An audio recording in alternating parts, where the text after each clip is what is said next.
पार्टिसिपंटला click करायची. केली? Okay, एकच मिनिट मी युट्यूब लाईव्ह करतोय. हा, करून घ्या तुमचं.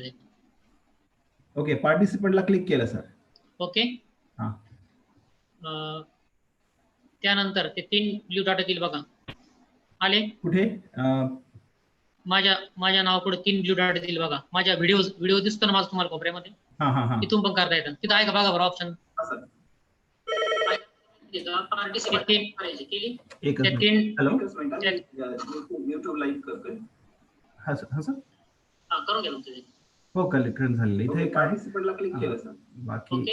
हा, त्याच्यामध्ये बघा माझा जो व्हिडिओ आहे वापरायचं आहे आपल्याला मोबाईल. एकच माझ्या नावापुढे 3 ब्ल्यू डॉट येतील बघा. माझ्या व्हिडिओ दिसतो ना तुम्हाला कोपऱ्यामध्ये? तिथून पण करता येतं. तिथं आहे का बघा बरं ऑप्शन. एकच मिनिट सर. पार्टिसिपेट करायची. केली? युट्यूब लाईव्ह करतोय. हा सर. हा सर, हा, करून घ्या तुमचं. हो, कलेक्शन झालेलं.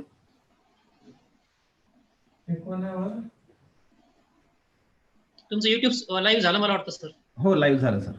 मग युट्यूबचा आहे ना तुमच्या सिस्टीम मधला युट्यूबचा ऑडिओ बंद करा. केला. हो, आणि लिंक कॉपी करतोय सर त्याची. हो, करा. बरोबर. तिथं जे URL आहे तीच कॉपी करायची आहे ना? हा, दोन्ही पण वरून शेअर मधून पण करता येतं आणि वरती ब्राउझर मध्ये आलेली लिंक ती पण एकच आहे. दोन्ही एकच लिंक असते. ओके. वरची का सोपी असते वरची कॉपी करायला. ओके. ती मेल टाका तुमच्या मोबाईल वरती घ्या. मोबाईल वरून मेल ओपन करून इनबॉक्स मधून.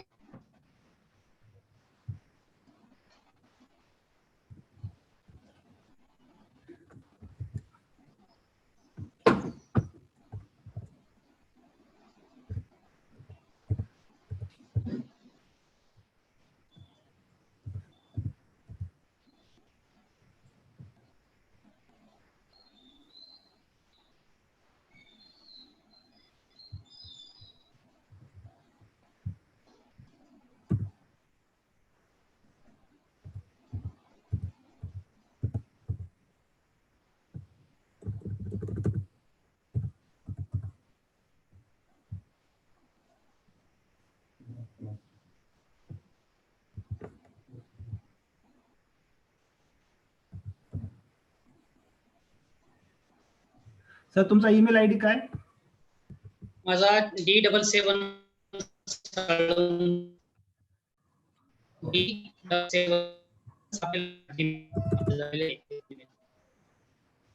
D77 टाइप करा. येईल. हो.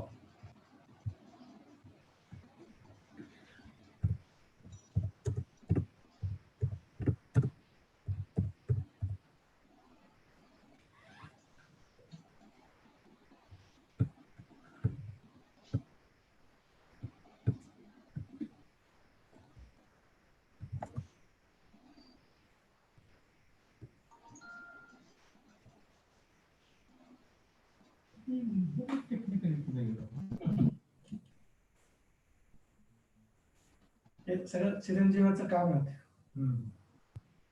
पाहत राहतो, आपल्याला देतो.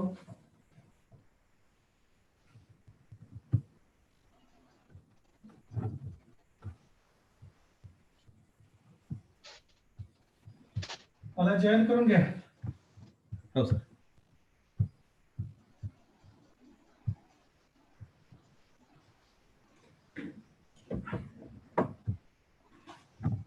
आली सर, लिंक आली. आली ना? हो, करतो मी आता. माझ्याकडे मी ज्या व्हॉट्सअप ग्रुपवरती आहे ना त्याच्यावर टाकून देतो. राईट. हो सर. हा, कारण मी एकाच ग्रुप मध्ये ती मी टाकतो तिथे. ओके, पार्टिसिपेंट टाकतो मी. टाकली बरं का सर? Yes sir. नाही, मी तुम्हाला दोन्हीकडे टाकले सर. हा, दोन्ही ग्रुप टाकले का माझ्याकडे? हो.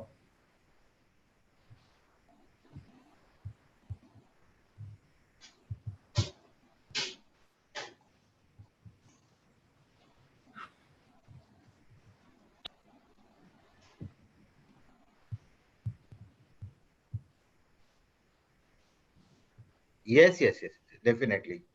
केलंय sir. Good morning Bhole sir, welcome. हो आहे, तयारच आहे, समोर आहे. काल तुम्ही परवा सांगितल्याप्रमाणे ते ऑलरेडी तयार आहे. कालचं मी जे दिलं ना ते पण तयार आहे आणि हे पण तयार आहे आजचं. दॅट इज हो हो काल हो त्यांच्याकडे प्रॉब्लेम होता. Correct correct. हो ना. Okay okay okay. नाही पण माझं झालं नाही तसं फॉर्च्युनेटली. हो हो हो हो चालेल. Okay. Yes sir, yes sir. Sir good morning. Good okay morning sir. Yeah yeah okay. Good morning Vaishnav. Patil sir. Patil sir. Yes. Good morning Bhole sir. कसं बघा तुम्ही माझ्या पार्टी.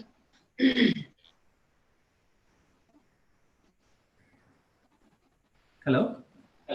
नमस्कार पाटील सर. नमस्कार सर. नमस्कार.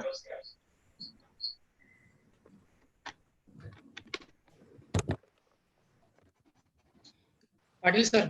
Yes sir. हो जर बघायचं असेल ना पार्टिसिपंट मध्ये जाऊन तुम्ही माझ्या नावापुढे क्लिक जर केलं.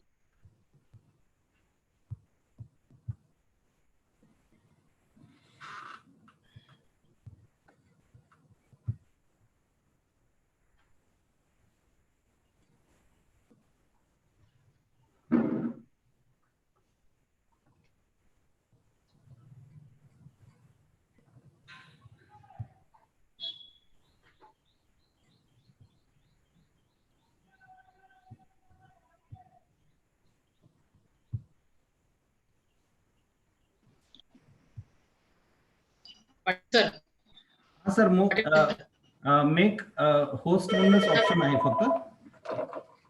जाऊ दे ठीक आहे. लिव्ह इट नाव सोडून द्या.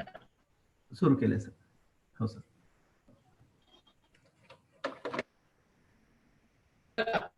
हा सर. रेकॉर्ड क्लिक करा म्हणजे आपलं सगळं जे रेकॉर्ड होत आहे. Okay. Record on computer or cloud? What should I do?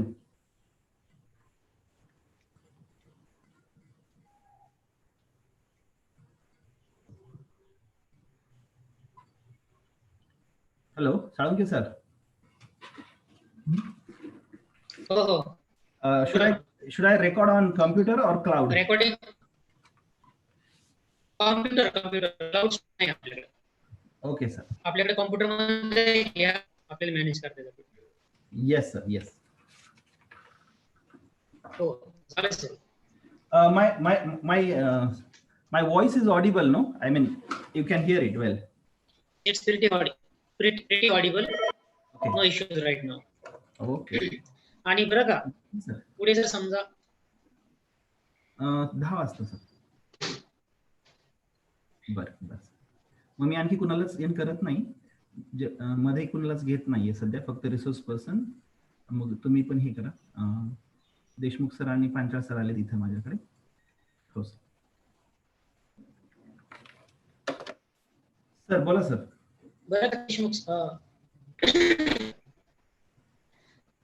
याच्यामध्ये आता सपोज तुम्हाला नेटवर्कचं थोडंसं तुम्हाला जरा डाऊट आहे ना. हो. जर नेटवर्क समजा फ्लक्च्युएट व्हायला लागलं तर तुम्ही तुमचा व्हिडिओ स्टॉप करायचा, ऑडिओ चालू ठेवायचा. ओके. That's good. ऑडिओ छान येतो मग. बरं. आपल्याला रिअली मीटिंग मध्ये आपल्याला ऑडिओ मॅटर्स मोस्ट. ओके. आणि समजा जास्त जर अडचण येत असेल तर I will make you host. मला तुम्हाला होस्ट बनवायचं ऑप्शन आहे.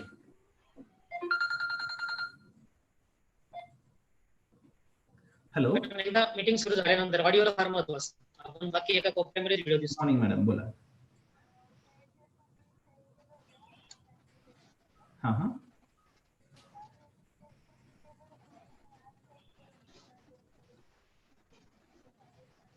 नाही चालू झालेलं आहे. तुम्हाला लिंक भेटली आहे का जॉईन होण्यासाठी?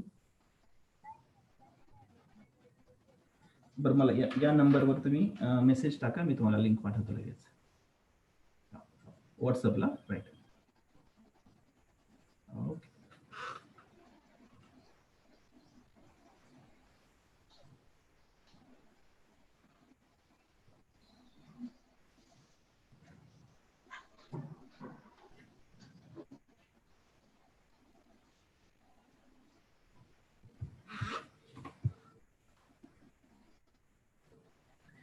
Good morning sir. हो येस सर, तेच मी विचारतोय. खूप लोक वेटिंग मध्ये आहेत. मी करतो सर लगेच तुम्हाला. बरं येतोय, लगेच घेतोय सर. हो कुरूप सरांना, हो भोळे सरांना घेतलं. भोळे सर आलेत. हो. नाही सर. ओके हो सर, आलेत सर आलेत. लगेच सर लगेच. ओके हां सर, त्याच्यामध्ये थोडासा प्रॉब्लेम येतोय. मी आता एक आणखी करायचा. हो.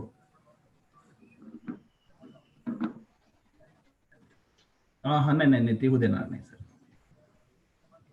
हो yes sir, yes sir.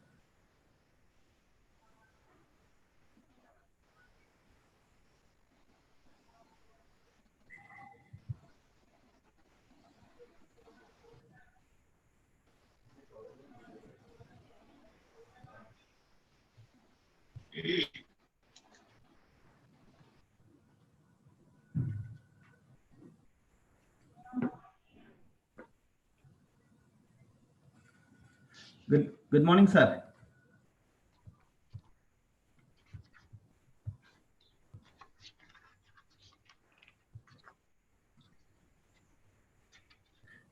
Hello, good morning. Good morning, sir. Good morning. Welcome. माझा आवाज येतो का? Yes, sir. आवाज येतो. Yes. Good morning doctor Vishnu Patil. Good morning, sir. Good morning. तुम्ही खूप छान दिसताय आज. वा वा, क्या बात आहे. Not more than you.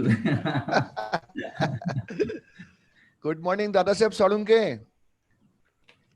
Good morning sir. Good morning. कसे आहात? Fine sir. How are you?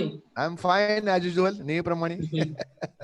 Yes sir, yes. And sir, with me we have Panchal sir from Salunke Sir's College. He's principal there. हा, I know. Yes. Vinayakrao college ना? Yes, sir. हा, माहिती आहे मला. त्यांच्याशी आमची परवा मीटिंग झाली ना. Oh. And भोळे सरांना good morning. Bhole sir good morning. Good morning sir. Pabrekar sir. And this is Architect. हा, good morning Deshmukh sir. Good morning, तुमचा आम्हाला आवाज ऐकायचा राहिला परवा पण. I was told you remembered me very much. Of course प्रश्नच नाही. आम्ही तुम्हाला Yes, सगळं I am आमच्या. very much there. Don't worry. Yes, so kind of you. Thank you very much. Okay, thank you. Yes sir. Vishnu Patil. Yes, sir. Joshi सरांना phone केला का? मी करतोय सर लगेच. हा, करा. मग त्यांना पण पाहिजे. हॅलो. येस सर, हो लगेच मी ऍडमिट करतो सर तुम्हाला. आणि हे ह्याच्यामध्ये जास्त दिसतात पार्टिसिपंट्स ना, कमी आहेत का ह्याच्यामध्ये? नाही सर, 500च आहे आणि 800-850 पार्टिसिपंट रजिस्टर झालेत. बरं. युट्यूबवर नंतर लाईव्ह करणार ना तुम्ही? चालू केलं सर. चालू केलं? हो येस. ओके. ठीक आहे. आता कुरूप सर यायचे अजून. आणि हे मला वाटतं तुमचं फुल स्क्रीन हे होत नाही का? पार्टिसिपंट सगळे दिसत नाही मला वाटतं. दिसतात ऑप्शन नाही, ऑप्शन असतो एक बघा. माझ्याकडे फक्त we can see only the multiple question हे असतात ना, ते गॅलरी व्ह्यू मध्ये जायला लागेल बघतो मी. नाही, गॅलरी व्ह्यू मध्ये पण 5च आहेत. 5च आहेत, तेच म्हटले मी. हा, मी ऍडमिट केलं नाही सर आणखी. तर ऍडमिट केलेले नाही आहेत त्यांनी. ओके. पण ते एक काम करा, अजून ह्यांना विसींच्या पीएना फोन केला का? हो सर, हो त्यांना बोलले. आता प्राचार्य बोलले. हा, त्यांना 10 वाजता जॉईन व्हायला सांगितलेलं आहे. बरं. आणि कुरूप भोळे विजय जोशी सरांना फोन करा. मी लगेच करतोय सर. थोरे सर जॉईन होत आहे सर. विष्णू थोरे ना? थोरे सर प्राचार्य प्रिन्सिपल सर. हा, ते आमच्या नावात तोंडामध्ये विष्णू थोरेच येतं, कारण ते कवी आहेत ना, आमचे मित्र आहेत विष्णू थोरे. हो यस, तुमच्या 3 कविता संग्रहाचं ऐकलं मी. हो, नाही थोरे, विष्णू थोरे पण नाव आहे ना. हो का? हो मग. अरे वा. यस सर आहे बघा. थोरे सर प्लीज तुम्ही अनम्यूट करा स्वतःला. साहेब केबिन मध्ये आहेत का? येस. गुड मॉर्निंग थोरे sir. Good morning sir. Pabrekar sir, good morning. Good morning. नमस्कार थोरे सर. नमस्कार सर. आताच येवले सरांना बोललो, ते पण जॉईन होते. Okay okay. नाही ते आता बाकीचे लोक करायला लागेल ना, आतमध्ये आपल्याला ऍडमिट करायला लागेल. हो हो हो. आता त्यांच्याशी बोल. किती ह्याच्यावरती आपण किती घेतो या प्लॅटफॉर्म वरती? 500 घेतोय. 500 घेतो. मग सगळ्यांना ते ऍडमिट करायला लागेल ना. कोण जोशी सर येत आहेत? हो, जोशी सर येत आहेत.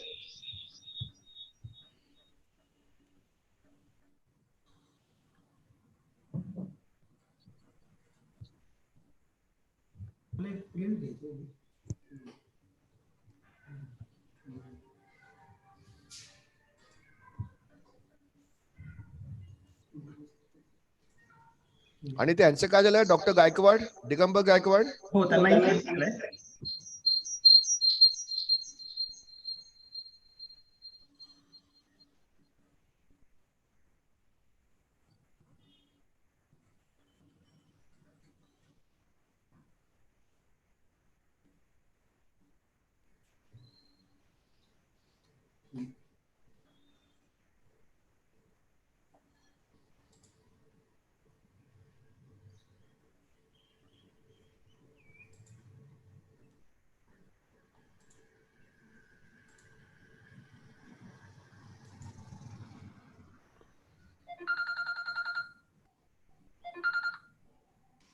Hello.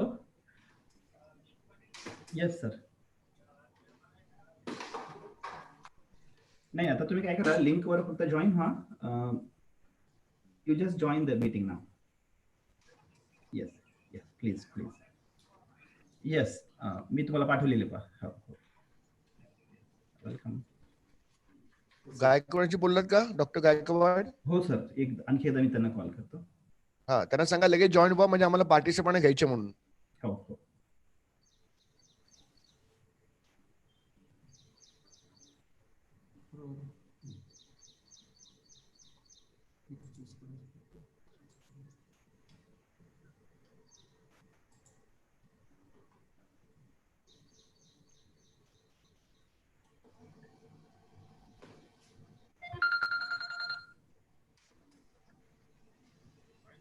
Yes sir. Yeah. I'll make it.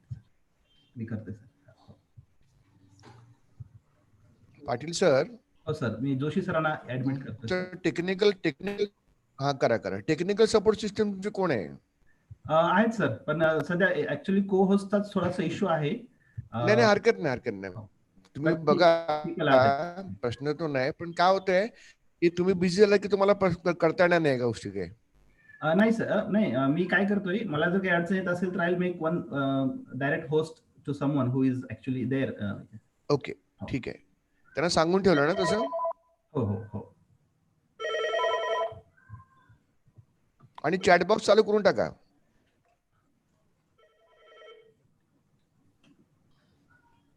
Hello, good morning sir.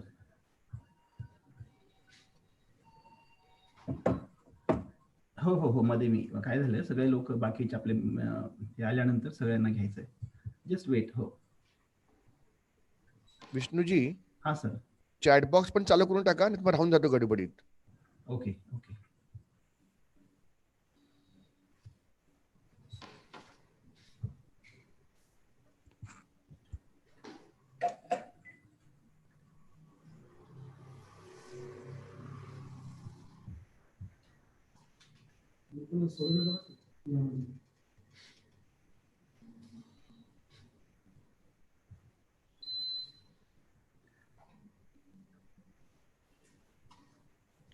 तोरे सर नमस्कार. नमस्कार जोशी सर. नमस्कार. जोशी सर नमस्कार. बाबरेकर सर कसे आहात आपण? हा मस्त. आपण आपल्या आदेशाप्रमाणे मस्त आहोत. आणि आपले प्रिन्सिपल आर टी देशमुख आहेत सर. जोशी सर आर.टी. देशमुख आहेत. आर.टी. देशमुख. आर.टी. देशमुख आहेत म्हटलं आज. हो देशमुख सरांचा आवाजच ऐकला नाही. दोन वेळा सरांचा आवाजच ऐकला. सर नमस्कार. Joshi sir. Good morning. Good morning, sir. Good morning. Yes, I was told that you remembered me very much. Thank you. Yes, thank you, sir. आता बरं वाटलं. हो.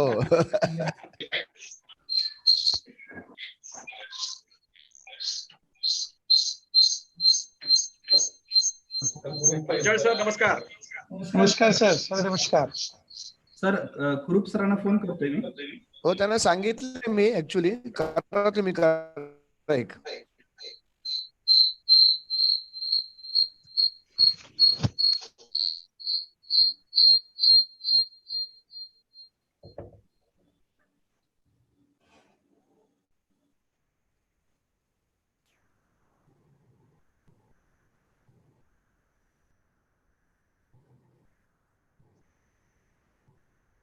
पांचाळ सर फ्रेश दिसत आहे. नमस्कार. आम्ही बसलो इकडे विष्णू सरांकडे.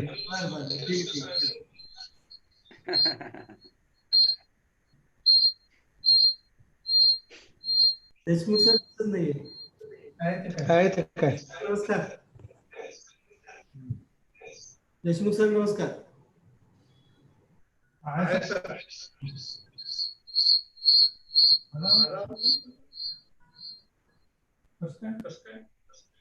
बोलला आवाज येतो तुमचा. सगळी सिस्टम चालू किती आहे. दोन्ही कनेक्ट होतो. गायकवाड सर जॉईन झाले. Okay, very good. त्यांना फक्त अनम्यूट करा.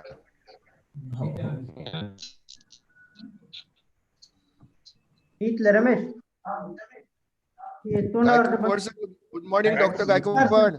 गायकवाड सर नमस्कार. नमस्कार सर. आवाज मात्र येतले तुम्हाला येत असेल. गायकवाड सर नमस्कार सर. नमस्कार. तुमच्या विभागातला शेवटचा कार्यक्रम आहे. नाही नाही, पुढल्या महिन्यामध्ये लावू ना सर आपण. अरे लॉकडाऊन उठू द्या आपण. आता सवय झाली वाटते. सवय झाली ना. फार चांगला आहे सर. फार चांगला आहे. असं झाल्याशिवाय हे पिढप येणार नाही. गायकवाड सर गायकवाड सर आपल्या या सगळ्या कार्यक्रमाबद्दलचा इम्पॅक्ट काय वाटतो आपल्याला? लोकांपर्यंत आपण पोहोचतोय, बदल होतोय? एक्सलंट इम्पॅक्ट आहे सर. Excellent impact. आता फार स्पीडअप घेतलेला आहे लोकांनी. काय झालं, जाणीव नव्हती काय करायचं हे नव्हतं, आणि ऍक्च्युली कुठं वेटेज द्यायचं आहे ते पण माहित नव्हतं. आणि आता त्यांना असं कळालं की फक्त इन्फ्रास्ट्रक्चर म्हणजेच NAAC नाही, बाकीच्या गोष्टीला पण महत्व आहे. क्या बात आहे. त्यामुळे आता ज्यांच्याकडे बिल्डिंग नाही ना सर, ते सुद्धा NAAC करायला निघाले. क्या बात आहे. इन्चार्ज प्रिन्सिपल, बिल्डिंग नाही, शिक्षक संख्या नाही, सगळे इश्यूज आहेत, तरी सुद्धा नाही तरी सुद्धा निघाले सर आता करायला. Wonderful wonderful. जोशी सरांनी सर्वांची भीती घालवली आता. थोरे सर, त्यांच्या नावामध्येच विजय आहे. माझं काय नाही, आमचे भोळे सर आहेत, करूप सर आहेत, ननावरे सर आहेत, 10 जण होत आम्ही एकत्रित सगळा प्रवास करतोय सगळ्यापैकी. अहो सर, जोशी सर, 10 ने 12. हो, तुम्ही आणि मी धरायला पाहिजे ना. हा, त्याला म्हणतात डर्टी डझन.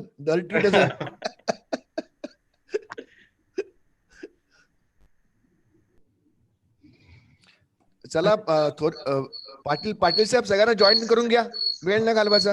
ओके. कुरूप सर येतील तेव्हा बघू आपण. Okay. Patil sir, Salunke sir किंवा मस्केनचं असिस्टंट घ्या ना तुम्ही. हो चालू आहे sir. Panchal sir, good morning. Good morning sir. Good morning sir. Good morning. Good morning. Yeah, I am admitting all people. Yes. फक्त आपल्या माननीय कुलगुरूंचं काय ते करताय? आता बोलणं झालं सर, 10 वाजता जॉईन होतो. आले कुलगुरू महोदय आलेत ना. Good morning sir. Thore sir. Yewale sir नमस्कार. Good morning sir.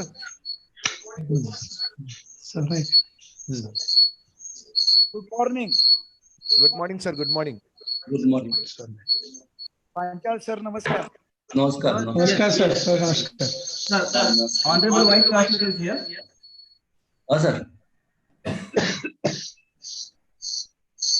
एवले सरांचं व्हाईस चान्सलर आलेले आहेत फक्त त्यांचं ते कनेक्शन होत आहे. नाही कनेक्ट झालेत ना, दिसतंय मला. हो करेक्ट झाले. हो पण ते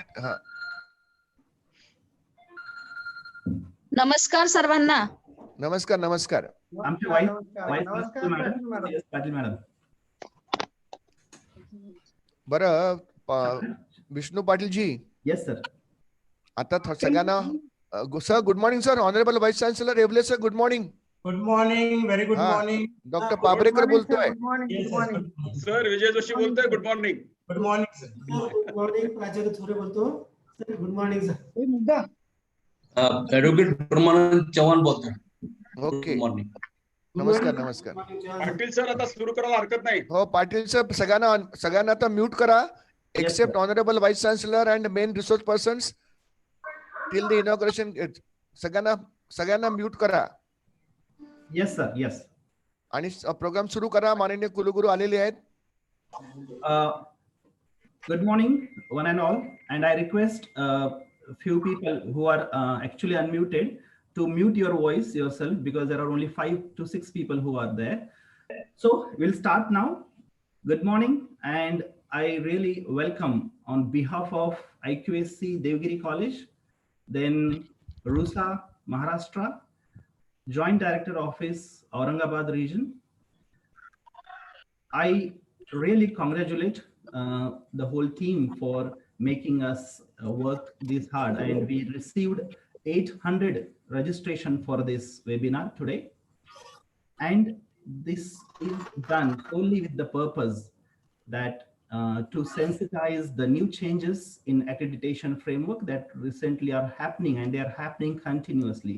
So it's really important that we need to get acquainted with all the changes, and really I'm so happy that Honorable Vice Chancellor Professor Pramod Evale sir joined us as inaugurator for today's webinar.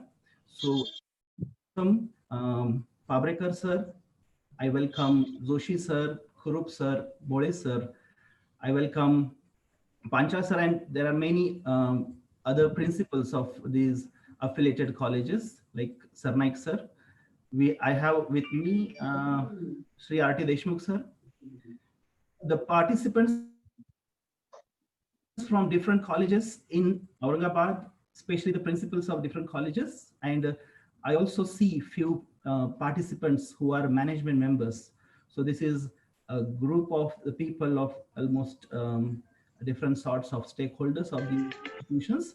So with this brief introduction, I request all of you to get ready for national anthem. As soon as we finish national anthem, we will be going for a welcome speech by Thore sir. Then there will be an introduction of resource persons, brief, and then we'll have opening remarks by Gaikwad sir, Joint Director, D.D. Gaikwad sir, Joint Director, Aurangabad region. And then we'll have concept note by Pabrekar sir, and then we will be ready to listen to Professor Evale sir for his inaugural speech. And then that will be followed by 3 research talks that we have with us, Dr. Joshi sir, then Khurup sir, and Bole sir from Pune. So I pronounce that we are going to start national anthem. Rashtragit shuru karenge, shuru kar. Yes sir. I request all of you to rise. Yeah. जनगण मन अधिनायक जय हे भारत भाग्य विधाता, पंजाब सिंध गुजरात मराठा द्रविड गंगा विंध्य हिमाचल यमुना गंगा भूचल जलधर तब शुभ नाम जागे, तब शुभ आशीष मांगे, गाए जब गाथा जय जय Hind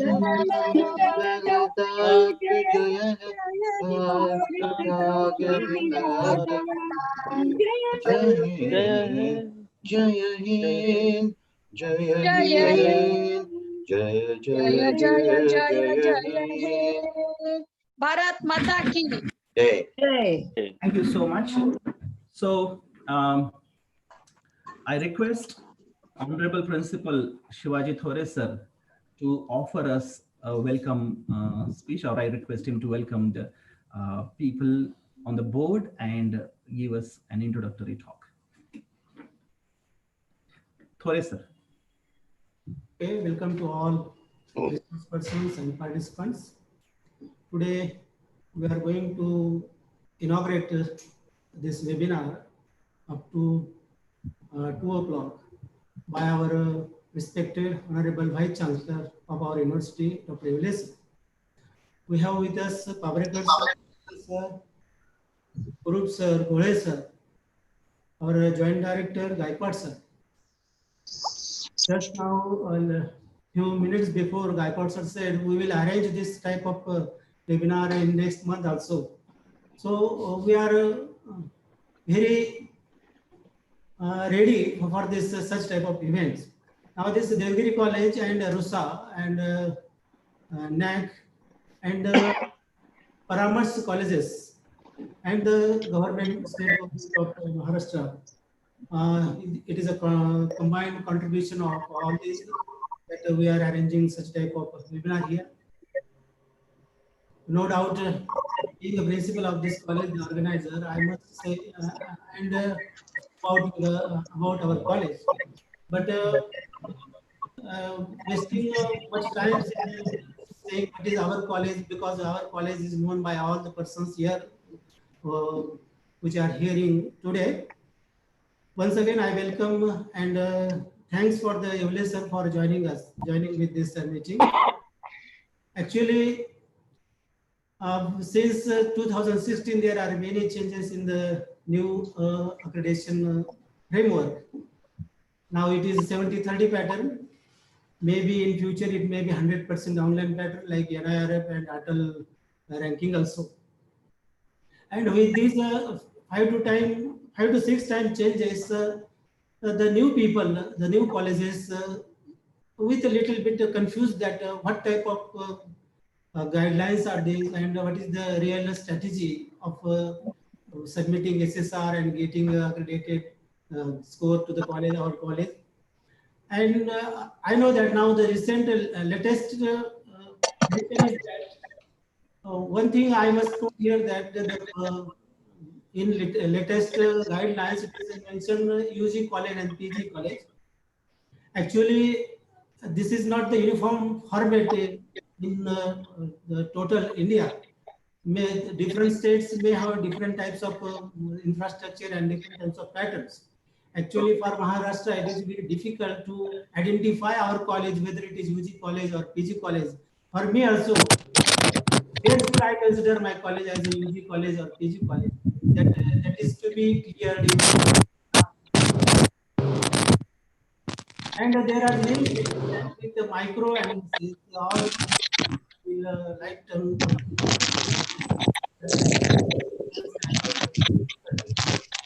hope all of you participants will enjoy this type of webinar, and confident that Sir is a very senior most person in the NAAC because we have learned ABCD of NAAC. Because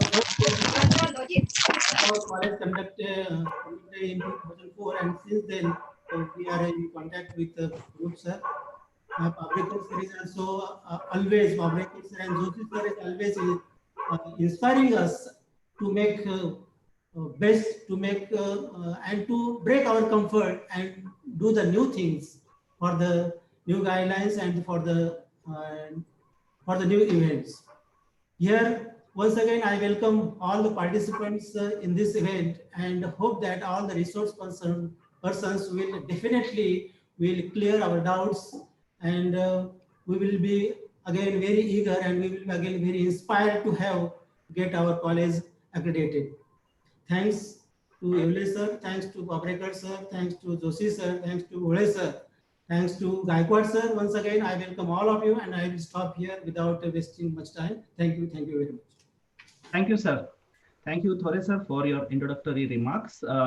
Now you move forward, and I offer now brief introduction of our renowned resource persons, inaugurator, and the people who are guiding in this task from RUSA. So starting with Honorable Vice Chancellor of Dr. Babasaheb Ambedkar Marathwada University, Aurangabad, Professor Pramod Evle sir. As I went through his CV, so that was a challenge for me to how to, abbreviate or make a kind of short form of his introductory, how the work he has done so far.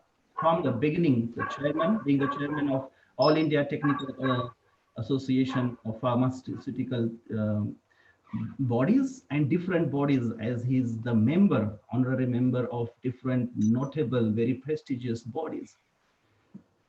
He is an example himself, and he leads with an example. Like, not only that, having his definitely great research work in the form of 55 research papers, but more than that, he proves with his 7 major research project. He has 7 patent filed in his name, and what is more important, that actually he himself insists upon for everyone to be active. Like, he has done 85 industry-related projects, and there are many things that I can talk how he has got that discipline.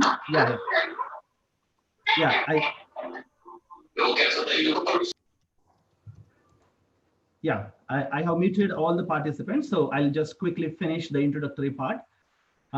So I was saying that Professor Pramod Evle sir, actually this is an honor for IQAC Deogiri College that he is joining us as inaugurator. And the most important thing that I would like to share with all the people, all the professors, principals, and management members from Aurangabad district and other colleges also, from different other districts, and even few members are there from other states as well, that after his arrival as Vice Chancellor, he actually brought a lot of discipline and the tempo with which he worked. There are some visible facts that show. Now, in recent NIRF ranking, Dr. Babasaheb Ambedkar Marathwada University has received 69th position, and earlier it was 85th. So this is a rather big jump, and it has happened under able leadership of Pramod Evle sir. So I welcome Professor Pramod Evle sir, Vice Chancellor of our university, and this is really a kind of honor for all of us to get that accreditation and that NIRF ranking.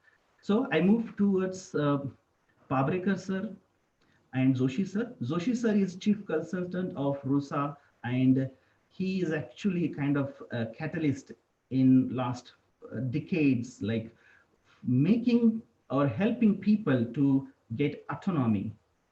He actually is a kind of person, resource person who has helped many people to get ready for autonomy, to solve many issues. And from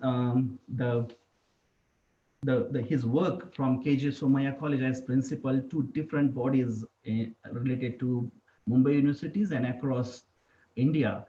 He worked as NAAC team member, visited many colleges, and he is here as chief consultant of RUSA, and he is a great help as far as our Paramash schemes and our mentoring work is concerned. Pramod Babrekar sir, Dr. Pramod Babrekar sir, he is also senior consultant at RUSA. From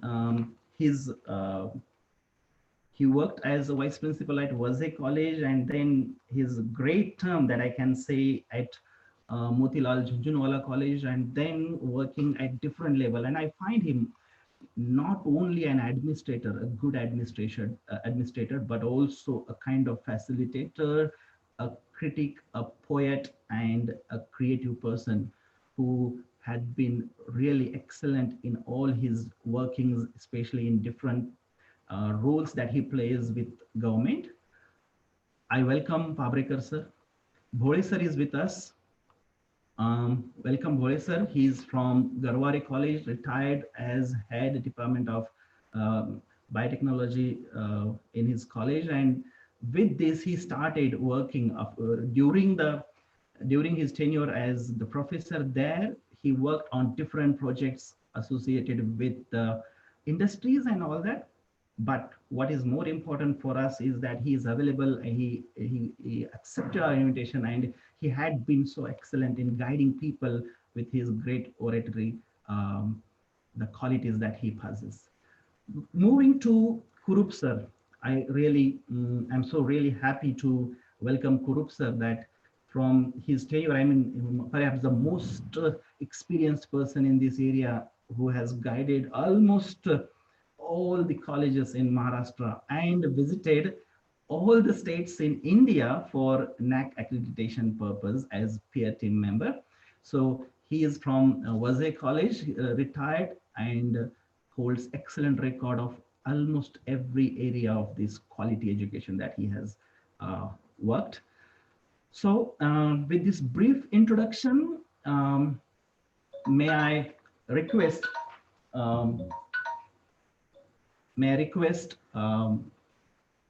Didi Gaikwad sir.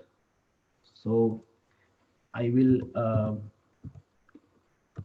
unmute him. Gaikwad sir, please offer us your remark about government strategies, how government is working as far as NAAC accreditation is concerned. Gaikwad sir. Hello. Hello. आवाज येतोय का sir? Yes sir. बोला sir. Okay. Okay. Good morning to all of you.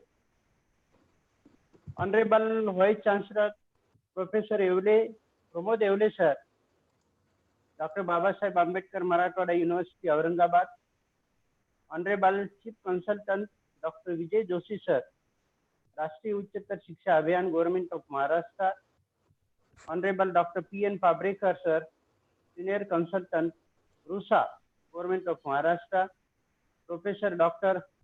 S.M. Thore sir, Principal Deogiri Mahavidyalaya Aurangabad, and IQAC cell, Principal of all college, teachers, faculty members, and non-teaching staff, and all participants.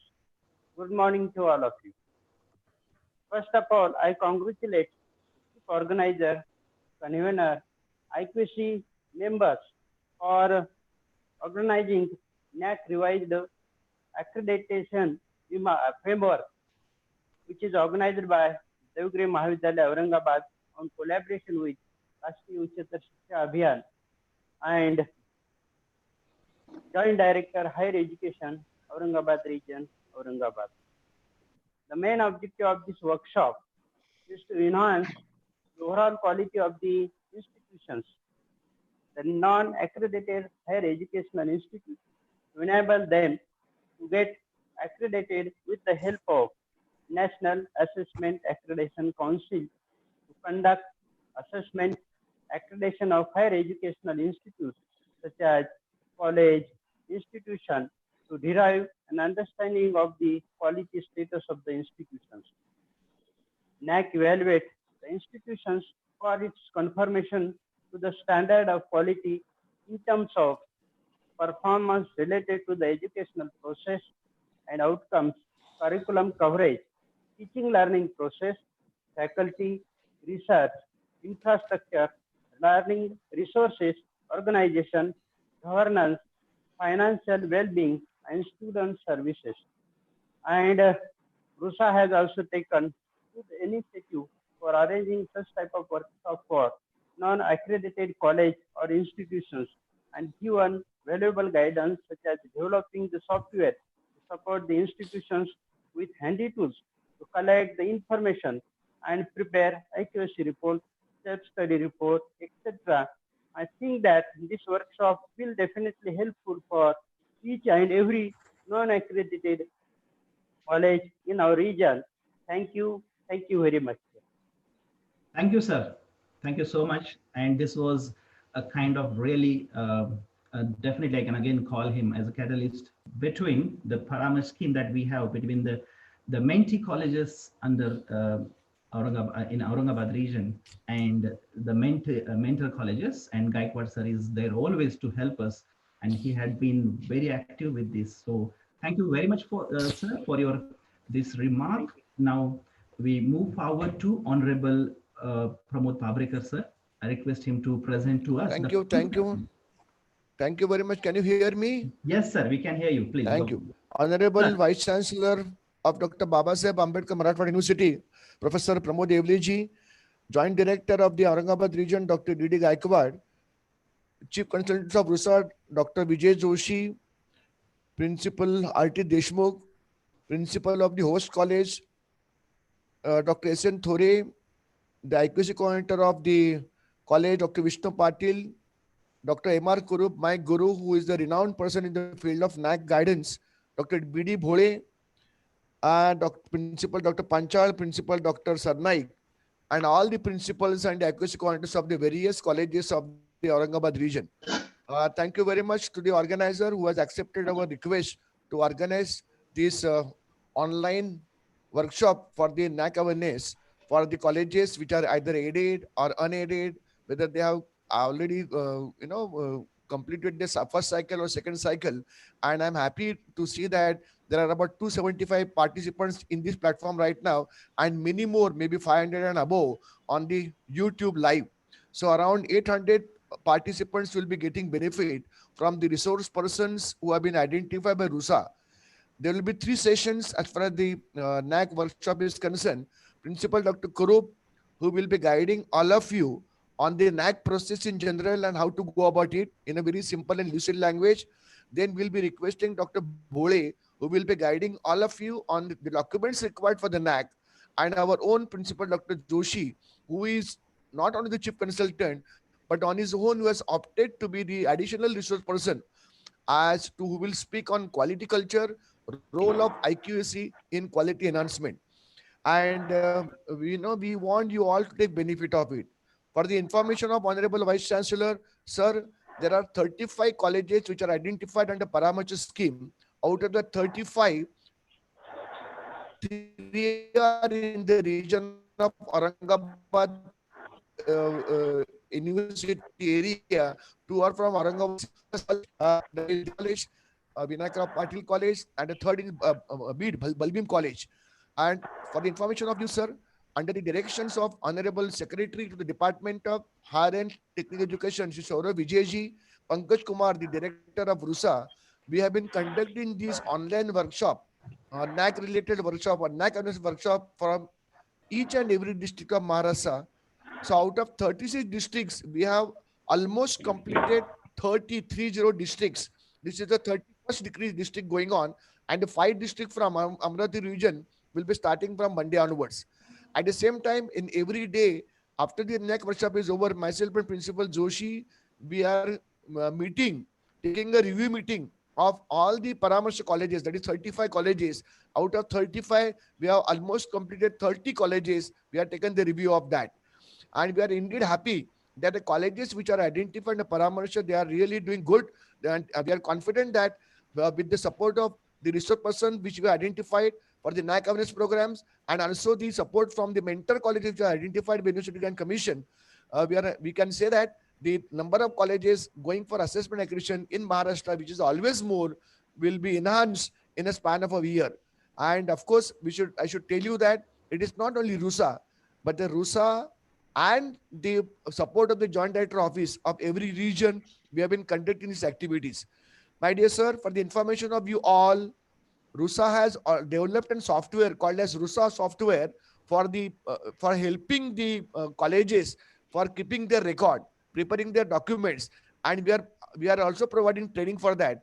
After these NAAC awareness programs are over, we are identifying rather identified one college from every district as a mentor college, where we'll be providing training to all that colleges, and in turn they will give training to the colleges and district, so that the use of such software will continue to go further.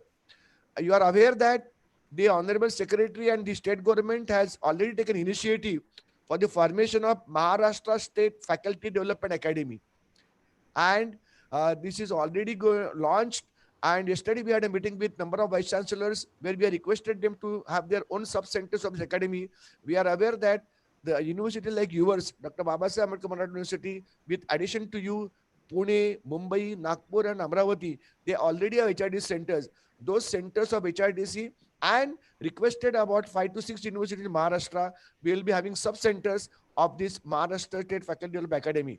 And our idea is that we have to give the training to the members of academic council, members of board of studies, and maybe it has been also said that even the management council members will be provided training in different aspects of administration, and also the training to the principals, to the non-teaching staff. And we are planning, and we are trying to do a lot of things. But it is only possible with the supports of all the people, administrators and the guidance from the honorable vice chancellors and the resource persons and the identified principals from every region of the state of Maharashtra. I thank you, Honorable Pramod Devle sir, for accepting our invitation, and who will be inaugurating this workshop and will be guiding and motivating the participants. And we are confident that the number of colleges going for NAAC will definitely increase in the near future. Thank you very much. Thank you very much. Thank you, sir. Thank you so much for your concept note. So this is time to listen to our Honorable Vice Chancellor, Professor Pramod Devle sir, Vice Chancellor of Dr. Babasaheb Ambedkar Marathwada University. When Times of India gave a headline that Dr. Babasaheb Ambedkar gets the highest position in NIRF so far, and when the correspondent was talking to Professor Devle sir, he said that we are actually aiming at to come in the top 50 universities in India, and that shows how he's ready for and his preparedness and the work he is doing. So now I request Professor Pramod Devle sir to give inaugural talk. Devle sir, please.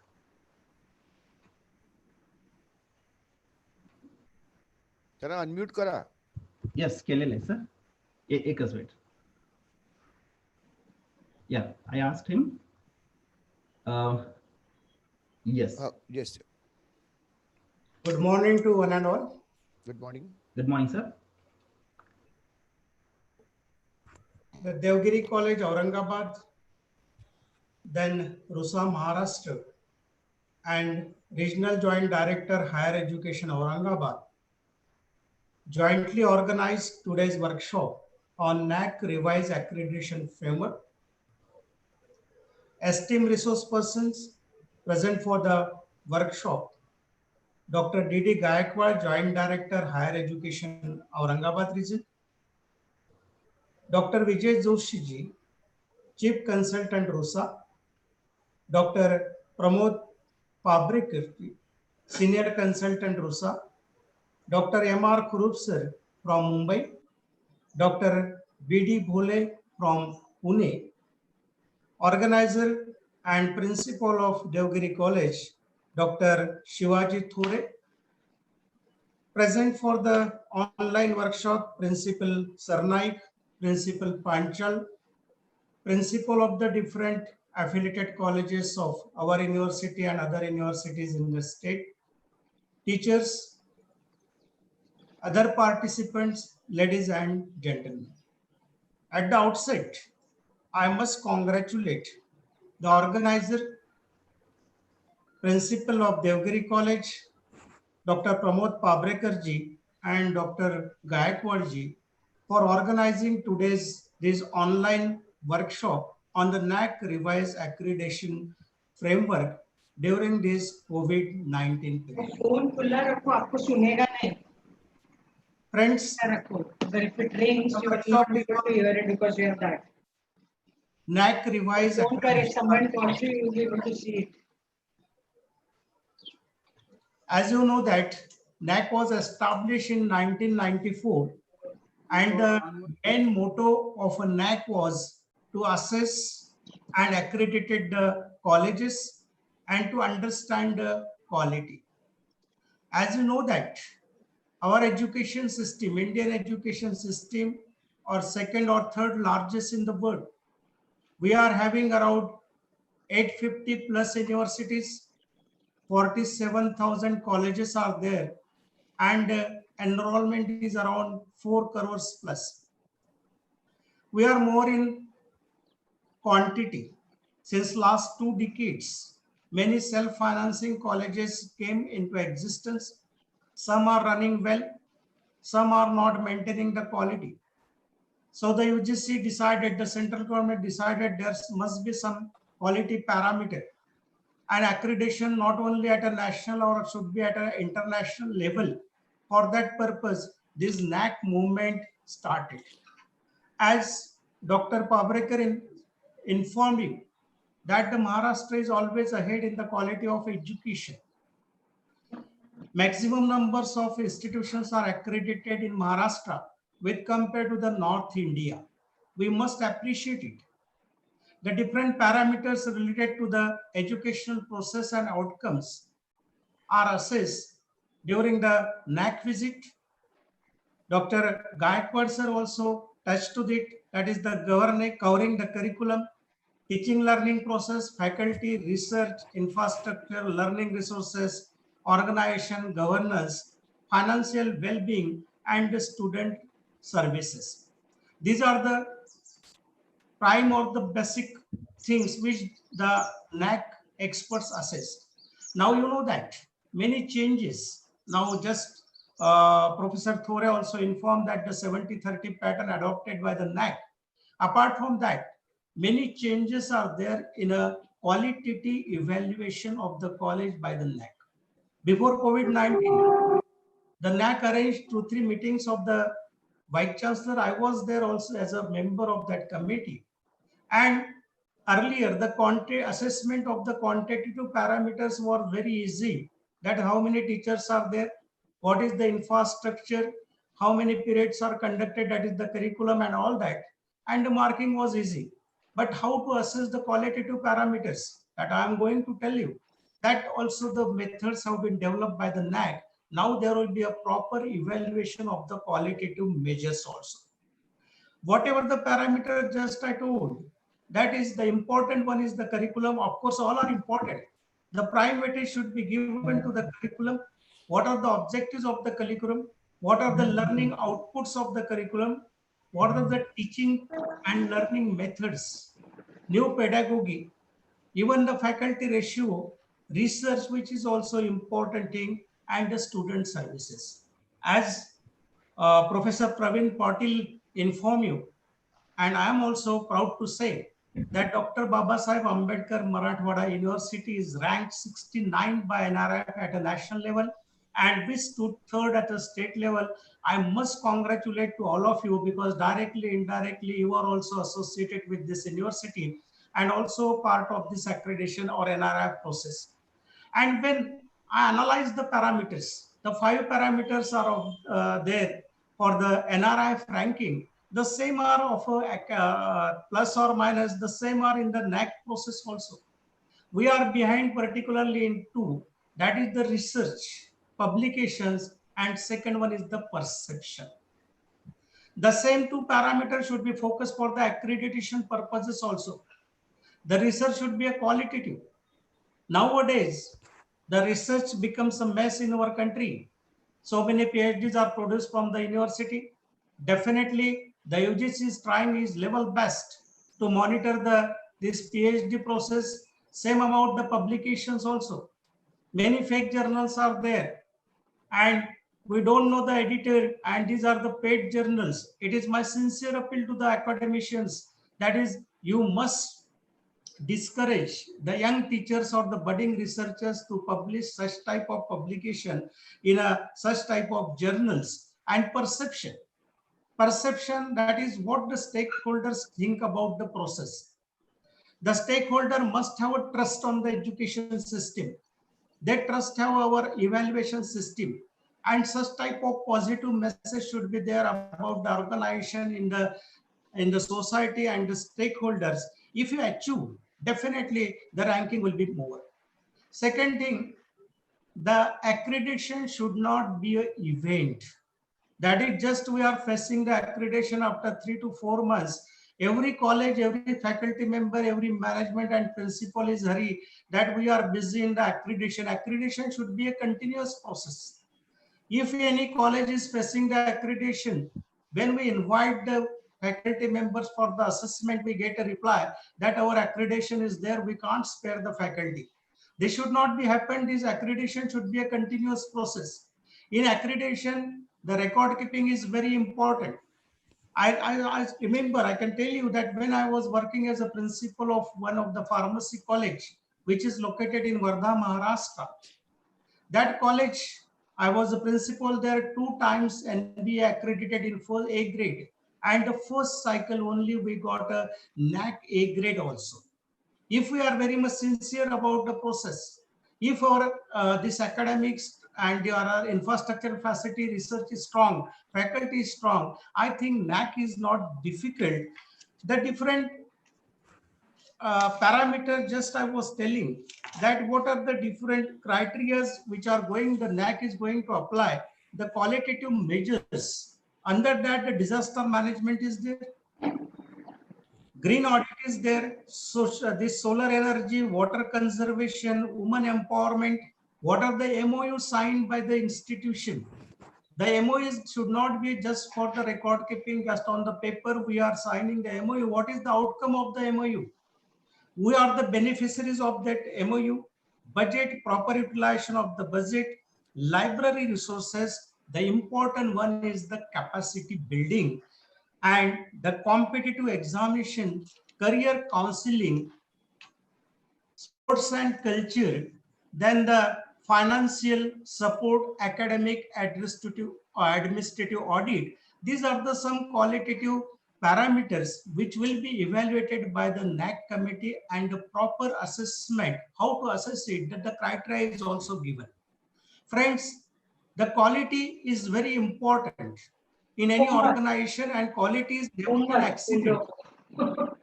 It is always a result of high intention, sincere effort,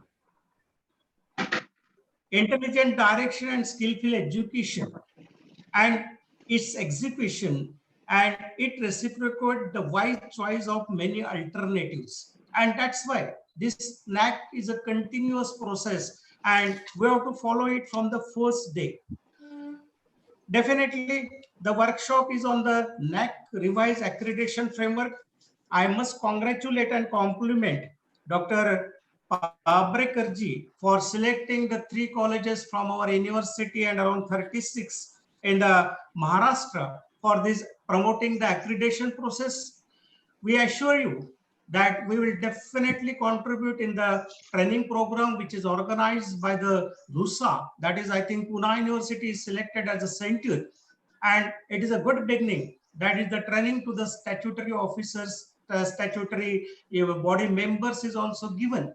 Because when the new act of Maharashtra Public Universities 2016 is introduced implemented from the 1st of April 17, the objectives of the acts are specific, and to give the proper justice to the objectives of the act, it is necessary each and every stakeholder should be trained properly. Friends, on this occasion, I would like to touch one more issue within a few minutes. That is the COVID-19 period. We are passing through the difficult phase since last 3 months, exactly 3 months, because from the 17th of March, all the colleges were suspended. And the students, parents, teachers, principals were worried about the examination, all that examination results. Definitely the state government and honorable governor will sort out the issue. But the main problem, what should be the education system after the COVID-19, that also we have to, being an academician, we have to discuss. There will be a drastic change after the COVID-19. The COVID-19, apart from other sectors, the education sector is also badly suffered. Definitely, I always tell that we should not accept it as a crisis. We should accept it as a challenge. Definitely some negative and positive changes will be there in the education system. My sincere appeal to all the teachers and principals that after COVID-19, when the colleges will reopen or the academic session will start, because there is no any option for this COVID-19, no any solution. Being a student of pharmaceutical sciences, I would like to tell you that this is a virus. There is no direct any medicine for the virus. Now we have to live with corona only. And how to live with corona, that we have to learn, that we have to teach our students, so that our learning, teaching, research, administrative, and all this work will not be affected. The UGC also floated one circular and appealed to the stakeholders, particularly the teachers and the universities, that around 20 to 40% content of the online content should be developed, and that should be incorporated in the curriculum, so that it will not be essential to call the students every day in the classroom. And at the same time, the equally competent evaluation system should also be developed. This challenge we must accept, and we should give a thought to that also. I must compliment to the organizer for organizing this event during the COVID-19 period, and I declare that the webinar is inaugurated, and I am thankful for organizer to inviting me and giving me an opportunity to share my views with you. I wish a grand success to the webinar and hope that the fruitful deliberation will be there throughout the webinar. Thank you very much. Thank you very much. Thank you, sir. Thank you very much for your wonderful deliberation and the situation that is prevailing now. So now this is time we should directly move to the next segment, that is the first resource talk by Dr. Kurup sir, and he'll be talking on preparation of NAAC.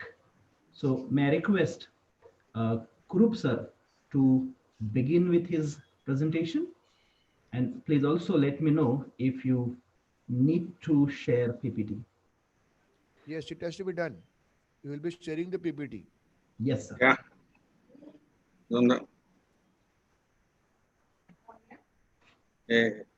PPT के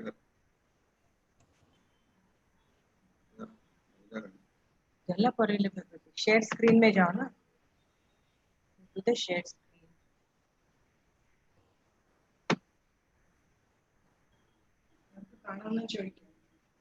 Can you see the PPT? Not yet, not yet. You have to start sharing, sir. Unmute it. Zoom lo koi unmute it. Then we can hear you. We can hear you. Yeah, we can hear you. You can hear me, no? Yes. Yeah. Okay. You go on the share screen. Share screen. Vidya, just help sir out. Go back to exit. Exit. Udhar escape. Escape button corner में first button. Zoom. Go back to Zoom.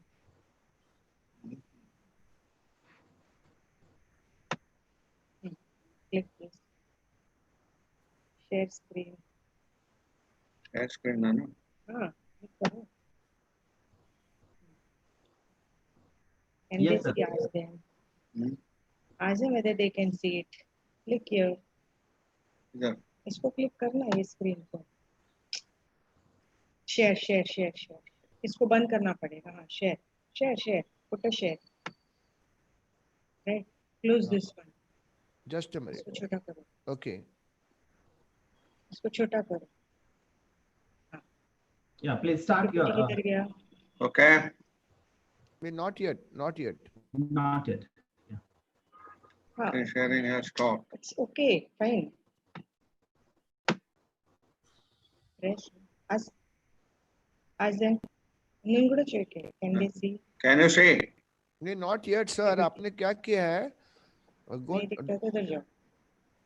Huh? Press it once again. Go there. Click on.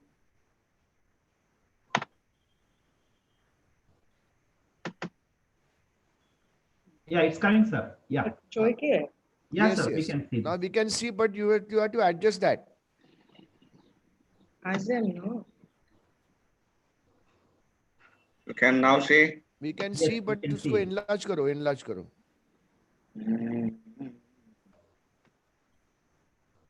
Okay. Yes, sir. Yes, sir. Good.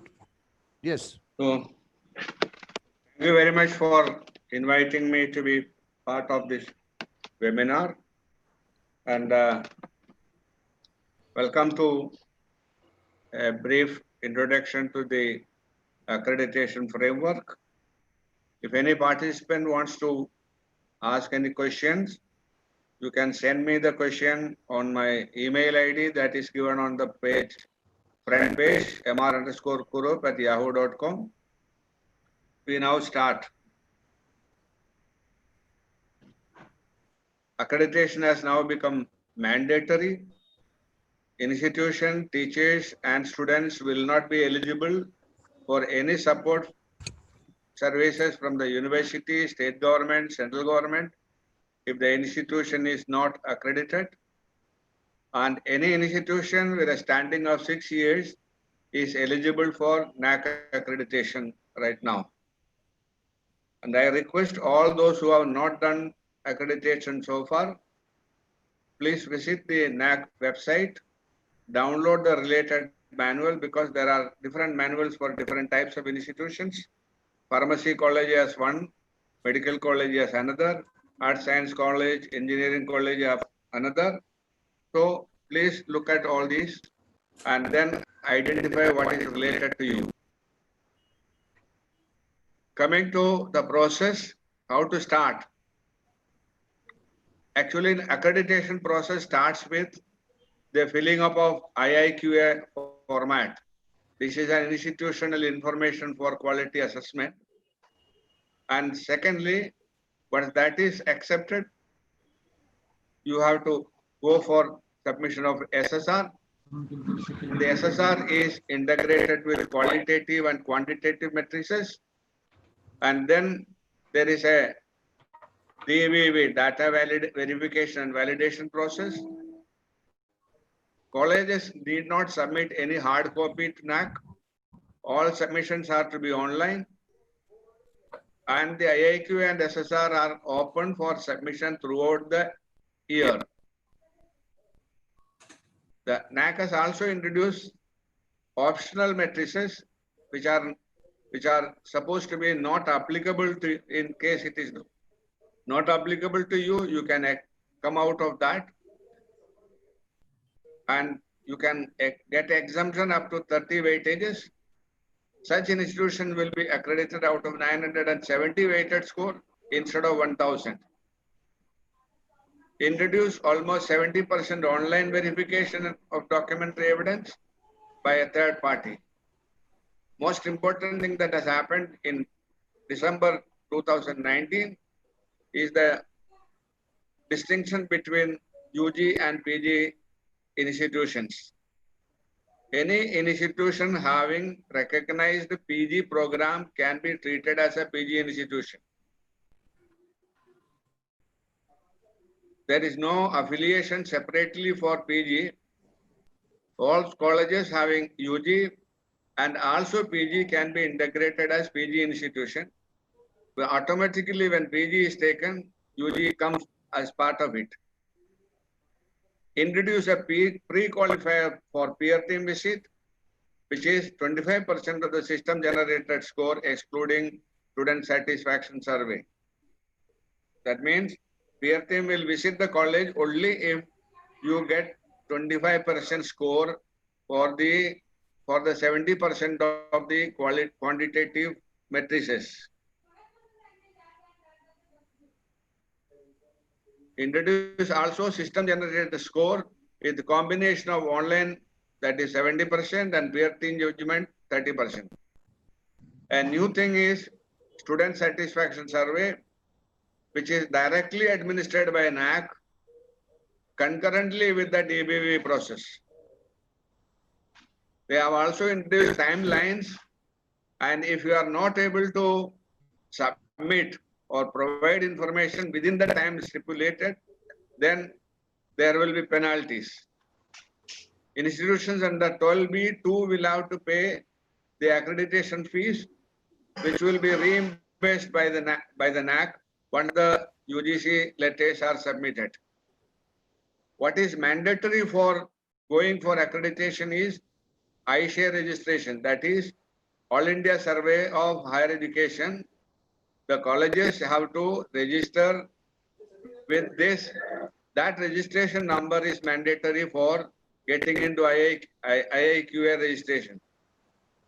For all those colleges which are going for second, third or fourth cycles of accreditation, AQR is mandatory, and AQR is to be submitted, uploaded online before 31st December every year, in the new format that is available from 1st January 2019. As I said earlier, manual differ for different types of institutions and are available on the NAAC website. Use the one that applies to your institution. Depending upon your institution, download the manual. Institution will have to gather information and corresponding documents year-wise. This is very important. Year-wise for 5 years. That means the current accreditation will be based on the 5-year performance of the institution.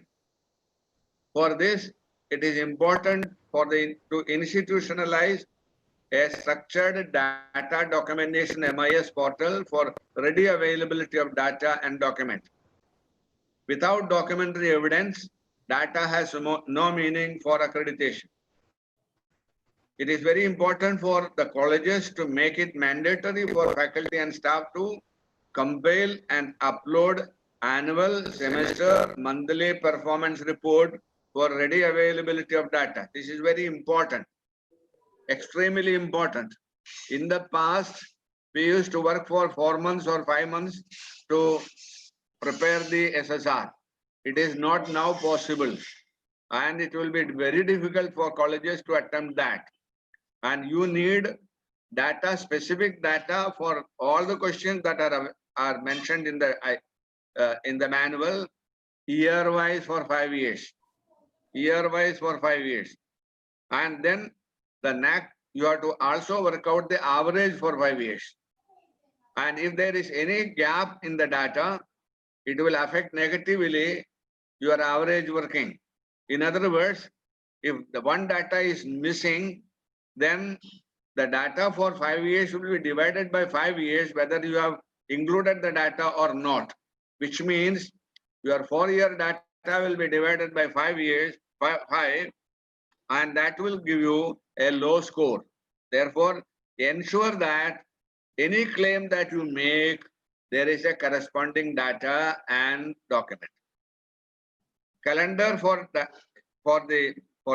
data is the matrices relating the finance preceding financial year, year ending 31st March. That is the data for finance. For publications, it is the calendar year, January to December. And academic data, it is academic year. As in Maharashtra, it is June to April or May, as the case may be. In other words, there is a variation in the year calendar for different types of data. That you must keep in mind. Now, most important slide, manual important information for all those, particularly for those who are coming for accreditation first time. The entire structure of accreditation is based on 7 important criteria. There are 7 criteria. There are 7 criteria for university, 7 criteria for autonomous colleges. UG colleges also have 7, and PG colleges have also 7. And in case of key indicators for accreditation, that means the entire accreditation is based on an evaluation of the key indicators. University 34, there are 34 for autonomous colleges. In case of UG college, earlier there were 34, but that has been reduced to 31 now. From December 2019, the key indicators for accreditation for UG colleges are only 31. And in case of PG colleges, there are 32 key indicators. And each of the key indicators have been given weightage, and each of them is is evaluated and the weighted index worked out. These key indicators have been further divided into qualitative metrics and quantitative metrics. In other words, there are qualitative metrics and quantitative metrics. In case of UG colleges, there are 35 qualitative metrics. Formerly, there were 41.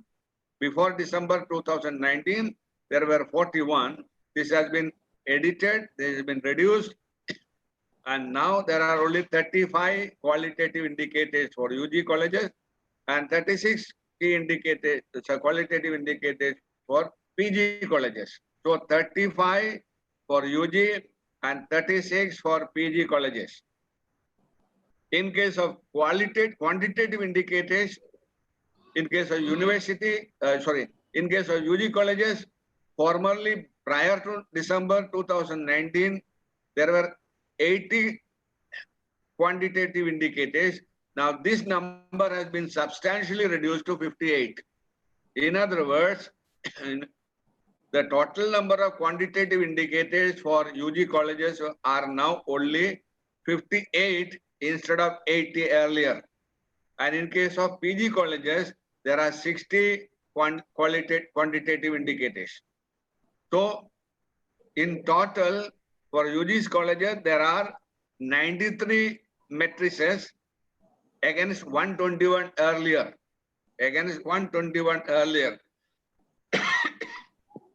And in case of PG colleges,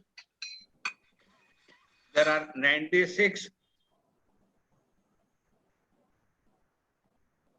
matrices. Friends, accreditation of your college is based on the outcome of these matrices. In other words, where you stand in case of a UG college will be determined by the performance of the 93 matrices. And in case of PG colleges, the performance of 96 matrices. And therefore, IQAC has to be very, very careful about this.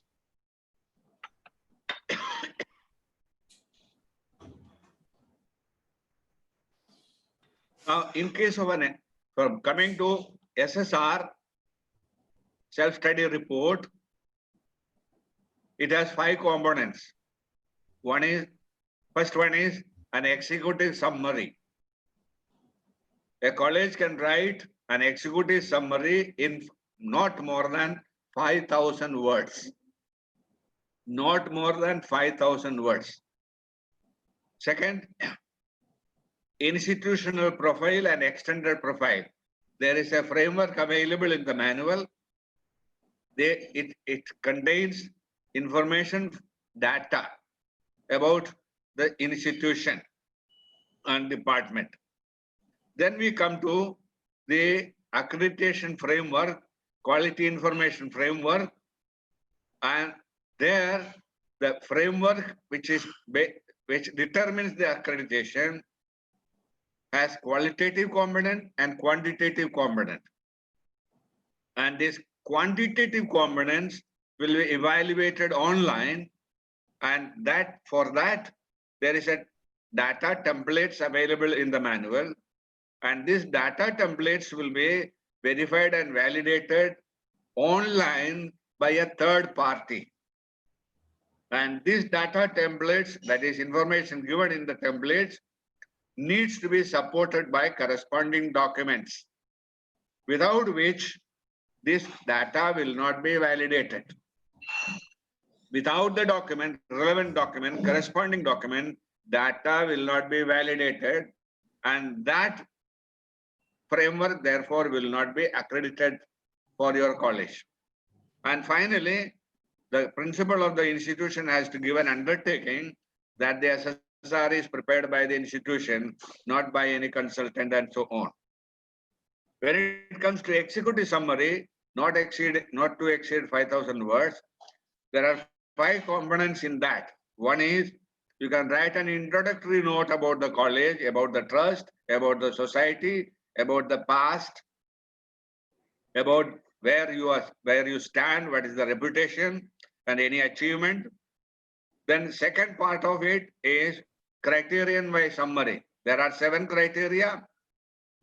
Each criteria need to be, some performance needs to be, performance, that report that you have written needs to be summarized into 1 paragraph. 1 criteria, 1 paragraph. So there are 7 criteria. Therefore, you have to write a criteria by summary, 7 paragraph. Then most important thing that is necessary is you have to prepare a note on strength, weaknesses, opportunities and challenges of your college. What are your strengths? What are your achievements? What are your weaknesses? Or what are your limitations? What are the opportunities open to you, to your teachers, to the students, to the college? Opportunities, identify, and what are the challenges that you are facing? Earlier we used to call threat, it is now called challenges. So in other words, you have to prepare based on your performance of the last 5 years, your strength, what you have achieved, your weaknesses, what you have not been able to achieve, what are the opportunities open to you, and then what are the challenges that you are going to face in future. All these needs to be written, and this is very important because peer team which will be visiting your college will be looking at this analysis, because they have to write strength weaknesses analysis of the institution in their report, and therefore this write-up is very important. Additional information can also be given, such as what are the milestones of the college. For example, Deogiri College. If you take Deogiri College as a case study, the Deogiri College has done marvelous in the past. And what are the milestones, achievement, key attainment of the last 5 years can be brought in here, which perhaps may not, and even if something is not mentioned in the SSR earlier, you can write here. Okay, milestones and the contribution of the college towards the 5 core values. There are 5 core values identified in NAAC for quality measurement, and that is to be, say, referred to. In what way you have contributed to national development, in what way you have made your students globally competent. There are 5 of them that they identify, research and all those things can be brought in. And finally, an overall conclusion. So in other words, the entire 5,000 words of executive summary can be segmented into 5 components: introductory note, criteria and summary, note on strength weaknesses, additional information about the milestones, which can be even individual milestone of teachers, which can be individual milestone of students. If it can be individual, it can be institutional milestones. It can be any contribution that the management has made to make the institution in a institutional reputation. All these can be brought down here. Now, what are the 7 criteria? There are 7 criteria, as I said, in case of affiliating colleges. There are 32 key aspects. Curriculum, first one is curriculum aspects. It carries a weightage of 100 for affiliating and colleges and 150 for autonomous colleges. And here, curriculum aspect, you have to prepare a write-up of 500 words on how you are implementing the curriculum in case of affiliating colleges, and in case of autonomous college, how you designed the curriculum. That has to come in. Second one is how curriculum is flexible. Third one is how you enrich your curriculum so that it becomes relevant. And the most important aspect of the curriculum development is feedback you collect from the stakeholders so that curriculum can be made relevant and updated. So there are 4 aspects of curriculum. In case of teaching learning evaluation, affiliating colleges have 350 weightage. Autonomous colleges have been given 300 weightage. Here there are 7 key aspects. One is the student profile. What is the quality of students coming into the institution? Whether you are getting the best student into the college or you have to search for students. Whether you are able to get the entire seats allotted to you fulfilled or you have student vacancies, admissions lagging behind. Students are diversity, then teaching learning process, teacher profile, then evaluation, that is examination related, performance, and most important thing that has now come in is performance and learning outcomes. What are the learning outcomes? Whether the students have been able to achieve what they wanted to achieve. That has to come in. It is not that just marks scored at the examination. It is the learning outcome include the achievement of the students in terms of knowledge, attainment of knowledge, attainment of skills, and development of personality, development of an attitude. All these become part of the learning outcomes. And as whether the students have come out of your college as matured citizens. And then the last one is a student satisfaction survey, which will be conducted by NAAC. So for that purpose, the colleges will have to upload the entire students' data on the NAAC website. The third one is research, innovation and extension. For affiliating colleges, there are 120 weightage. For autonomous colleges, the weightage is 150. Here, for affiliating colleges, there are key indicators include resource mobilization, innovation, research, publications, extension, collaboration. Whereas autonomous colleges also have to write a note on research promotion and consultancy. These two, whatever is shown in the blue, they are not there for affiliating colleges. Research promotion is not there. Research consultancy is not there. All the other things are there for affiliating colleges. For affiliating colleges, I will repeat: resource mobilization for research, innovation, research publication, extension activities, collaboration. Then fourth key aspect is infrastructure and learning resources. For all colleges, weightage is 100. What are the infrastructure facilities that you have? Classrooms, laboratory, etc., sports, and all those facilities. Information about library, information about IT infrastructure, and then an important key aspect is how you are maintaining these facilities, library, infrastructure, and equipment. Those are the 4 aspects. Then we have 5th key criteria is student support and progression. What are the support services that you are offering to the students? What is the progression that the students are making, particularly those who are going for higher education after UG, and those who are going for employment after UG or PG, as the case may be.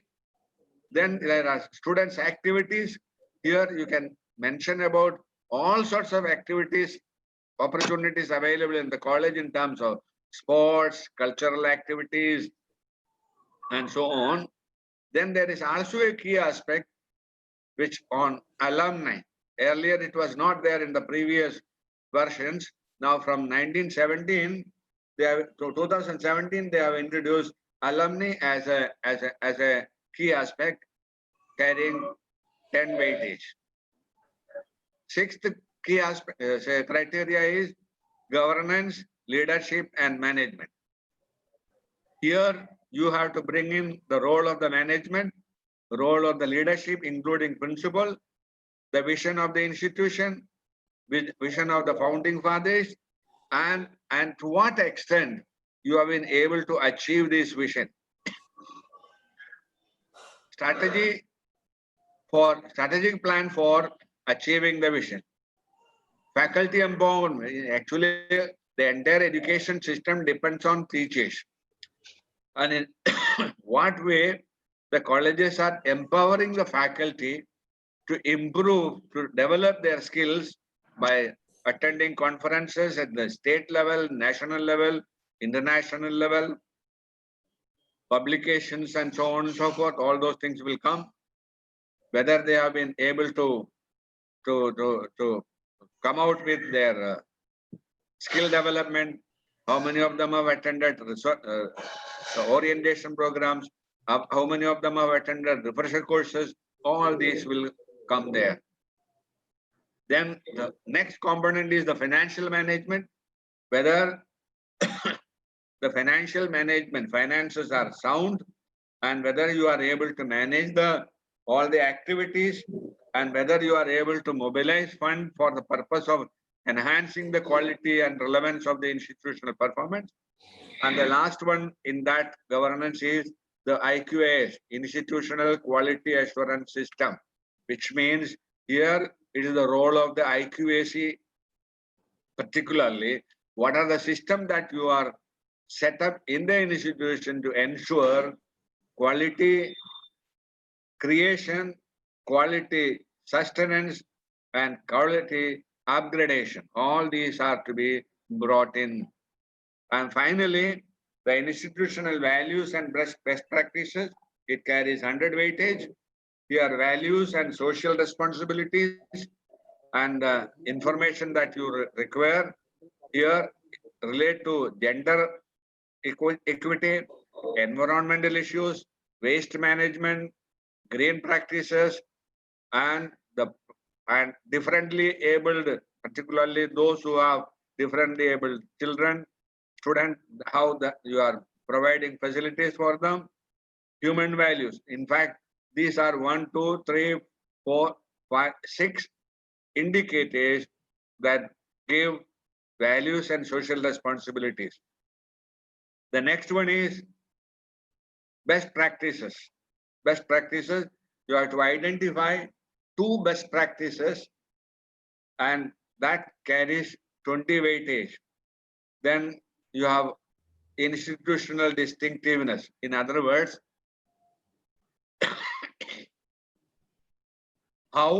where do you stand as a college, as an institution, in the context of the neighborhoods, in the context of what you want to achieve, in the context of your vision, in the context of the support system that you are providing.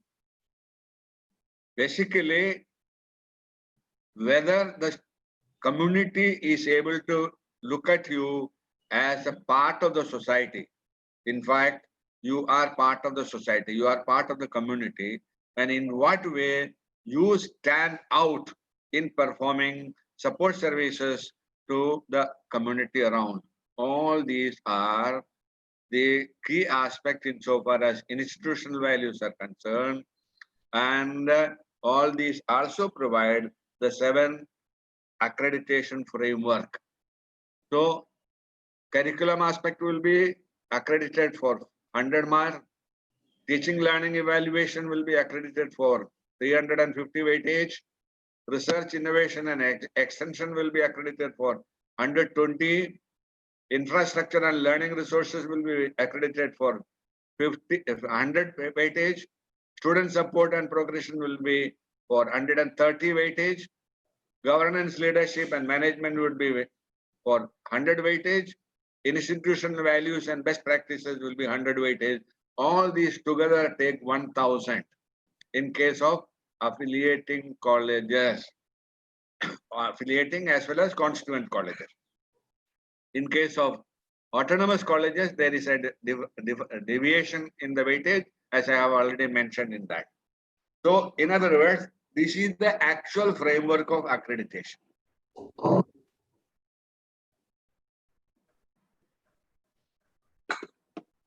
There are optional options, key aspects you can opt out, because there are some questions which you feel are not relevant to you.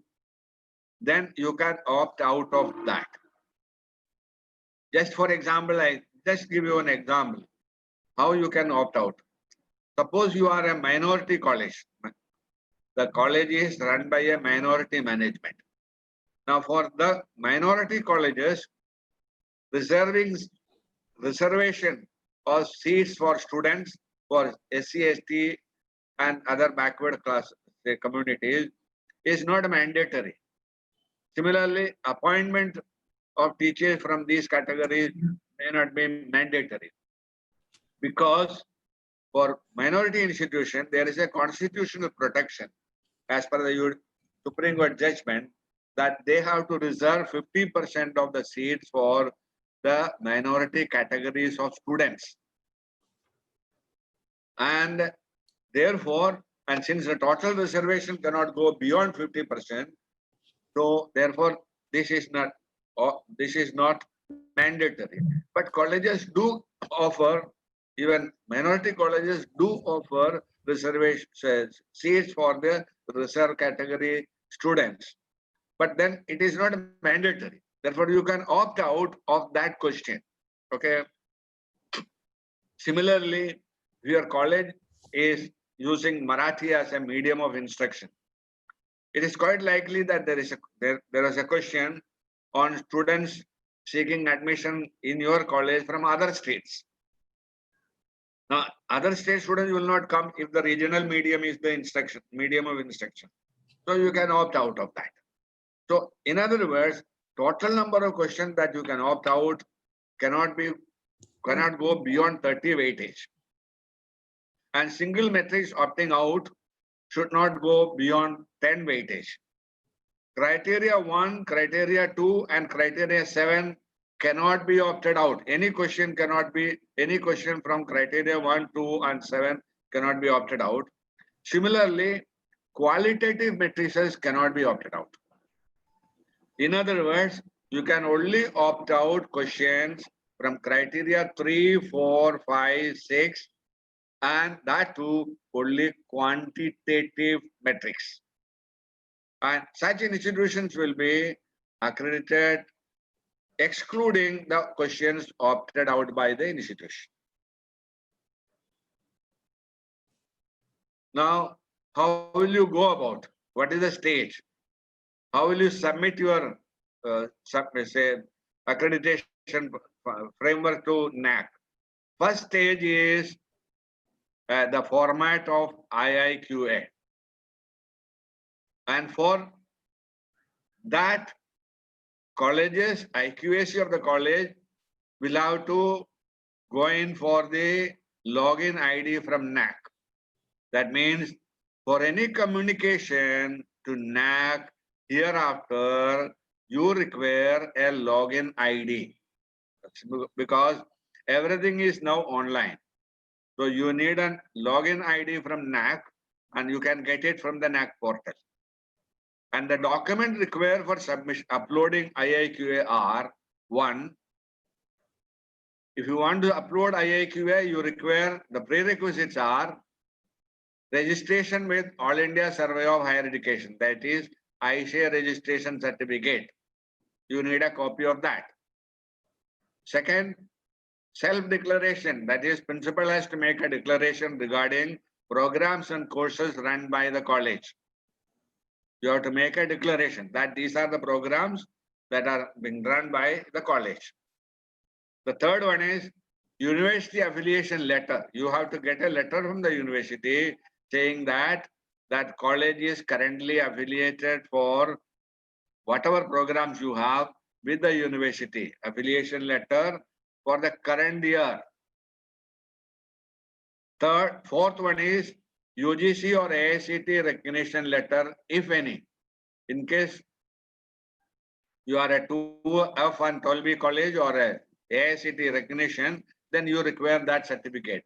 If you are not a 2F and 12B college, then if you are not accredited by NAAC, by AICT, then you may not need UGC certification. You require only university certification. You require only government certification. Okay. In case of AICT, any professional program, to start any professional program, you require AICT permission. That letter is to be uploaded. Registration fees to be paid. Fifth one is payment of registration fees. And registration fee for IAQA is 25,000 rupees plus GST, whatever is applicable. So once these documents are ready, once the information is ready, once you have filled up all the format, the entire format IIQA, then you can upload IIQA format on the NAAC website. And I would suggest that you don't submit at any point of time. Preferably upload this IIQA in the month of June, July. That means first quarter of the academic year, so that SSR can be completed within 45 days and the entire accreditation process can be completed within that academic year.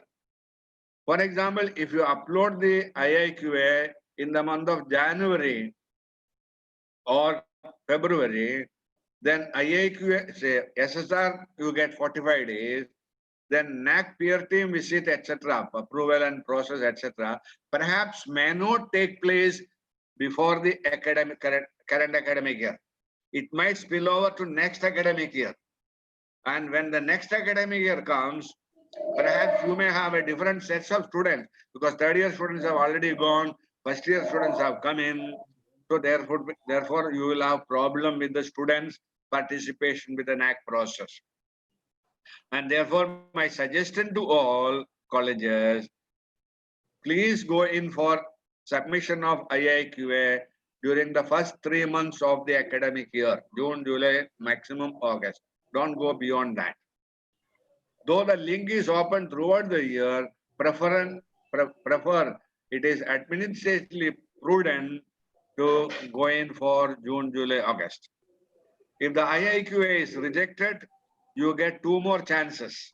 You get 2 more chances within the same phase.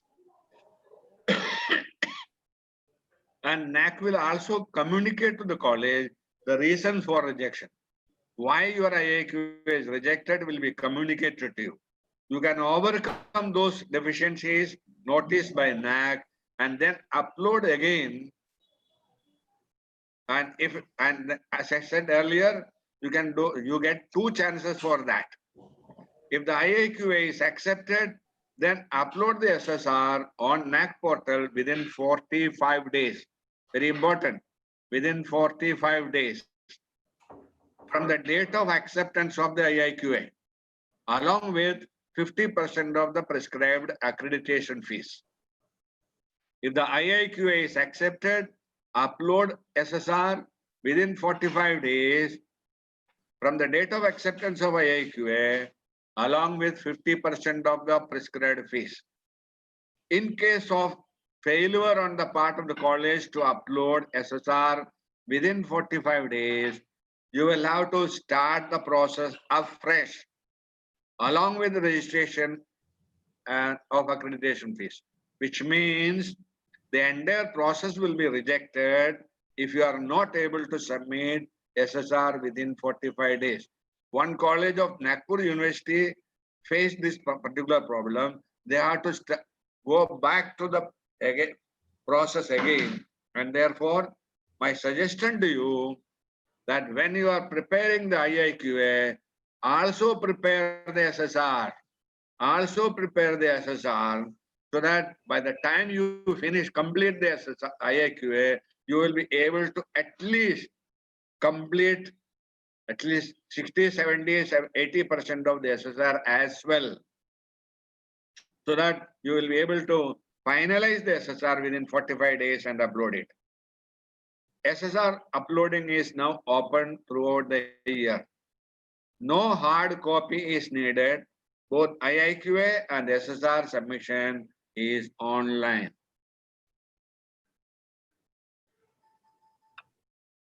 You require, for SSR format, you require 2 sets of document, qualitative and quantitative. You require, I repeat, you require 2 sets of document for qualitative and quantitative. For UG, 35 qualitative and 58 quantitative. For PG college, 36 qualitative and 60 quantitative. Remember, your approval from the university may not be a PG college. Your approval may be for the conduct of the arts, science, commerce colleges. But subsequently, after 6 months, after 6 years or 7 years or 8 years, you may add a PG program to your UG programs. So automatically you can claim to be a PG college. Documents will depend on the claims of attainment we make in our write-up. The number of documents needed will depend upon whatever claims that you have made in the quantitative and qualitative framework. Documents listed are required in the NAAC manual, and I am not going to go into the details of documentation because Professor Bole will be discussing with you the documentation aspect. One thing is very clear, for the quantitative indicators, you have to convert the physical document into electronic document and upload on the website. Physical document cannot be, because the entire quantitative verification and validation will be happening online, and therefore you have to convert them into electronic format.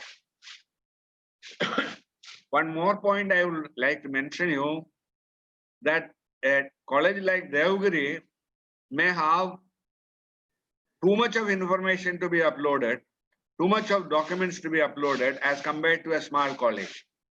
But NAAC portal is common to all, is the same standard, and therefore Deogiri college may not be able to, I'm just taking the name of Deogiri just an example, college may not be able to upload all the required document on the NAAC portal. So what you can do is, in case you are not able to upload all the document on the NAAC portal because of the volume, because document required are for 5 years. And then what you can do is, you can upload your document on your own website, college website, and provide a link to NAAC website. That is the best thing that you can do, and mention that since the information documents are voluminous, it is uploaded on our website and link is provided to NAAC. Okay.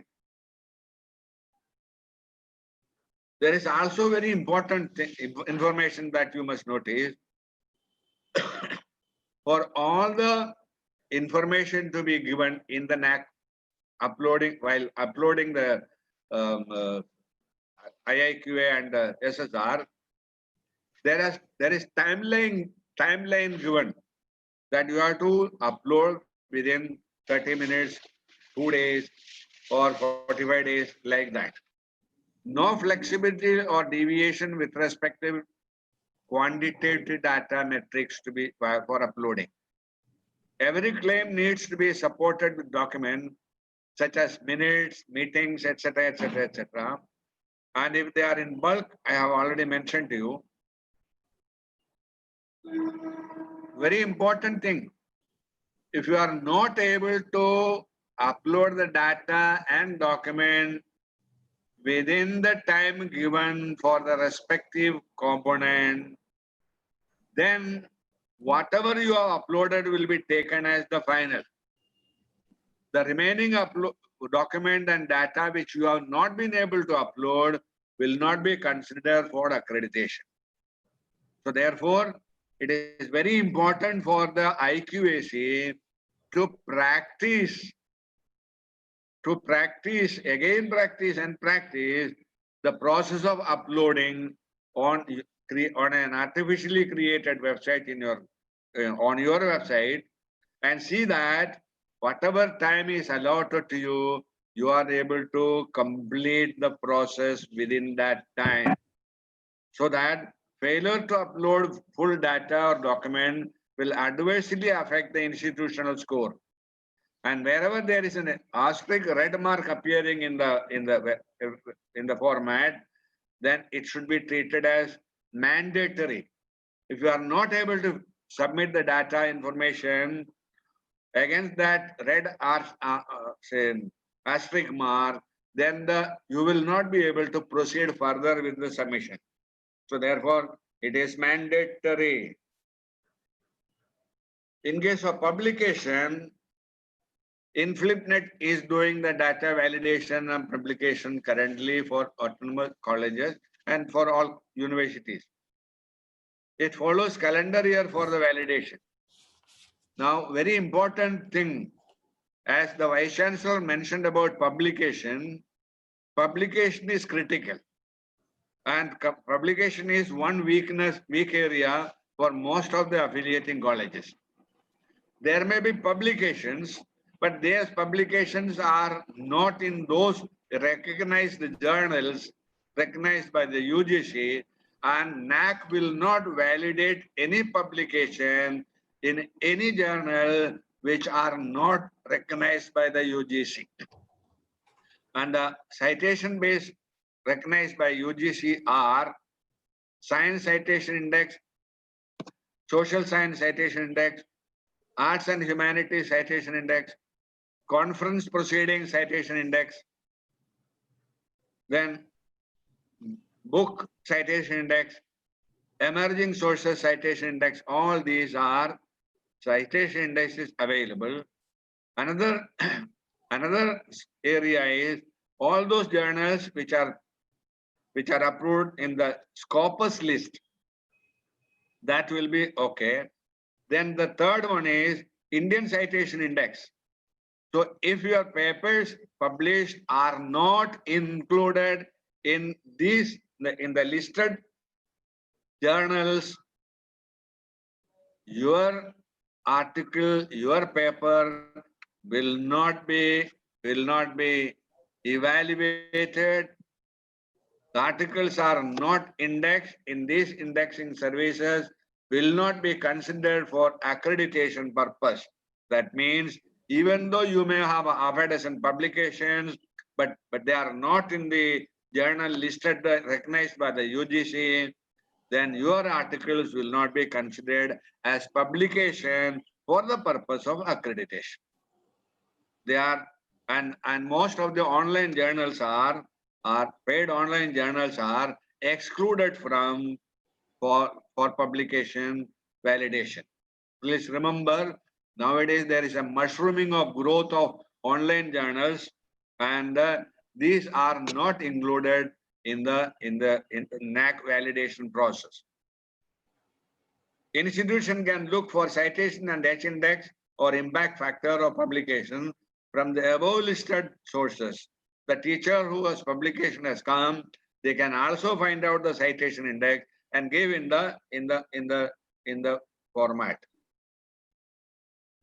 Data unaccompanied by relevant e-verified documents will make the data redundant. And if the document is not with you, you can reconstruct the document, because any document issued by the university government may have been endorsed to somebody else. And if it is not available in your office, if it is not available with that concerned teachers, it can also be retrieved from any agency, any person, to whom the letter has been endorsed, and then collect the data, take the copy and upload on your college website so that and provide that link to NAAC. When it comes to student satisfaction survey, which is part of the criteria 2, which carries 50 weightage, this will be directly conducted by NAAC online.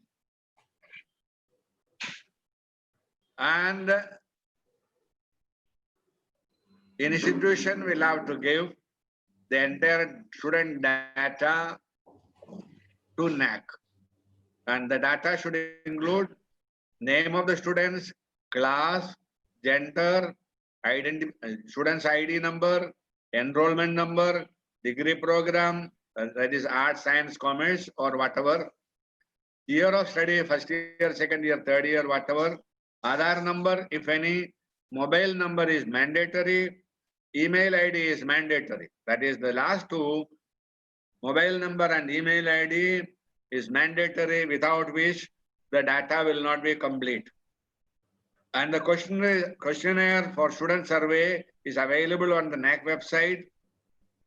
There are 20 objective questions and 1 subjective questions. Now, all these are available in English, and if your college is using Marathi as a medium of instruction and the students do not understand English, then you can translate the questionnaire to regional language, say Marathi, for understanding of the student, which you can put up on the college notice board, and the questionnaire can be understood by the students, but the answer will have to be given in English. Students will have to, since there is no problem, what is important is to understand the questions, because the answer is only tick, tick, tick. You have to only tick those 20 questions. The last question is only subjective, where you have to write 1 or 2 words. NAAC will randomly select the students from the list submitted by you. They require at least 10% of the students or 100 students submitting full data. Information from 10% of the students or 100 students minimum, whatever is minimum, that is important, completed survey report. And in case of universities, instead of 100 students, it will be 500 students. And if any student leaves a question unanswered, that questionnaire will be treated as invalid. And it is therefore important for the colleges to conduct awareness programs for students wherever necessary, but should not interfere with the survey. Ensure that students have access to ICT facilities for responding to the questionnaire. NAAC will send the questionnaire either on their mobile or on the email ID given, or both. And they will be given time to upload the information, respond to the questionnaire, and they should finish it within the time given by the NAAC. And if the response is less than 100 or 10%, then the college will lose 50 weightage. College will lose 50 weightage. Then the third next stage is peer team visit. And for peer team visit, there are 2 things in mandatory. One is the data validation, verification and validation process is completed and accepted. It is quite likely that in certain cases, we have seen that data validation and verification process is rejected by the third party. And in such case, peer team will not visit. If the DVV process is rejected because of variations in the data, because of deficiencies in the data, then it will be rejected and peer team will not come and accreditation will not happen. So DVV acceptance is mandatory. Second, institution should at least score 25% of the total weightage of quantitative metrics, excluding SSS students at survey, for eligibility of peer team visit.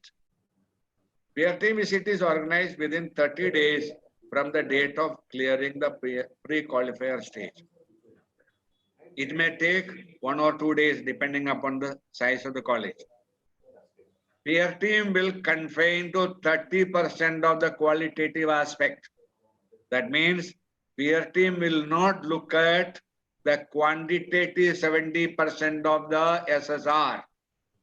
Peer team will only look at 30% of the qualitative aspects and the institutional strength, weaknesses, opportunity and challenges. Remember again, peer team is coming only for 30% qualitative validation because 70% quantitative validation has already happened online. Peer team will interact with stakeholders, verify documents, facilities, and if any issue, refer to it by NAAC.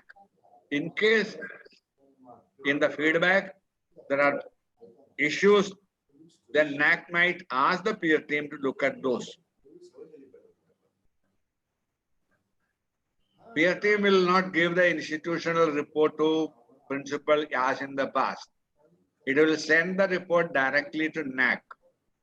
NAAC will integrate the peer team report, online report and grading, and then make a 3-part accreditation outcome report. 3-part accreditation outcome report. Part 1 will be peer team report, which carries general information about the institution and its context, criteria-wise analysis of qualitative indicators, and that will be descriptive, not bullet points.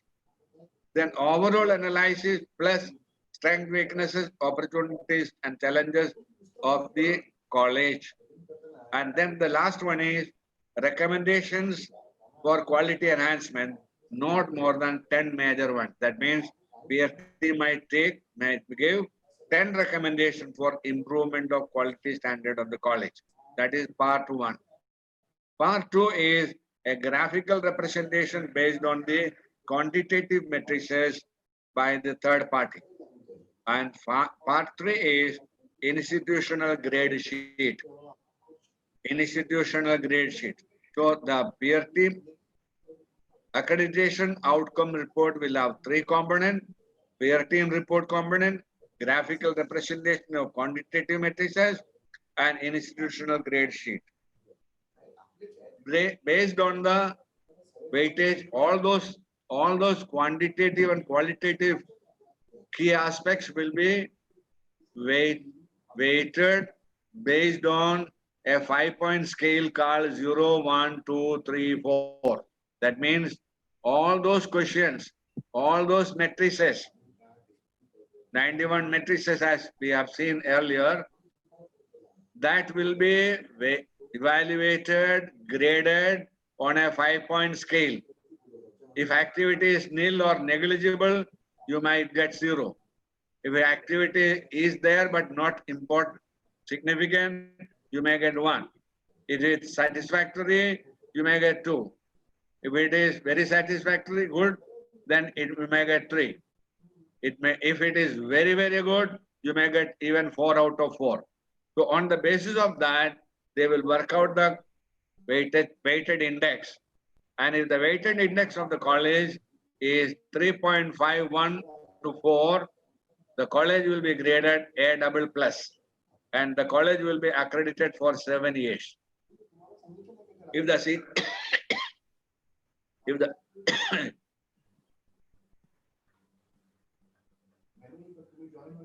if the CGPA is 3.26 to 3.50, the college will be graded A+, accredited again for 7 years.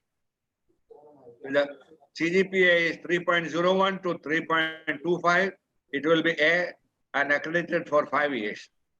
2.76 to 3, B++, 5 years. 251 to 275, B+, 5 years. 201 to 2.5, B, accredited for 5 years. 1.51 to 2 grade will be C, accredited for 5 years. And if the CGPA is less than 1.5, college will be only assessed but not accredited. You will not be accredited.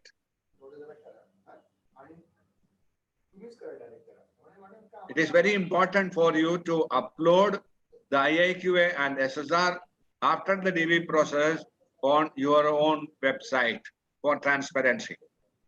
For those who are going for second and third cycles, it is very important that your IQAR year-wise is submitted to NAAC, uploaded on the NAAC website. If the AQAR is not submitted or uploaded on the website in time, then the accreditation process, second accreditation process will not happen. In other words, I will repeat again, AQAR is mandatory for subsequent accreditations. Accreditation outcome report or certificate also need to be uploaded on the website for transparency. And in case you find your process is deficient, you are not able to give all the information, you have a feeling that your data is inadequate and you may not be able to get a grade that you expect, then it is also possible for you to withdraw the SSR already uploaded.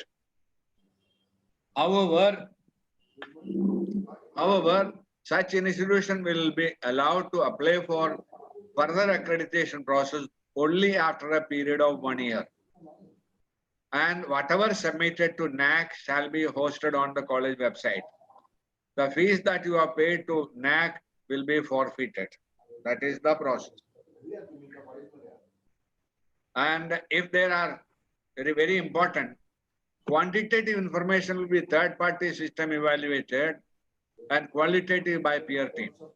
If there is any listen, all of you please listen. If there is any deviation in the system evaluation verification process, that is DVV, the institution is liable for penalty or legal action. Remember, whatever data that you are submitting, uploading on the SSR, the third party will verify this with reference to data on the university website, UGC website, ICAC website, AICT website, state government website, MHRD website, or any other source.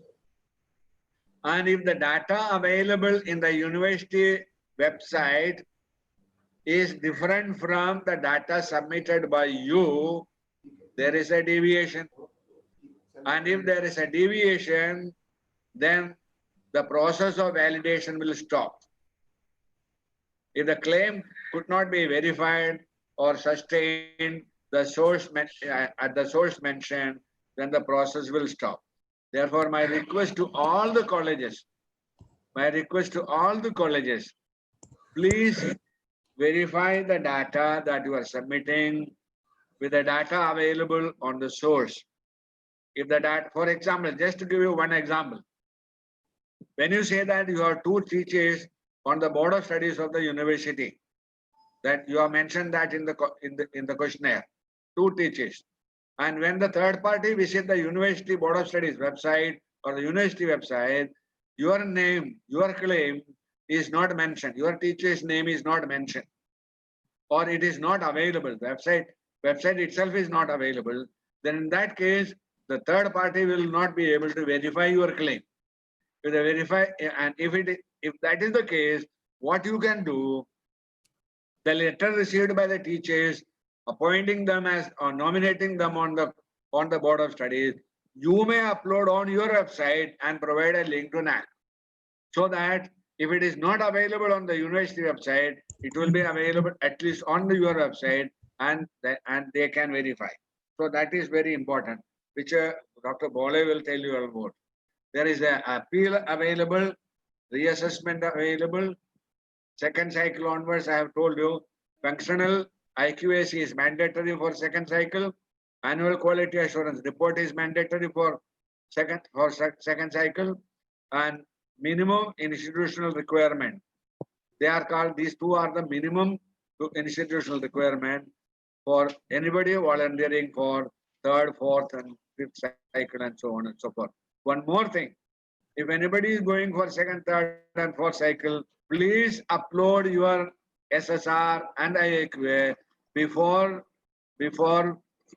the or during the last quarter of the accreditation period. During the 6 months of their validity of the previous accreditation.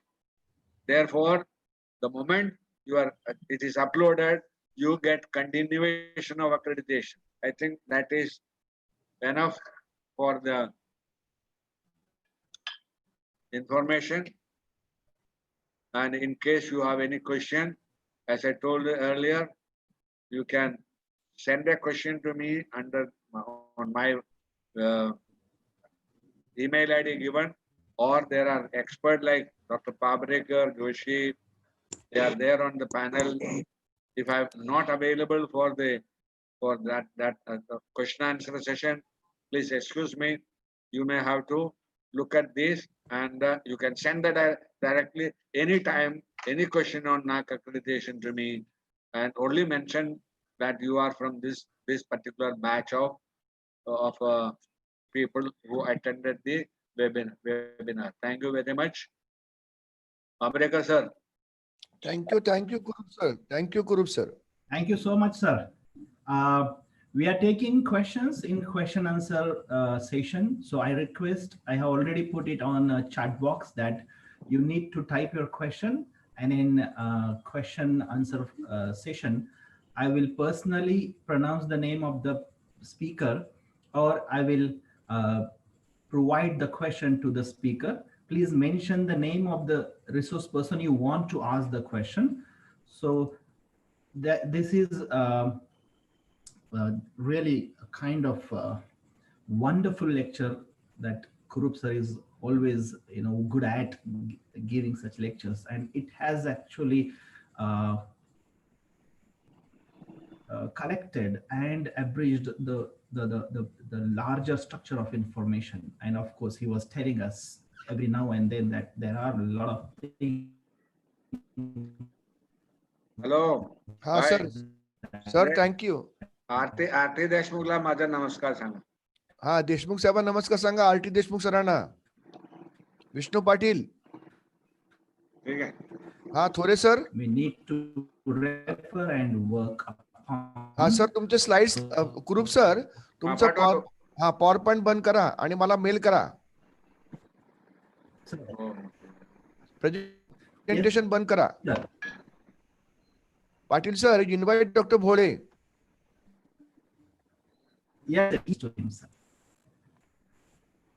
Yes. So shall we, sir, go for the next one? That is. Yes.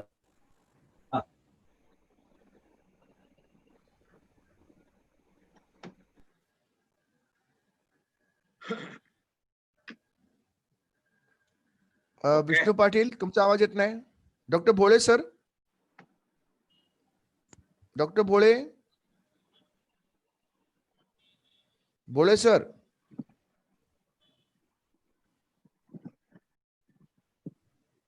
Hello.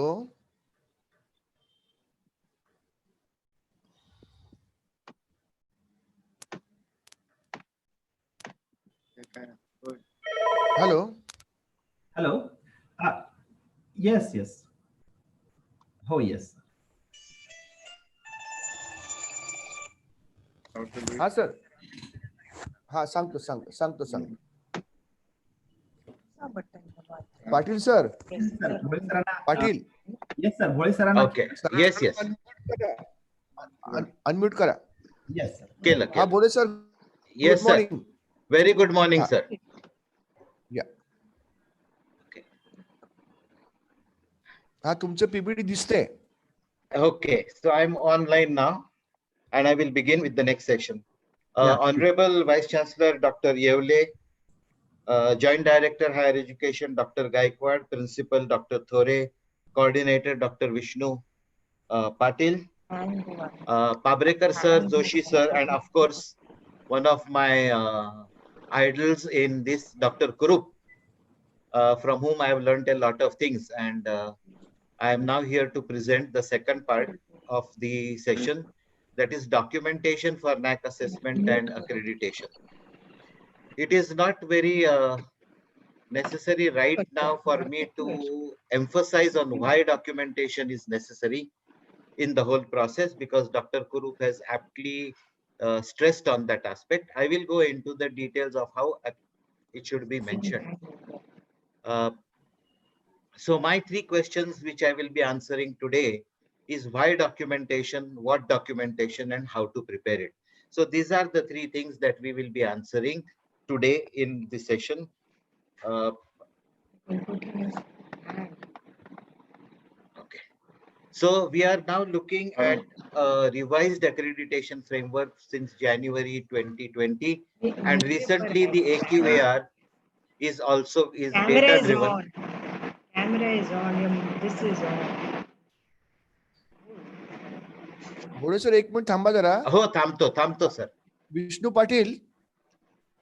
Patil सगळ्यांचे आवाज mute करा. सगळ्यांचे आवाज mute करा, फक्त भोळे सरांना चालू ठेवा. Okay, so please. Yeah, so we have now learned that everything, most of the decision on our accreditation is data driven.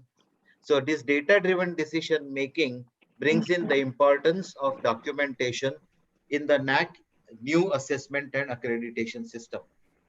We have seen a very significant shift from qualitative judgment to data-based evaluation. We have also seen that 70% is quantitative and 30% is qualitative. And this is based on the data that you submit, the college submits in the SSR and the AQAR. So whatever we are submitting is going to be evaluated, and therefore we have to be very, very careful, right? What we need to prove when we are uploading or when we are thinking about documentation is, number one, the authenticity of the process. Is the process of our documentation authentic, or have we created some documents? So whatever action you do, it's seen there, and what you say also will go there, because you're 1 minute. Kurup sir. Kurup sir, please. Yeah, please mute your mic. Kurup sir, I'm not able to mute your mic from here, so please you mute your mic. I think he has done that. Yeah. Please. So what we are now looking at in documentation is authenticity of the documentation, how true the information is, and whether the source is authentic or not. One example which Dr. Kurup had given was the your teachers as members of the BOS. So that type of authenticity, objectivity, giving a very clear answer to a clear question. Don't try to beat around the bush. We could have done that in the older system where a lot of descriptions were included. Then there should be transparency. Transparency basically means that this data should be available on demand, that you should not hide any data which is there. Accountability is another thing, that when I say that I have done something and that this is what my document says, am I accountable for it? That I should not go back on my words and say that, no, actually I did not mean this, but then that is what we mean by accountability. It should have external and internal validity. When I say it is valid through an external agency, we are submitting a lot of data, a lot of information annually to the Joint Director of Education, to the university, to everybody we are giving this information. So our data should also be valid by the external agencies other than NAAC.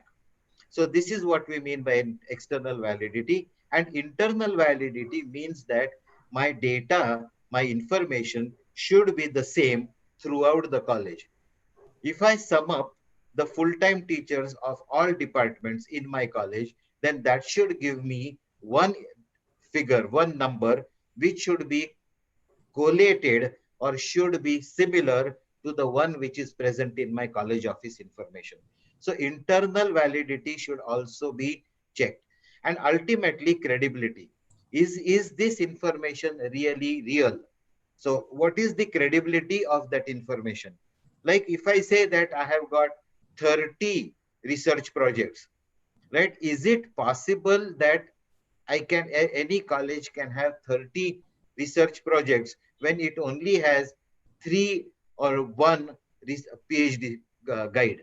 So it is this credibility when we are collating or correlating information across the criteria. Please note that it should be credible information. So these 6 points are the foundation of our data: authenticity, objectivity, transparency, accountability, external and internal validity, and credibility. So please note that every document that you make or which is going to be presented to NAAC is or follows these guidelines. The next which I want to say, we use the word documentation a lot. Documentation should be good, documentation should be like this, should be like that, okay? And it is important, and we use all these terms, but what does documentation really mean? It has got 2 connotations. Number 1 is the material that you are presenting, the paperwork or the soft copies, or what we called as certificates, or all these type of paper-based, previous paper-based, that material, photographs, videos, all these is the material that you are providing as official information or evidence, or which serves as a record. So fundamentally, the evidence is being proved either through paper, certificates, videos, photographs, everything. And the second meaning is the process of classifying that particular documentation. All the documents come together. What is the process of classifying them? Because when we are going to upload it, we are going to upload it metric wise. So whether you want to classify them criteria wise, key indicator wise, or do you want to classify them as per your operations in the college? So that process of classifying is going to become another aspect of documentation. Though we say that material evidence is very important and is the primary source of documentation, we must first define the process of classification, so that when we are going to upload it, Dr. Kurup has very well emphasized that you must practice uploading. So when we are going to practice this uploading, we will have to retrieve it from a certain source, and we will have to retrieve it from a classified system. So this process of classification has to become very important. You cannot classify photographs in one folder, annotating text in another folder, and try to bring them together and then put them here. So our process of classification becomes primary and material evidence becomes secondary. So please note that whenever you're thinking of documentation. I talked about evidence here. There are 2 types of evidence that every college will present. Number 1 is direct evidence. This direct evidence is unequivocally unrefutable. So whenever I say that this is the proof for my statement, that proof should be present in that document that you present directly.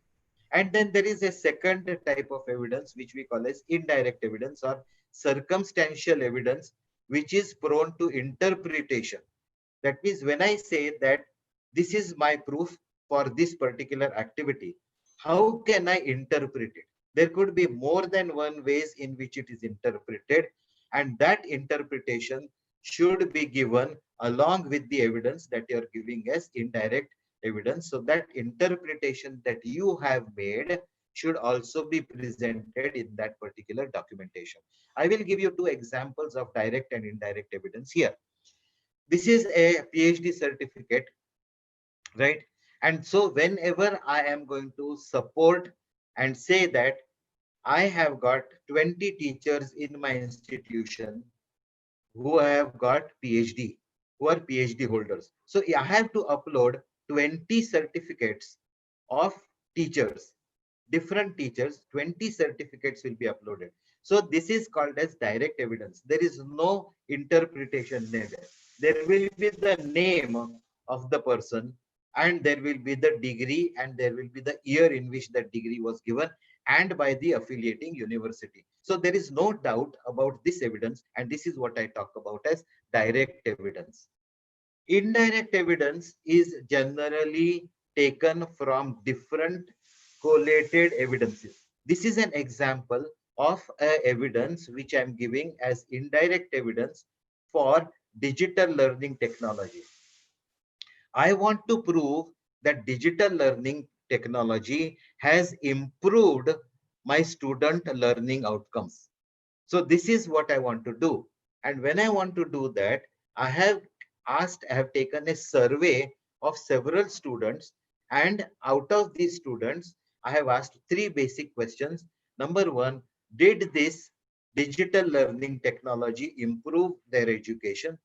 Did the digital learning technology save time? And did the digital learning technology boost their grades?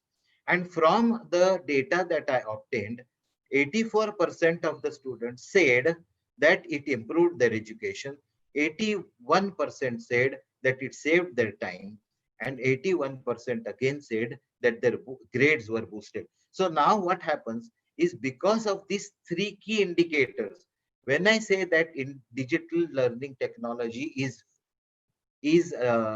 let us say more useful for the students in their outcomes, it means that these are the 3 outcomes that I have identified.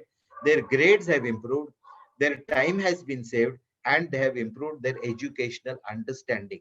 So this is a proof of indirect evidence. And I have made some kind of interpretation that digital learning should boost grades, should save time, and should improve their education. So this is my interpretation part.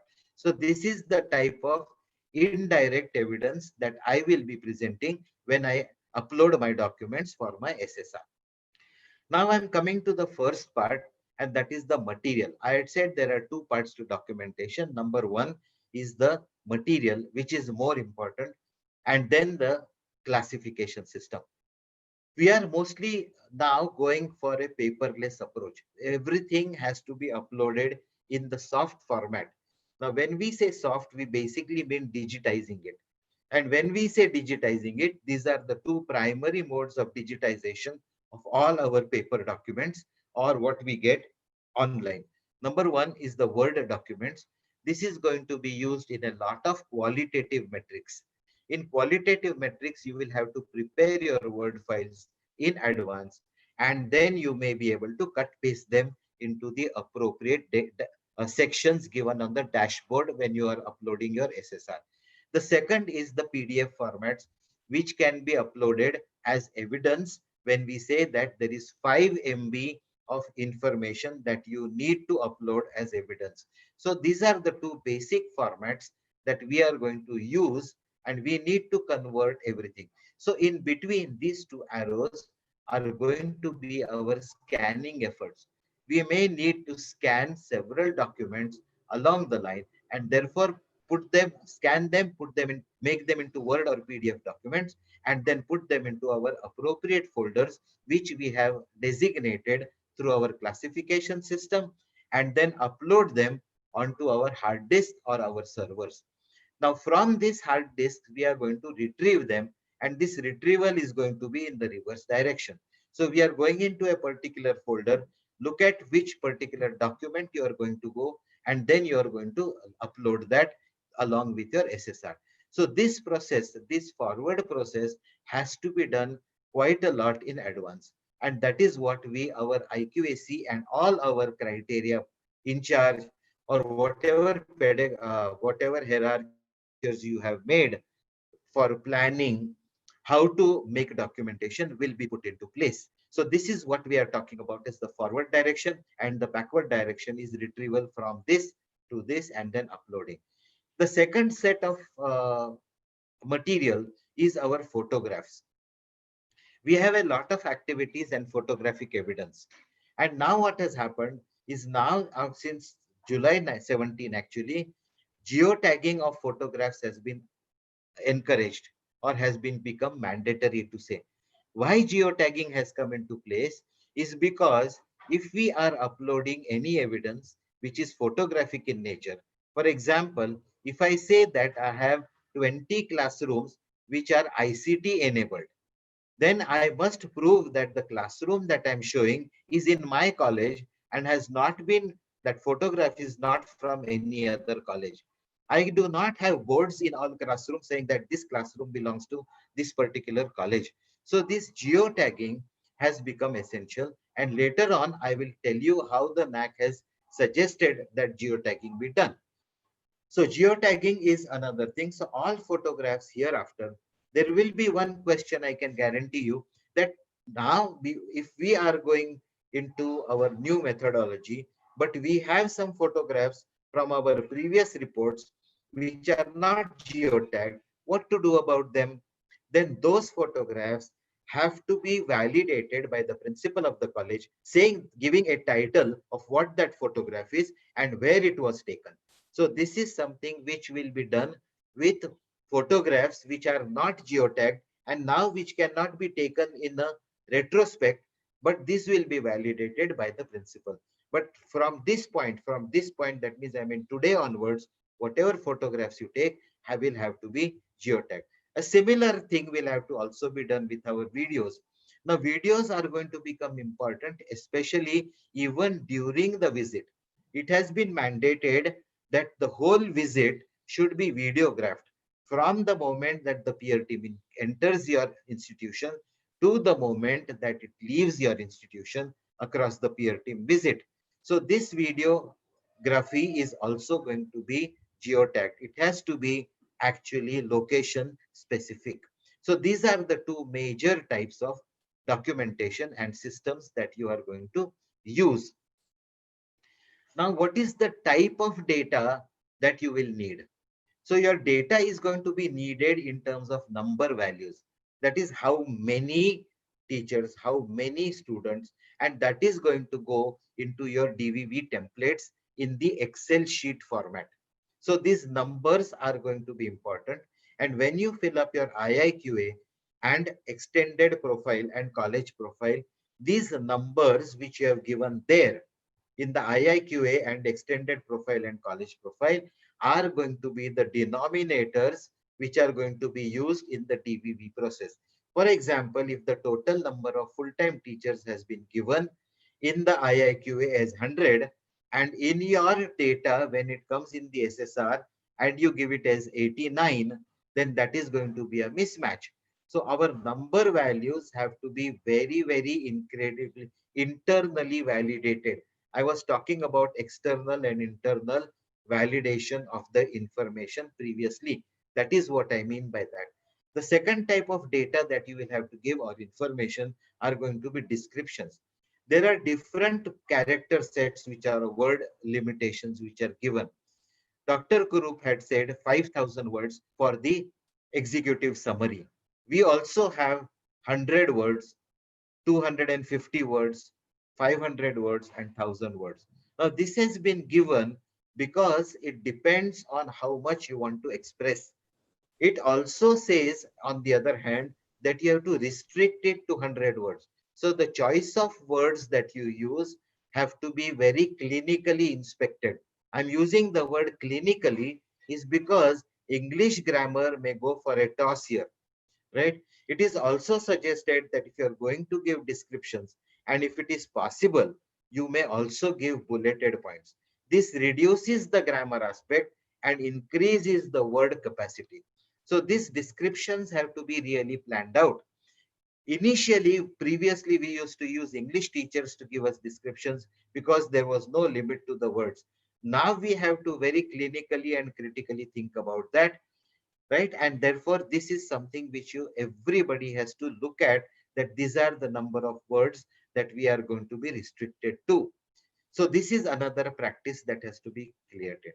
Website links and uploads. This has already been told to you.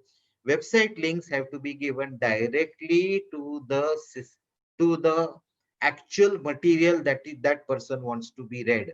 It does not have to go to the home page of the college. You don't want the NAAC assessors or the NAAC peer team or the NAAC DVV people to actually go to the home page and then search. It has to go directly to the link. The uploads which you have made have to be directly pointed out, and therefore the URLs that you give have to be very specific. And the fourth thing that you will have to give is photographs and videos, which I have told you right now. They will have to be put into your reports also. It is advisable that you put this video, the photographs especially, embedded in your reports, so that when you actually point out to that document, you do not have to point out to the photograph separately.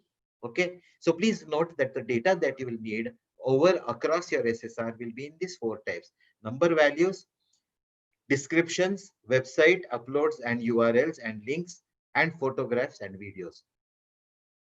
Now for the uplinks and for the website metric uploading, NAAC has given you a specific limitation. Number one, that each metric will only support 5 MB of data. Now it is advisable that if the host documents, if more host document, if it is more than 5 MB, then the document should be hosted on the HEI's website, and then you provide a link within the same metric description saying that this is a link you can go to if you want to have more expression or impression of that particular information. You are to upload all the documents during SSR submission. And because if you do all this, your DVV becomes faster. It should be clearly readable for the claims made. When you upload a document, for example, a Word document, usually the conclusion of that document summarizes everything you want to say. Now, this is not what should be done. What you really want to do is the highlights of that document should be given right in the beginning, so that when the person opens the document, whatever claims you have made are directly visible at the beginning of the document, right? It is something like the executive summary that you are going to give. Whatever claims you have made are right in the first portion of your SSR. The executive summary is the highlight of your whole institution. So the clearly readable claims should be there. It should not be hosted on Google Drive or in a third-party website. This is very important. It should be within your college website. It should be both on the NAAC portal, that is a NAAC dashboard, and on your HEI website. This Dr. Kurup had said that these both should match. There should not be a discrepancy of the document on your website and in the NAAC portal. So this is something you have to be careful about. It is advisable to take all your documents to the HEI website and then from there upload them into your NAAC portal so that there is no discrepancy noted, right? The links which are given, I mentioned, should be directly to the metric and not to the general links. And the documents which are in regional languages should be translated into English, and this should be duly signed by the principal, and both should be uploaded. Both should be uploaded. Please note that. Okay, now we are talking about, I'm just giving an example here of a data template which is being provided for 3.4.3 and 3.4.4.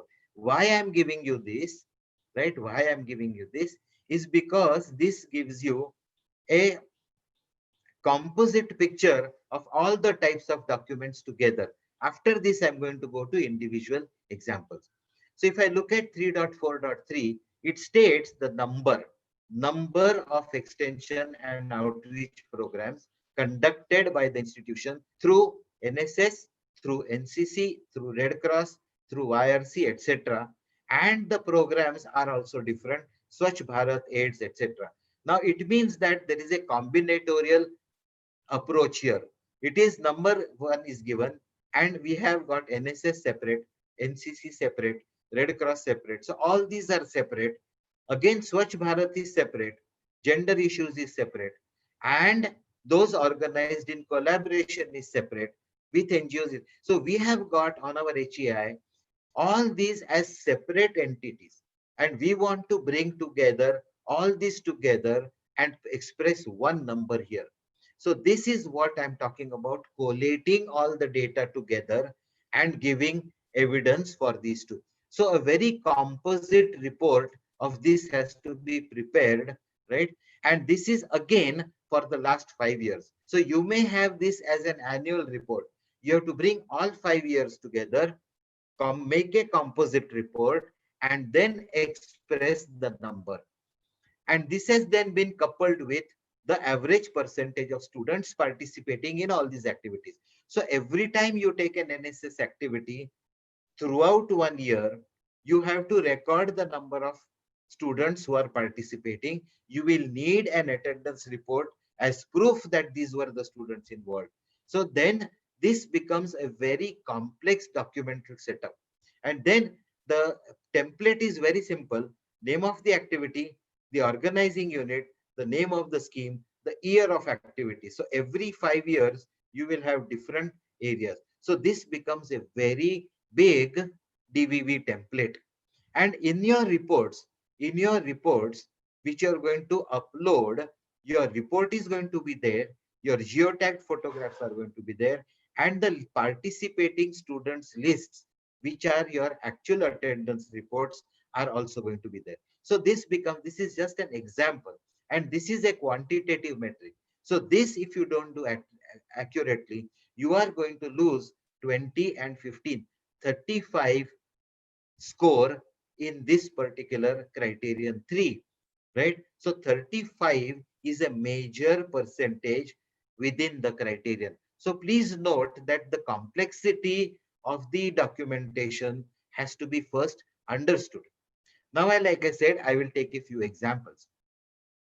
Now, there are fundamentally 2 types of documents that you need to have. Number 1 are those which are already present with you. They are ready. They are ready. For example, affiliation to the university, affiliation letter with the Director of Higher Education, affiliation for courses with the state government, affiliation to UGC 2F12B. These are documents which are already ready with you. You have to scan them and keep them ready. University approvals is the same thing. UGC 2F12B is them. Sanctioned strengths, which are given to you by the Director of Higher Education, that this is your sanction strength for this year, whether it is faculty or students or support staff. These are documents which are ready. So if you are looking at all these are your ready documents. Budget statements of accounts are audited statements. Codes of conduct have been given by the Maharashtra Universities Act. Accreditation status has been given by NAAC. Okay, so all these are ready documents. The ones that you really want to concentrate on are the ones you need to create. You will need to create lists of documents, whether they're attendance lists, whether they're lists of teachers of departments, whether they're lists of PhD teachers. These are not consolidated everywhere. So you will have to bring them from different sources and consolidate them and get that particular list validated. And please note that every list that is validated should have one date at the bottom, that this list was validated and verified on a particular day by a particular person or a particular committee like the CDC. So this particular list have to be validated and the date of validation has to be put there. Among the descriptions, we will have to prepare policies. Now, policies are not needed for every metric, right? But policies will be needed for certain areas of operations, such as what are our policies for admission, what is our policy for research, what is our policy for result analysis, what is our policy for academic audit. So all these policies will have to be outlined. These have to be prepared. You can visit the websites of several good colleges, right, in your vicinity or across the nation and look at their policies. You can take their policies or modify them and look at the core element of those policies. Along with policies, you will have to prepare standard operating procedures. Then there are descriptions of processes. How do you give admissions? So these processes are essentially your SOPs, standard operating procedures. And then descriptions of outcome. Now, whenever the result of a class or a result for a year is interpreted, that analysis has to be given. So what was the output or the outcome of your examination system? This particular outcome has to be represented. Now, this is not given to us by anybody. This is what we have to bring together from different areas and prepare an analytical report. Photographic evidence we have to create. We have to bring about different photographs for a particular session and put them together. We have to create our scanned documents and put them together. We have to create our data sheets by which we will collect information, and ultimately all our data and information, all our analysis reports. So these are some kinds of documents which are not ready, but which we will have to create. And this is where most attention has to be given, because as Dr. Kurup and everybody nowadays says, that our assessment, Honorable Vice Chancellor also said, Principal Thore also said, that it is now an outcome-based evidence is required. The next is, I will go to how a list of documents has to be prepared. A list of documents, I have just given some examples here. A list of full-time teachers is required. Now, whenever we go to the office and we tell them that give us a list of full-time teachers, the first question that they will ask is, do you want full-time teachers for everybody, self-financed, and full-time teachers for your financed courses or grantee-aid courses? You will have to say yes. Then they will ask you permanent ka temporary, CHB due ka hai. So we will have to identify and decide what we mean by a full-time teacher. And the term full-time teacher has been aptly described and defined in our glossary of the SSR. A full-time teacher is a person who is taking at least 90% of the stipulated workload in that particular grade. So if it is an associate professor, the stipulated workload is 14 clock hours. If it is an assistant professor, the stipulated workload is 16 clock hours, which translates to 18 periods and 20 periods respectively. So this is what we have to do. We don't have to look at now whether it is a permanent teacher, ad hoc teacher, whether it is a full-time teacher. And full-time teacher, another condition is that that full-time teacher should be employed for at least 90 to 95% of the annual program. So if in 1 year, that person should be at least employed for 11 months continuously. And that is what we mean by a full-time teacher. Now, these conditions can be decided also on the lines which have been given by our Honorable Joint Directors. Then we need full-time teachers department-wise. And after we make this list, we need the principal's validation. Then we have another list of number of classrooms which have been asked, number of ICT enabled, and number of seminar halls. So all these, right, we have to actually document, make a list, get it validated by the CDC. Then attendance record for all programs. So the in charge or the teacher is going to give you this attendance record. So these lists, we cannot put if supposing we are getting an ERP, okay, we have an ERP or let us say a data-based or a screening-based, or we have a, let us say, electronic method of taking attendance. Then how are we going to convert that to a document? That also has to be seen. So we will have to generate this list. This list may not be ready. The next thing is the processes. Now for processes, if you are looking at, these are some of the questions which have been asked regarding processes. Curriculum delivery has asked, what are your plans and documents? Adequacy of infrastructure. Effective leadership is visible. Teaching learning processes and other methodologies are reviewed. Institutional distinctiveness. So these are some of the processes that need documentation. I am going to take one example in the next slide, and that is curriculum delivery. Now, curriculum delivery actually starts with our syllabus. So our syllabus has been defined by the university. If we are an autonomous college, we will develop our own syllabus. Okay, so when we have our syllabus, our courses have also been defined, and the college may have its own enrichment cross-cutting issues.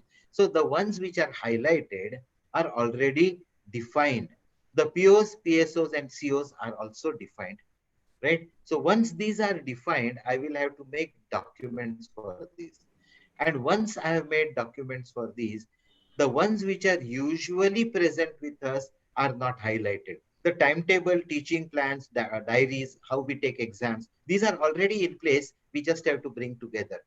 After we have this, then we go to our attendance. I just talked about attendance. Attendance sheets are ready. So we just have to do. Teacher's diary may also be ready. A teacher's monthly completion report may be ready.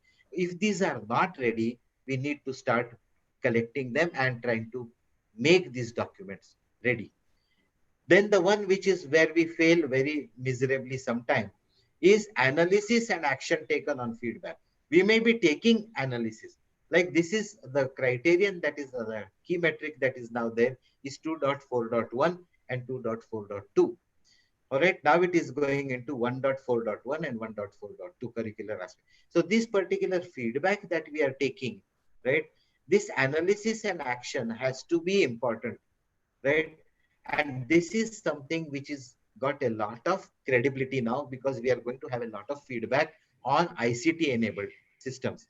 Then whether we take extra lectures, remedial, enrichment, what are the learning? So all this is going to be important documentation.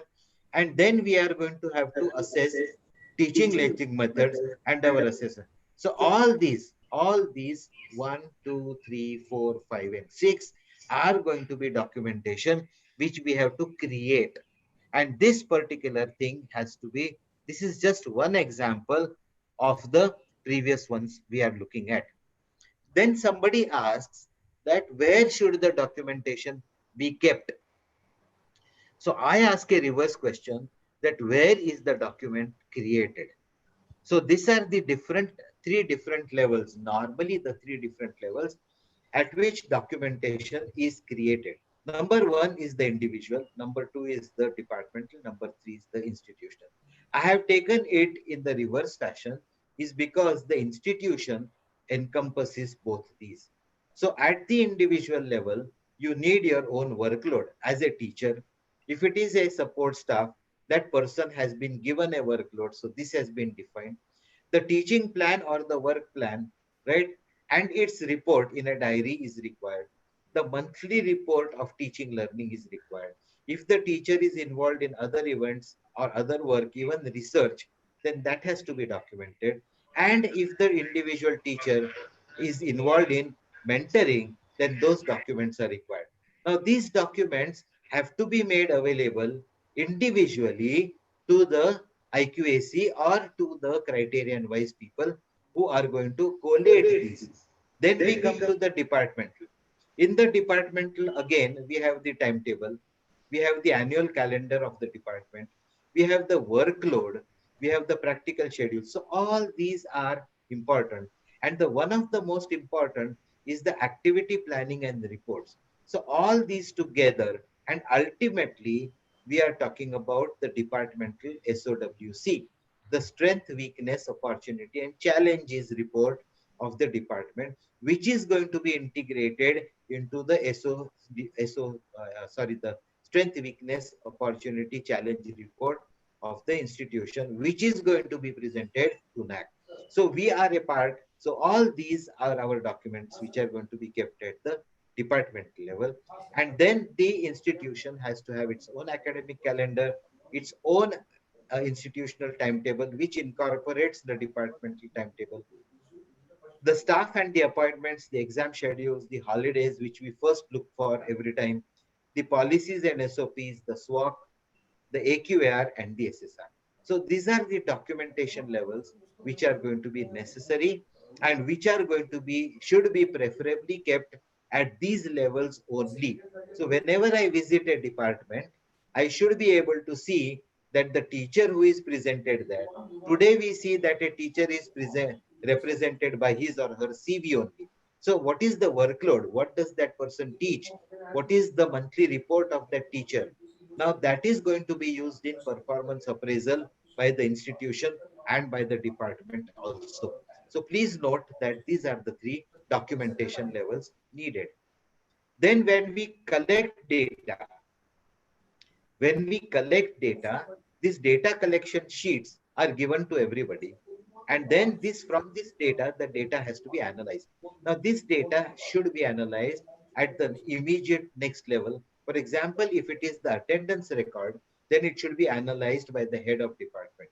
If it is a criterion-wise report, it should be analyzed by the IQAC. If it is a activity report, it should be analyzed by the in charge of that activity. And then a report of this analysis should be taken, and that should be presented to the CDC in their minutes of meeting and should be validated there. So whatever data we have presented and whatever reports we have presented need to be validated by the CDC ultimately in their minutes of meeting. So what are these types of reports? There are three types of reports: assessing the learning levels of students at entry level and arranging programs for them, attainment of PO, PSO, and CO, and progression, placement, and examination. So when we collect all this data, the respective people can analyze them, and then the report is prepared, and this is then going. And this validated report should be placed on the website for all stakeholders to see, and for on the NAAC dashboard, as when you talk about exam proof of our report of results. When we say examination results, this is what we are uploading. Now, whenever I'm going to analyze a report, this is a simple way of analyzing report. I have taken 5 internal tests. I have taken 22 students, and I have given maximum marks from 0 to 20. And I have taken these reports in an Excel sheet, looked at that mark, and I have kept this as my target. So this is my, let us say, course outcome that I have targeted for myself. And whenever I'm going to analyze it, right, I analyze many things, but one of the things I analyzed is that there is a good performance, overall good performance of all students in test number 5, which is shown by these bars. And what was that test? That test was a seminar. So that means that I can analyze this particular assessment protocol in saying that my postgraduate students are very good when they are tested through the seminar or oral presentation system. And then I can go and tell the people that why this is possible. Okay, so this is a method of analysis. There are many methods of analysis which you can use. This is not going ahead. Sir, any reason for that? You may have to press twice or thrice. Okay. I'm trying to do that, but this is not going ahead. Even my screen sharing has become a problem. Okay. I will share it again.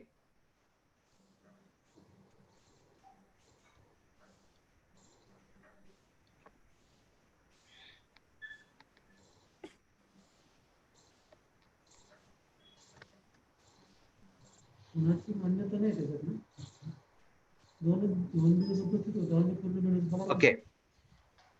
Sorry for the interruption. The next thing, which type of document that you have to prepare is a report.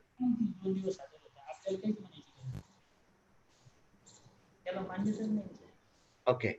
Now, when we say a report, we normally what we do is when we prepare a report, we just say that so many people did this, we put a couple of photographs, and on this particular day, this activity was taken. So we have 1 page or 1 paragraph of writing and 20 photographs. Okay. But any report actually goes through these particular phases. So again, there is an executive summary of the report of the event. Okay. Then there is an introduction, why this was taken and what was the expected outcome. Then where was it taken? What is the location? Now here you can put the photographs as evidence. Now, this is a photograph which has been taken for some college, right? And they have shown that, but they have not geotagged it. So I don't know whether the location is verifiable. Attendee survey and metrics. So how many people attended? What was the feedback from that? If it is a program where speakers are involved, what is the program? When we put an agenda, we put that program. Who are the speakers? What was their affiliation? Sometimes our photograph assumes that we know the speakers, but you have to put the names of the speakers, what is their affiliation and what is their topic. Photographs and videos will come. Did you have any marketing and promotional activities? Like today's program was put on several websites, or they were marketed by RUSA, they were advertised by the Director of Higher Education. So this marketing and promotional activities which you may be doing for that event also have to be done.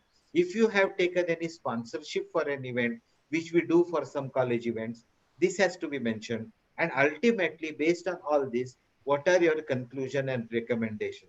That was the program done and were the outcomes reached, or do you want to improve something so that next time when this particular type of program is conducted, this should be improved, like NAAC does for us, right? That this type of recommendations are improved. This is what we need. The next is photographs. Now, if you're looking at this photograph, geotagging becomes important, because this is me speaking somewhere. The location is possibly visible. My topic is possibly visible, but nobody knows when I gave it. This is a photograph of an alumni meet for my PG students, which I had conducted. Because I know my students, I can pinpoint when it was taken and when they had come, but nobody else will know it. This is a particular NAAC peer team visit where this date might be well valid, but I don't know who the chairperson is, or whenever I'm going to express this in my report, it is not necessary for everybody to know everybody. So these are some things where geotagging becomes important. So what is geotagging? Geotagging, the SOP that has been given by NAAC, is it is expected that you take it by a digital camera, or nowadays even for some cell phones, the same type of facilities which are present in a digital camera are given on. You take a picture in a digital camera, and when you are looking at when you are going to download the picture onto a computer, you have to set your location on. Okay, so when you're taking in a smartphone, you set your location on. But when you're downloading the pictures in a computer system, then you examine its properties, you right click it, and you get these properties. In the properties, you will see the details, and in the details, this latitude and longitude is given here. Okay, now this is possibly the altitude is also given. So this is one which has been taken at mean sea level. So it is somewhere near the sea. It could be Mumbai also. So this is something where you are going to, this is what we call as geotagging. Now this has to be done very, very critically for every photograph that you do. Okay. So this is something which you will have to do. This is very clearly given on the NAAC website also. Okay. The next one is our compliance documents. We have UGC documents. I told you about statutory documents. So all these are our compliance documents. And these compliance documents are either from the UGC, if you have a formal MOU, or if you have extracts of audited statements. The the compliance part means that the seal of the UGC is there. It is a government recognized document, and there is the seal of your auditor here. So this actually makes it as per the standard and as per the policies you are given. So when you present this document, don't take shortcuts. Scan the whole document. And if you look at this very carefully, right, it gives me what the direct evidence as to why this document is given. This document was given for change of status of the college from unaided or self-financed to aided college. So it is very, very clear under which act this has been done. Then the person will go and look at the details. So this is what I meant by compliance. Here also in the audited statement, the heads of expense are very, very clear. And here also, where this is applicable and where it has been registered is also very clear. So all these types of documents which are compliance based, as per rules and standards or regulations need to be very carefully selected and presented. Then we have standard operating procedures and policy documents. We need our policy documents for our codes of conduct, for our financial aspects.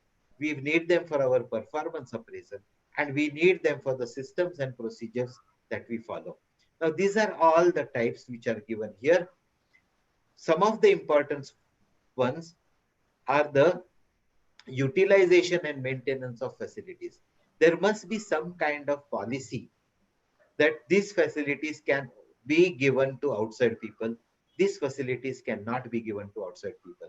So a policy has to be made, and for giving it to people, whether it is outside or internal, some kind of procedure has to be established. If I want to use the auditorium, then I must submit a requisition form.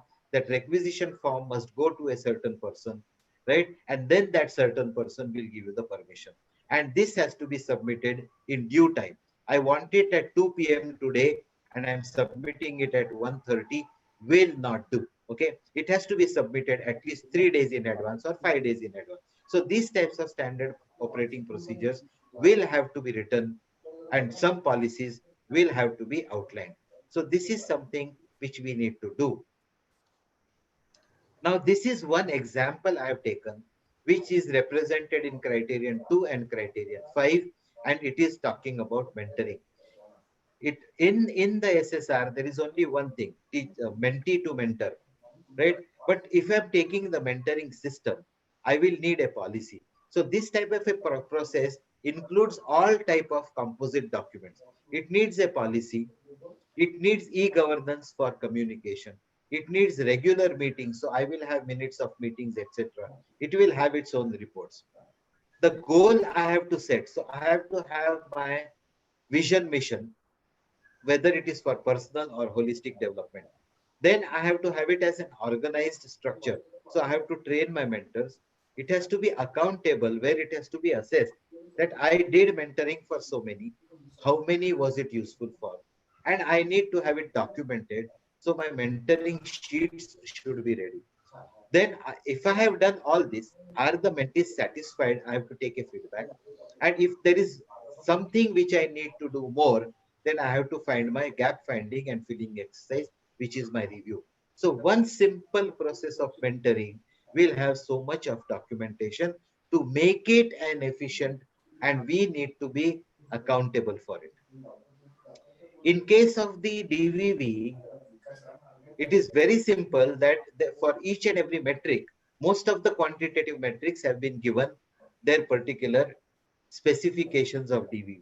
What we want to look at are these 3 columns. What are the documents needed? And especially what are the documents which you are not expected to give?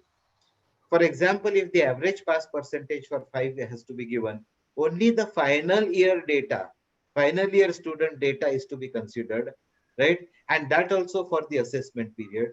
And other than final year, it has not to be submitted. Okay.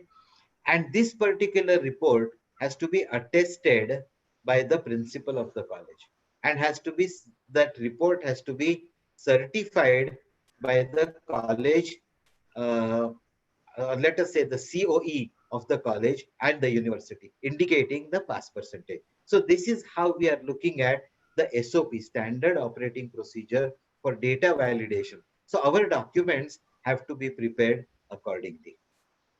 Then we come to something where we talk about a committee. Even the IQAC will come in it. So whenever we are presenting a committee, our committee composition has to be given. Our policy document for that committee has to be given, which contains the aims and objectives of that committee and the responsibilities of the members. Here, don't give the names of the members. Give the position of the member. All right. Then the SOP for conducting the work of that committee, and then the annual report with the evidence. So these are 4 things that we will have to give for every report of every committee at the end of every year.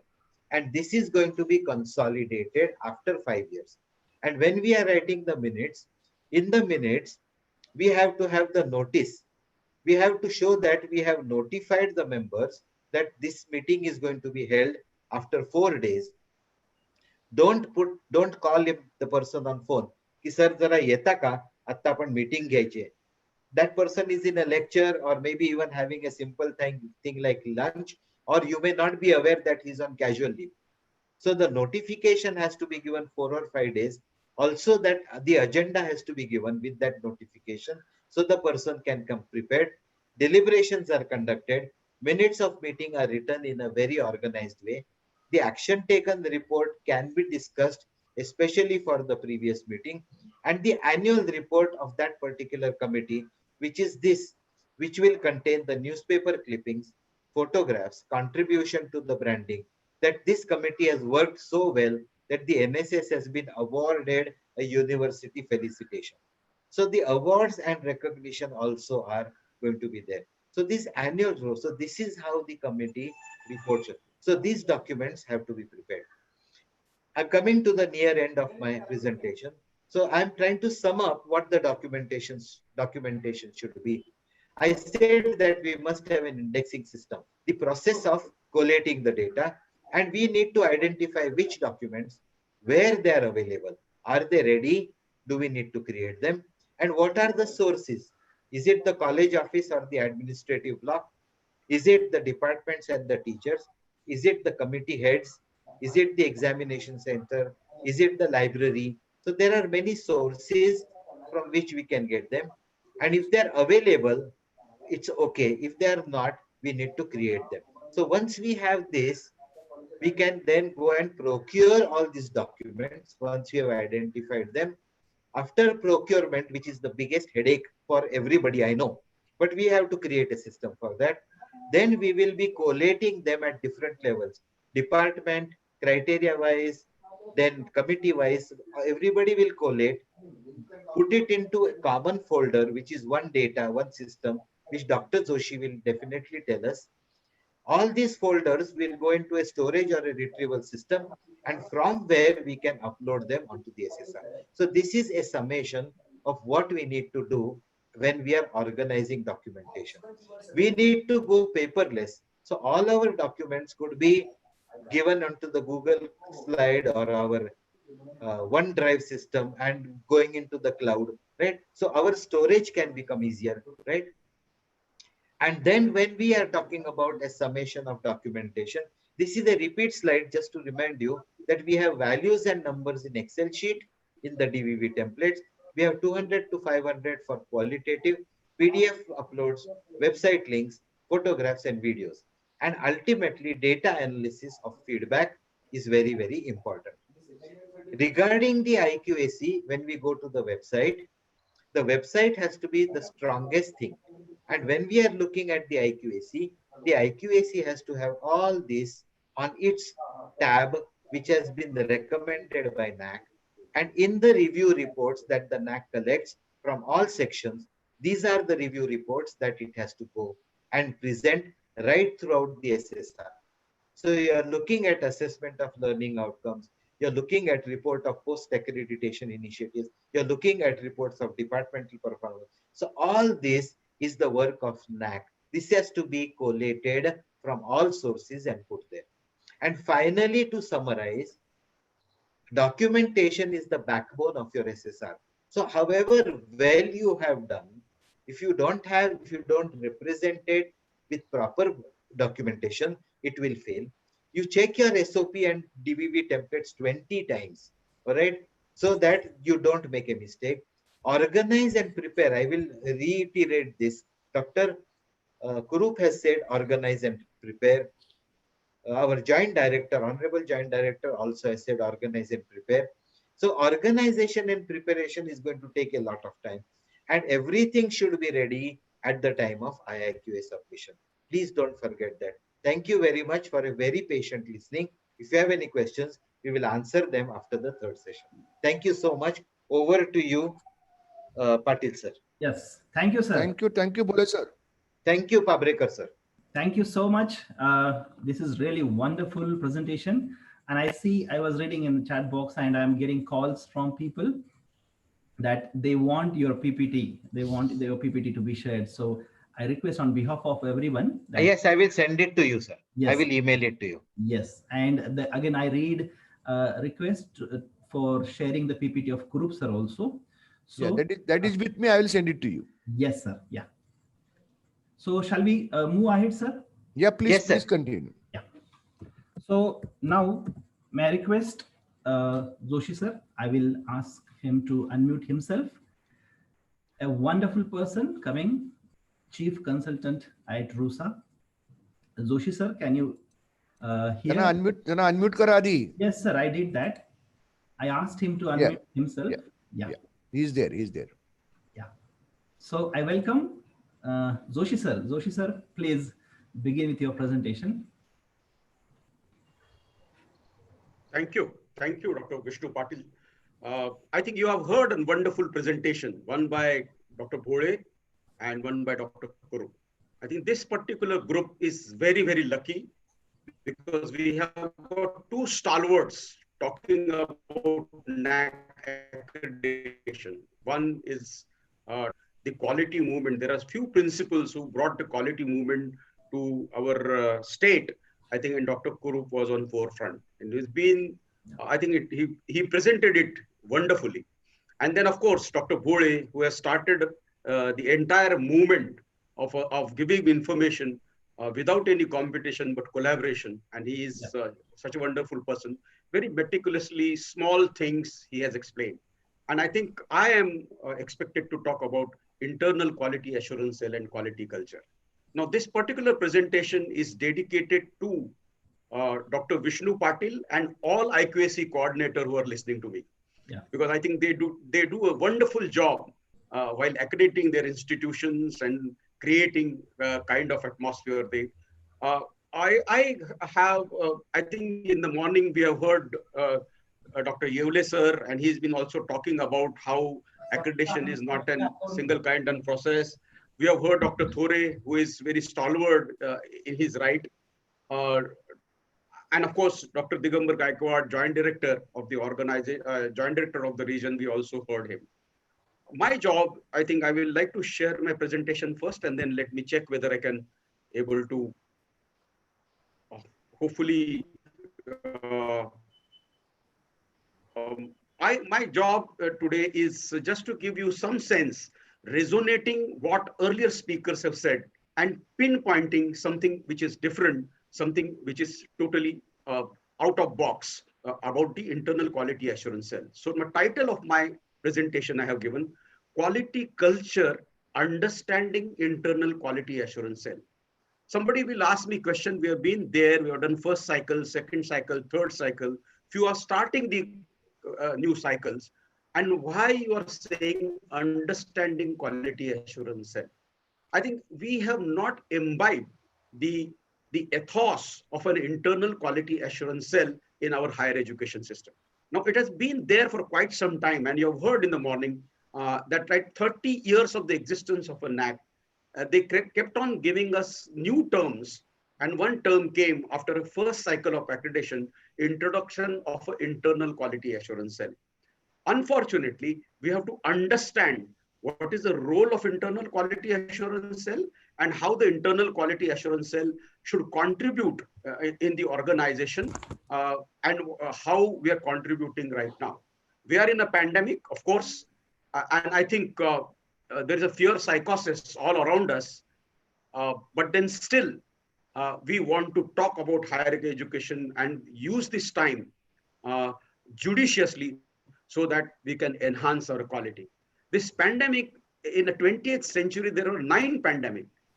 And I think we have dealt with all those pandemics. We could able to manage to eradicate only 2 viruses from the country, smallpox and polio. But more than a pandemic, the infodemic is creating an issue. This will pass. The human spirit is indomitable. And I think we will be doing our work on the basis, continuously doing our work for the quality enhancement of the education. Internal quality assurance cell, this concept, which has come from the quality movement in industry and quality movement in services. In industry and services, there is a bottom line. There's a profit which is involved. And for that profit, in order to improve a product or in order to improve a service, there were several quality movements which were established. TQM is one of them, total quality management. We keep on teaching this in our management courses, some in our commerce courses. Now in quality circle is a group of workers who are doing a similar kind of work. They come together in a division and then they identify, analyze problems and solve those problems which are work related and improve the productivity of the organization. So any person can take part in a suggestion, giving suggestion for improving the quality, right from peon to general manager. And here also, right from a darwan of a can keep on contributing for the improvement of the organization. Then came a process called Kaizen, which is a Japanese process. And this process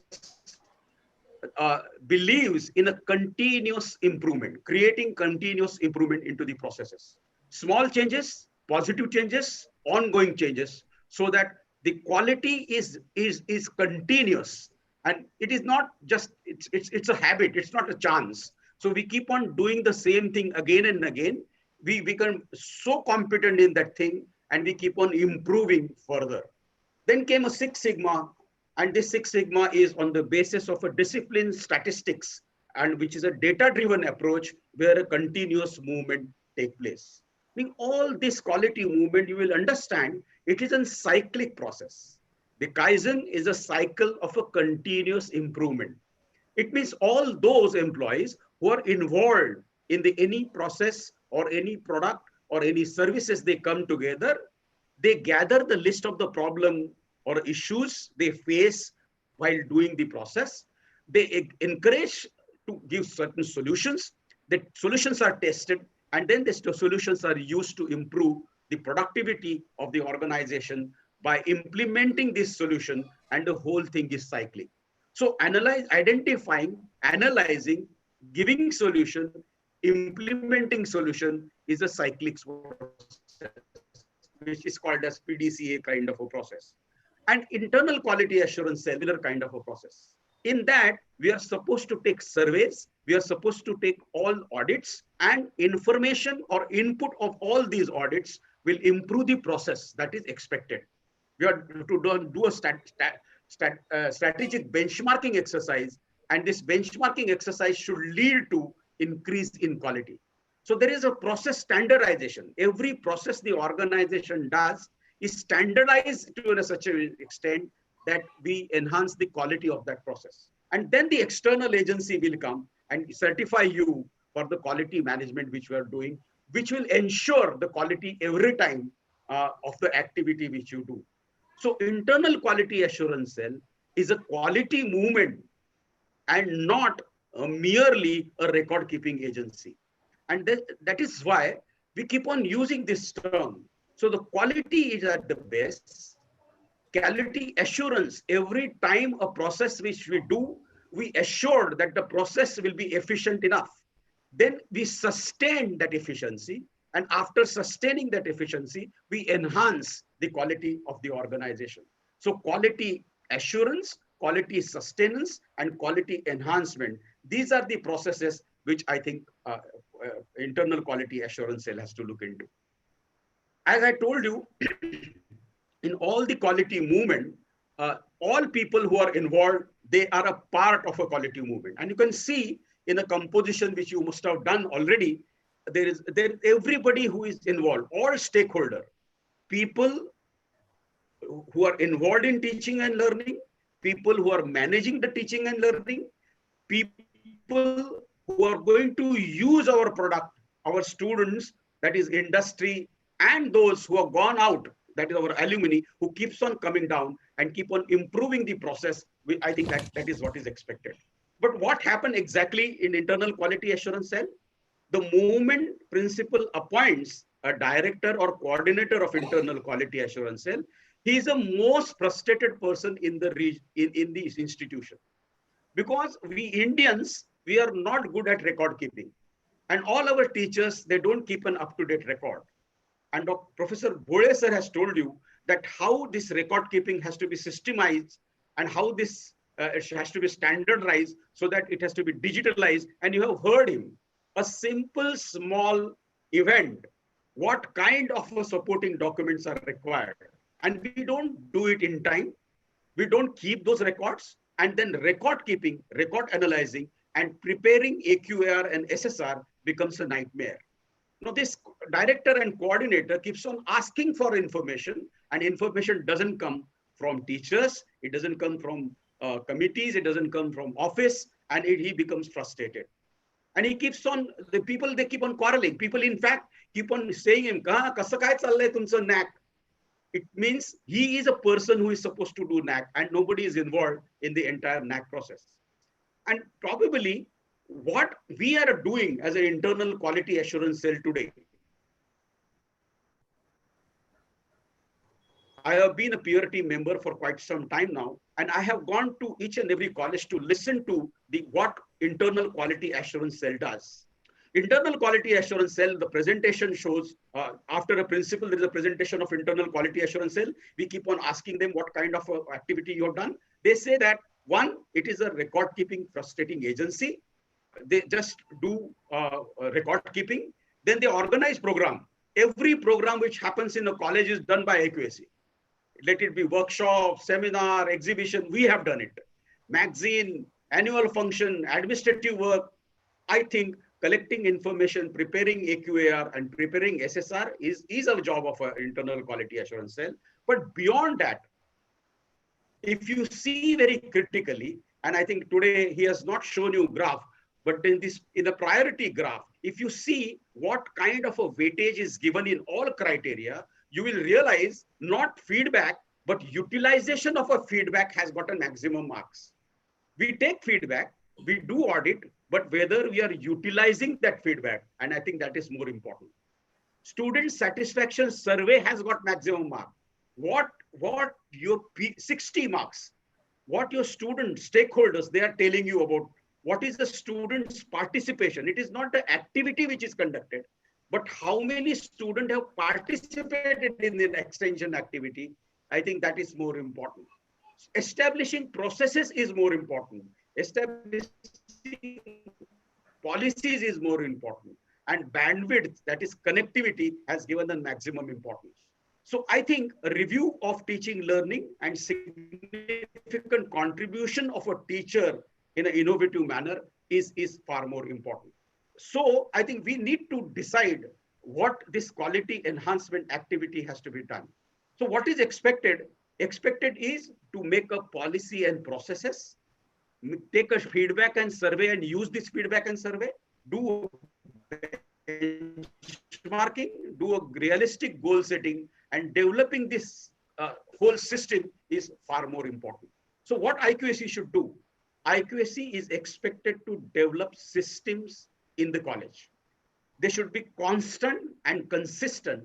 It be admission process. It can be several other processes which we do in colleges. Examination process, and Professor Bole has shown you how even academic monitoring has gotten huge process, how we monitor academics. IQAC has to institutionalize or internalize the quality culture. It means it is not dependent on a single person. It is dependent on a process which is being generated. So even if anybody takes an examination, he will be doing in the same manner. General experience is the examination is being taken by some senior teacher year after year, and he does it very well. No, he keeps on taking question paper, SSR, then reading it, and all that he organizes everything beautifully. He declares result in time. But I think once he retires, the question comes. So institutionalize or internalize it, it means the quality has to be internalized in a manner that whosoever person comes, the quality should be assured. Then you need to have an action plan for a performance evaluation. Every performance has to be evaluated, whether we are declaring result in time, whether there is no error in question, whether the question paper is good. So it is not only, we keep on doing, you know that we have, if the marks are less than 35 or more than 60, we analyze this question paper. And there is a moderation of the question paper which keeps on doing. So this moderation exercise, what does this moderation exercise means? This moderation exercise means a senior teacher keeps on telling the junior teacher that the way he is going is right or wrong. Now, are we moderating our question papers? In fact, our question papers, if you analyze, I think asking question is an art. So question paper monitoring is also, so that is a performance evaluation, whether our question paper quality is good, whether assessment is good, whether result is declared in time. And that performance evaluation, I think we need to take certain actions in order to evaluate the performance of every process. And thereby we increase the quality. Internal quality assurance cell's job is also setting a realistic goal. It is not, we keep on reacting to the question NAAC, we have to respond to the question which are asked by the NAAC. Since NAAC has asked, we started publishing research papers. But what is the quality of our research paper? Whether we are looking at the integrity and quality of the research paper, that is an upgradation of quality. Realistic goal setting means whether this course is essential for our region, what will be its impact. So I think realistically we have to set goal how your institution is go further. And of course, we have to do assessment and accreditation. So internal quality assurance cell should develop processes and policies. Internal quality assurance cell should do a performance monitoring. Bode sir has told us that there is a teacher who is going to keep, whether institution, department, and single person will keep these records. What are the records? If we are monitoring performance with our timetable, with our teacher's diary, with our academic plan, if we are monitoring it well, why in every organization, every teacher requires an additional classes nearing the exam? Why there is a cluttering nearing the exam? Everybody says that I want an extra lecture. Why it is so? If you are monitoring well, they should not require an extra lecture. In fact, what we do is we do a tick mark exercise and we don't understand what is an ethos of the activity which we are performing. We are good at doing rituals. We are not good at what is the ritual is meant for. And that's the important question which we need to ask to ourselves. We have to monitor administrative processes.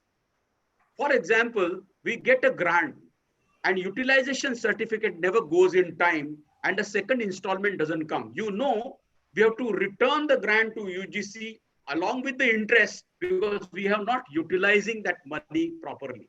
Is it a prudent financial management? You require money. Money is less in our organization. We get money, we could not able to spend, so we have to return it because there are certain requirements which are there in order to spend the money. So I think this performance monitoring of the resources which we have created, which is so scarce, and we have to return money to UGC because we could not able to spend because we could not send the utilization. Whether we are monitoring the performance of the activity which is expected to do. The third thing is thrust area. And I'm going to stress on this because I think we do a contextual research. The contextual research is important, not a curiosity-based research.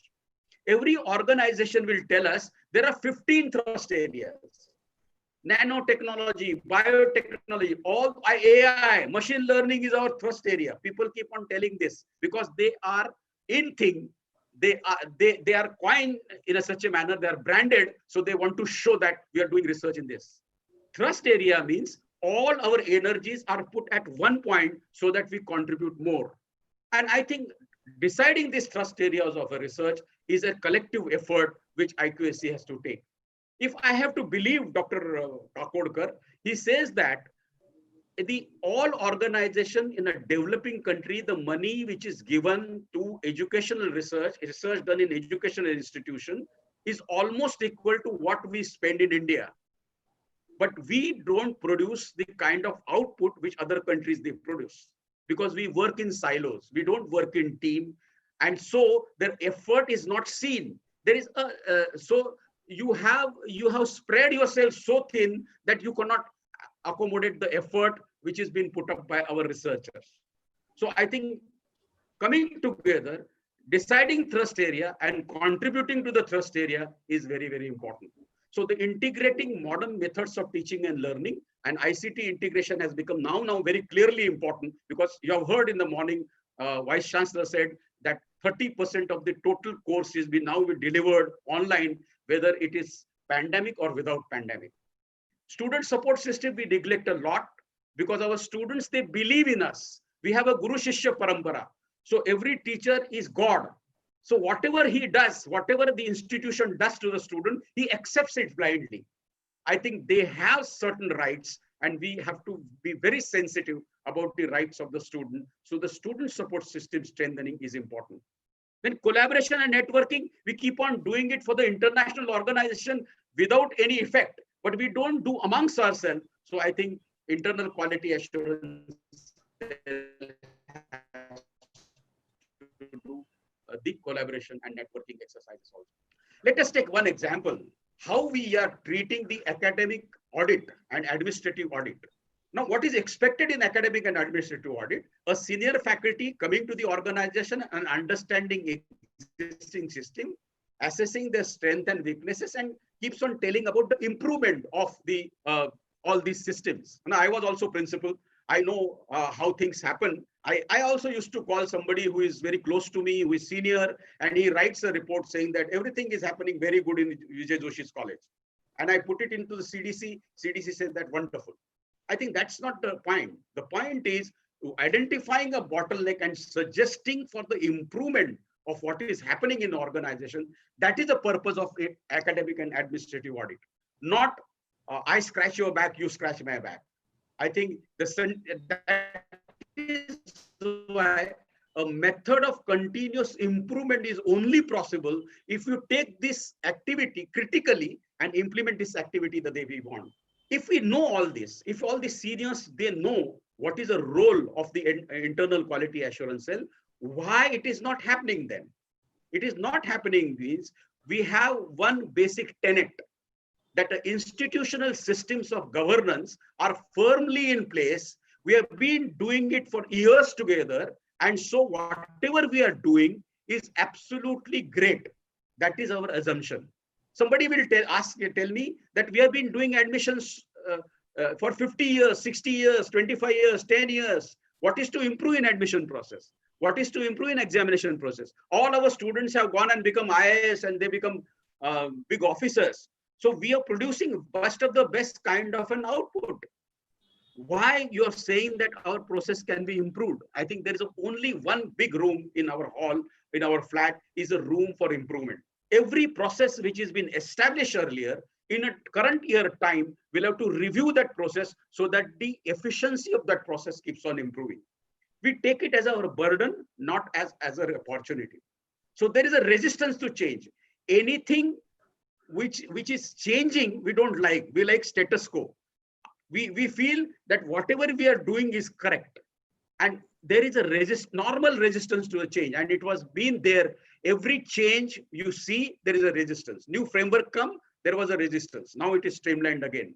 So they have a lethargic attitude towards the change. Otherwise, the cause and effect relationship is not established very quickly. We change something, we don't see the effect because the things are complex. We are measuring something simple, but the education system is so complex, it takes a lot of time to see the result, and that is why we are finding it very, very difficult. So you will ask me, you have heard all experts, earlier experts also have said, but then I have reiterating that one institution, one data, we have to see this one institution, one data. The DVV agency, they are all technocrats. They keep on doing AI and data mine and analytics on the basis of our digital footprints. Whatever data we have submitted to various agencies, they keep on collecting that data, and whatever data you are right now submitting, they analyze that data and they find out a deviation. So my submission to IQAC team is we should have a one institute, one data approach. So what IQAC team should strive for? Developing processes and policies. IQAC team should develop benchmarks, and there is a differential benchmark, they come to existence. IQAC team should take care of a learner-centric teaching. We keep on using this term. We are good at using this term. experiential learning, in-situ learning, learning by doing. But then practically, whether if it is learner-centric, why my student is not excited to come to my college? Why students feel they are not coming to our classes? Because I think they are not excited about the process which we create. We are not talking their language. When they are talking technology, we are not integrating technology, and we are not capacity building of our teachers. And using feedback and audit not as a ritual, but as improvement tools so that our activity gets improved. And a transparency in the organization, that is why IQAC should strive for. Professor Bole has also mentioned, Dr. Kurup has also mentioned, let me take you slightly further. What IQAC should decide is developing the process and policy documents for teachers, for students, and for faculty, for non-teaching staff as well. Now, if you just see all the criteria of a new framework, you will realize in all 7 criteria, there are certain processes and policies expected. I have put 7 colors, seven colors and 7 criteria, as there are 7 surs. So every color designate a criteria 1 and what kind of a policy is expected in that criteria. Curriculum delivery policy, feedback policy. If you go criteria wise, every criteria is 1.1.1 curricular delivery policy. And I request you, create this policy and circulate this policy and imbibe to follow the policy so that we can improve the efficiency. Feedback policy, how you are going to utilize the feedback. Admission policy, reservation policy, mentoring policy. So nicely, sir has explained. Merely this mentoring has got many things. How many times the teacher has met the student? What kind of input he has given? What was the response of the student? What changes he has observed? What is the feedback of the student? Now, all this will come into the policy of mentoring. It is not that a class teacher become a mentor of that class, which is 120 or 60 or 70 students. You know, in our lifetime, there is one teacher who has changed the way we look at our things, and we model ourselves with that teacher. I think mentoring is something like that. Continuous evaluation, exam policy, grievance policy. Now, all these policies are there in teaching, learning, and evaluation. We have experienced those who have written these policies and kept it on their website and circulated and started using this policy. Not only the CGPA has improved, but the quality of the organization also has gone up. In case of a research policy or publication ethics policy, we were very weak. Academic integrity has to be on the forefront, and it has to be inculcated in our students. The project has to go through the plagiarism software, and so the cut and paste system will not be there. Extension activity policy, ICT policy. If you have got an ICT infrastructure, how we are going to allow to use the students' infrastructure? Sir has given you example of infrastructure utilization and policy. That you have a classroom, you have a big seminar hall, where utilization policy. Maintenance has now become a very, very important criteria of everything which we maintain, because our experience is we take a huge machine of 2 crores, 3 crores, and because of a small fault, the machine keeps on lying idle. So I think, what is our maintenance policy? Scholarship policy, redressal policy. Now, all we do it diligently. We perform all this activity. We do audit, we do code of ethics, we have an environmental policy, but we don't write it. My earnest request to everyone is, you have to write the policy and have a policy document for your organization. I am very sure Marathwada Shikshan Prasarak Mandal must be having policy for all their organization. I think if they are having it, please look at their policy document and keep on emulating their policy document, because I know Dr. Deshmukh, he must be meticulously working on these kind of a policy. So it's an overall guideline, that flow of activity, and then detailed instruction or a step. That is what the policy contains. The policy, process, and procedure should be recorded. what does the policy format has? The policy format has name of the policy, title of the policy, policy number, when the policy is reviewed, and a purpose, table of content, definition of the policy, and who is responsible, who is a process owner, who is ensuring the compliance of the policy. And this is not difficult. We can keep on writing. We can see a policy of IIT Mumbai. We can see policy of BITS Pilani. You can see policy of Harvard. You can see any policy of good autonomous colleges. And please try and write down all these policies, circulate these policies, so the quality is assured for every activity we perform in our colleges. The second part is called benchmarking exercises. And we never do this benchmarking exercises. Now, if my apple is green and why his apple is red, so we'll have to understand that what kind of a manure he is using, how he is giving water, how he is maintaining it, what are the inputs he gives, so that his apple becomes red and my apple remains green. I think probably we have to find out how well we are doing compared to others, how good we do and how we want to be, who is doing the best, and can we see and how do they do it. So Deogiri College is doing one process wonderfully. Can we analyze, find out what Deogiri College is doing, and called as benchmarking exercises.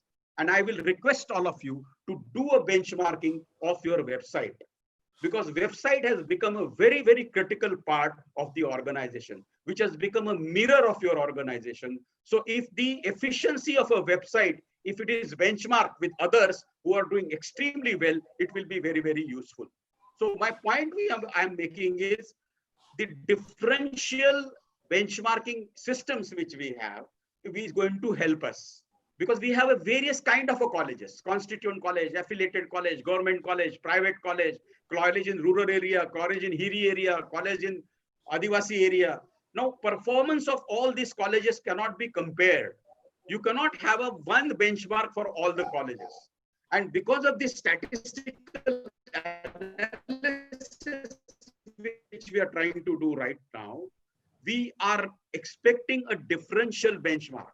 In other words, if I am a college in an interior of the Aurangabad, I am an unaided college, I will be compared with other unaided college on a performance parameter and then given some marks. And if Deogiri College is in Aurangabad and performing well, the Deogiri College will be compared with another best college. We cannot have so many frameworks for a different colleges, but we can have a differential benchmarking for these colleges.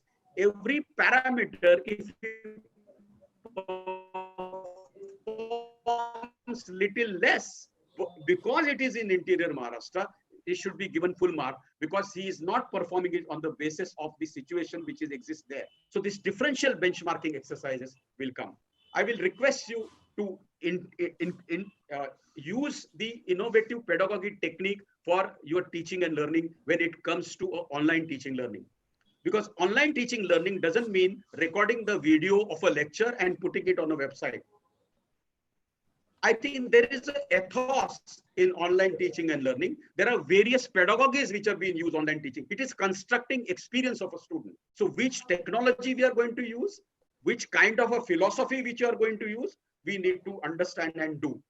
So I have a quick guide that there are several free tools which are available. Stephen Dovens is a person who has listed this tool. Google gives some free tool. Microsoft gives free tool. Please suggest the tool for the entire organization so that we all are on one page. Somebody is using Google Classroom, somebody is using Moodle. This will not help. And most importantly, the philosophy guide, which I think I have given certain suggestion for the philosophy guide as well.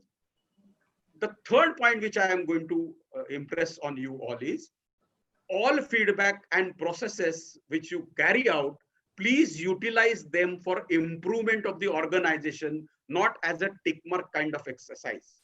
I think Professor Yevle also has mentioned it is not a ritual. It is not an one episodic ritual to get marks in a CGPA and get A grade and then have A grade for 5 or 7 years. I think it's a processes which they follow because of the grade, because of the external. It is just like IQAC is like a NAAC for a college. Now, all our mothers, they cook very well when the guests come. And they always keep on tasting little bit when they are preparing some curry. Now, if the curry doesn't have salt, they put a salt. Curry doesn't have tikha, they put tikha. So she is monitoring all the time the quality of curry she is preparing. And then she presents it to the guests, and then guests say that the quality of curry is very good. So internal quality assurance cell is a NAAC for the organization. They should look at with a NAAC mindset, what are the processes which are happening, and they should utilize these processes for enhancement of the quality. And unless that happens, the external agency will come and certify, because it is just understand, it is peer review, and it is our self-assessment. It is assessment of our own. So we are assessing our own. And in order to have the quality, don't just do green audit, energy audit. Somebody will call, sir, green audit kasa kartat? The format is sent, you fill a format, green audit is done, you get marks. That is ritualistic. That is tick mark exercise. That is not going to help. And I can give you a classical example. In all our olden days, whenever there is a river, we used to put one small coin in a river. Now, at that time, the coin used to be of a copper. Now, this copper keeps on getting in copper items in the water, which is beneficial to the health. That copper has gone, but we keep on doing the same ritual. If the water body sees, we flinch the coin. So we have missed what is the basis of the flinching the coin, and we keep on doing the ritual again and again without any benefit. Please don't do that. So every audit, if green audit, energy audit, every audit in any quality parameter, audit and assessment is very, very important. Your students are saying something to you. Your students are saying that SSS is for improvement of our organization. They are telling you something which are your customers. And all products, on all services, I think this feedback of a customer is far, far more important, and utilizing this feedback is far more important. We have reached so fast that every person will need to replace 42% of the current skill set. Our civilization has seen the pace of change so fast, no other civilization has seen. And I think there's a drastic disruptive technologies which are coming. So the skill sets, the lifespan of a skill set for just 18 months. So if I earn something skill, it will be useful for 18 months. It used to be all my life. I have studied one subject. I have been teaching that subject all my life. But our students will not able to do that. They have to reskill themselves in 101 days. So that is why quality is become very, very important. Skill are a new currency and learning is new oxygen. So the quality is very, very important. So my request to the internal quality assurance cell people, they will tell me, sir, it is very difficult. हे फक्त SSR आणि AQAR करता आमची धांदल उडते आणि तुम्ही हे काय आणखीन सांगत बसलाय. हे शक्य तरी का? आमचं कोणी ऐकत नाही. Nobody listens to us. I think my suggestion to you is, you don't see an internal quality assurance cell responsibility as a burden. Please see it as an opportunity for changing the entire quality of the organization. Your fate has given you this kind of an opportunity. आपल्या नशिबानी आपल्या आयुष्यामध्ये एक संधी आली. आपल्या महाविद्यालयाचा दर्जा उंचावण्यासाठीची ही संधी आहे. आणि मला असं वाटतं आपण जर का त्याच्याकडे संधी म्हणून पाहिलात तर निश्चितच इंटरनल क्वालिटी अश्युरन्स सेलची जी मूळ संकल्पना आहे की दर्जाची वृद्धी केवळ CGPA करण्यासाठी इंटरनल क्वालिटी अश्युरन्स सेल नाहीये, तर इंटरनल क्वालिटी अश्युरन्स सेल सातत्याने दर्जाचं इंजिन आपल्या महाविद्यालयात बसवण्यासाठी आहे. So look at it as an opportunity. Be consistent in developing the processes and policies. Make your system dynamics. Make them data driven. Coordinate among all activities. Transparent internal communication please set in. And Bhole sir has told you how to do so methodology and documentation very critically. My simple request to all internal quality assurance cell people is, please develop processes and policies. Circulate the processes and policies. and work with the help of the processes and policies so that the entire activity gets improved. Don't do it अनमान धपक्यानी मागच्या पानावरून पुढे चालू होतंय तसं आता करतोय तसं असं न करता जे होणार आहे ते कसं होणार आहे हे जसं एखाद्या बिल्डिंगचा प्लॅन असतो आणि त्या प्लॅन बर हुकूम बिल्डिंग बनते तसं आपल्याकडे पॉलिसीज अँड प्रोसेसेस पाहिजेत. एखाद्या विद्यार्थ्याला टीसी द्यायची ती कशी दिली जाईल, रिझल्ट किती दिवसात जाहीर होईल, एखाद्या विद्यार्थ्याला जर का बसचं कन्सेशन मिळायचं असेल तर किती वेळात ते मिळेल. All these quality processes I think you need to create and work according to the processes, and now the NAAC framework also expects you to devise policies and processes. Benchmark any crucial process and improve that process so that that becomes a habit. Use feedback and audit not as a tick mark but as a tool to improve the quality of our organization. And capacity building of ICT has now become mandatory because now we are going to teach our courses online, whether during the pandemic or after the pandemic. Any change in educational institution is with a snail pace. But this change has happened very fast, and now we have to use the technology so that digital literacy and ICT technology integration, capacity building of our. If somebody asks me, in this new era where 75% of the job will no more exist, something which we need to employ, something the maximum our resources we need to employ in our organization is capacity building of the teacher. If the skill sets in 18 minutes are going to vanish, our teachers need to have a new skill set so they can impart it to the students. And one of the new skill set is using effective ICT teaching and learning. And I think I request IQAC, everybody is very responsible in every organization. Let it be principals, let it be teachers, let it be our retired teachers. Look at our earlier generation. The earlier generation keeps on contributing selflessly in spite of they have retired. And because of them, त्यांच्या खांद्यावरती आपण उभे आहोत म्हणून आपलं दूरचं आपल्याला दिसतंय. मला असं वाटतं पुढलं जनरेशन हे इतकं फास्ट आहे की त्यांच्यासाठी आपल्या जनरेशन पेक्षा खूप वेगाने प्रवास करावा लागणार आहे. आणि तो वेगाने जर का आपण केला, तुमच्याकडे आपल्या महाविद्यालयाचा दर्जाची वृद्धी करण्याची संधी होती आणि तुम्ही ते पाहिलं नाहीत. तुम्ही फक्त आपल्या स्वतः पुरतं पाहिलं आणि आमच्या पदरामध्ये व्यवस्थित माप टाकलं नाहीत, अशी ती नेक्स्ट जनरेशन आपल्याला म्हणेल. म्हणून मला आपल्याला विनंती अशी करायची आहे की माझ्या ह्या प्रेझेंटेशनमुळे जर का थोडंसं आपल्या मानसिकतेमध्ये बदल झाला. इंटरनल क्वालिटी ॲश्युरन्स सेल ही केवळ माहितीचं संकलन करणारी व्यवस्था नसून इंटरनल क्वालिटी ॲश्युरन्स सेल ही महाविद्यालयाच्या दर्जा उंचावण्यासाठीची व्यवस्था आहे. आपण शब्द वापरतो त्या शब्दाचे अर्थ समजून घेऊन त्याच्यामधल्या व्यवस्था निर्माण करणं, मला असं वाटतं हे इंटरनल क्वालिटी ॲश्युरन्सचं काम आहे आणि ते कधी नव्हे इतकं महत्वाचं झालेलं आहे. वाघ बघण्याच्या नादात जंगलामधला वाघाकडे लक्ष आहे, वाघ दिसत नाही आणि आपण सगळं जंगल केवळ CGPA स्कोरच्या नादामध्ये आपण टिकमार्क एक्सरसाइज करून जर का आपला दर्जा उंचावला नाही तर ती दर्जाची सूज आहे का खरा दर्जा आहे याच्याविषयी महत्वाचा. Very ardent scholar who was a vice chairman of a UGC who has worked in NAAC, if he is uttering this word that NAAC assessment and NRF assessment is meaningless, and he has told this to our Prime Minister. Why he is telling this?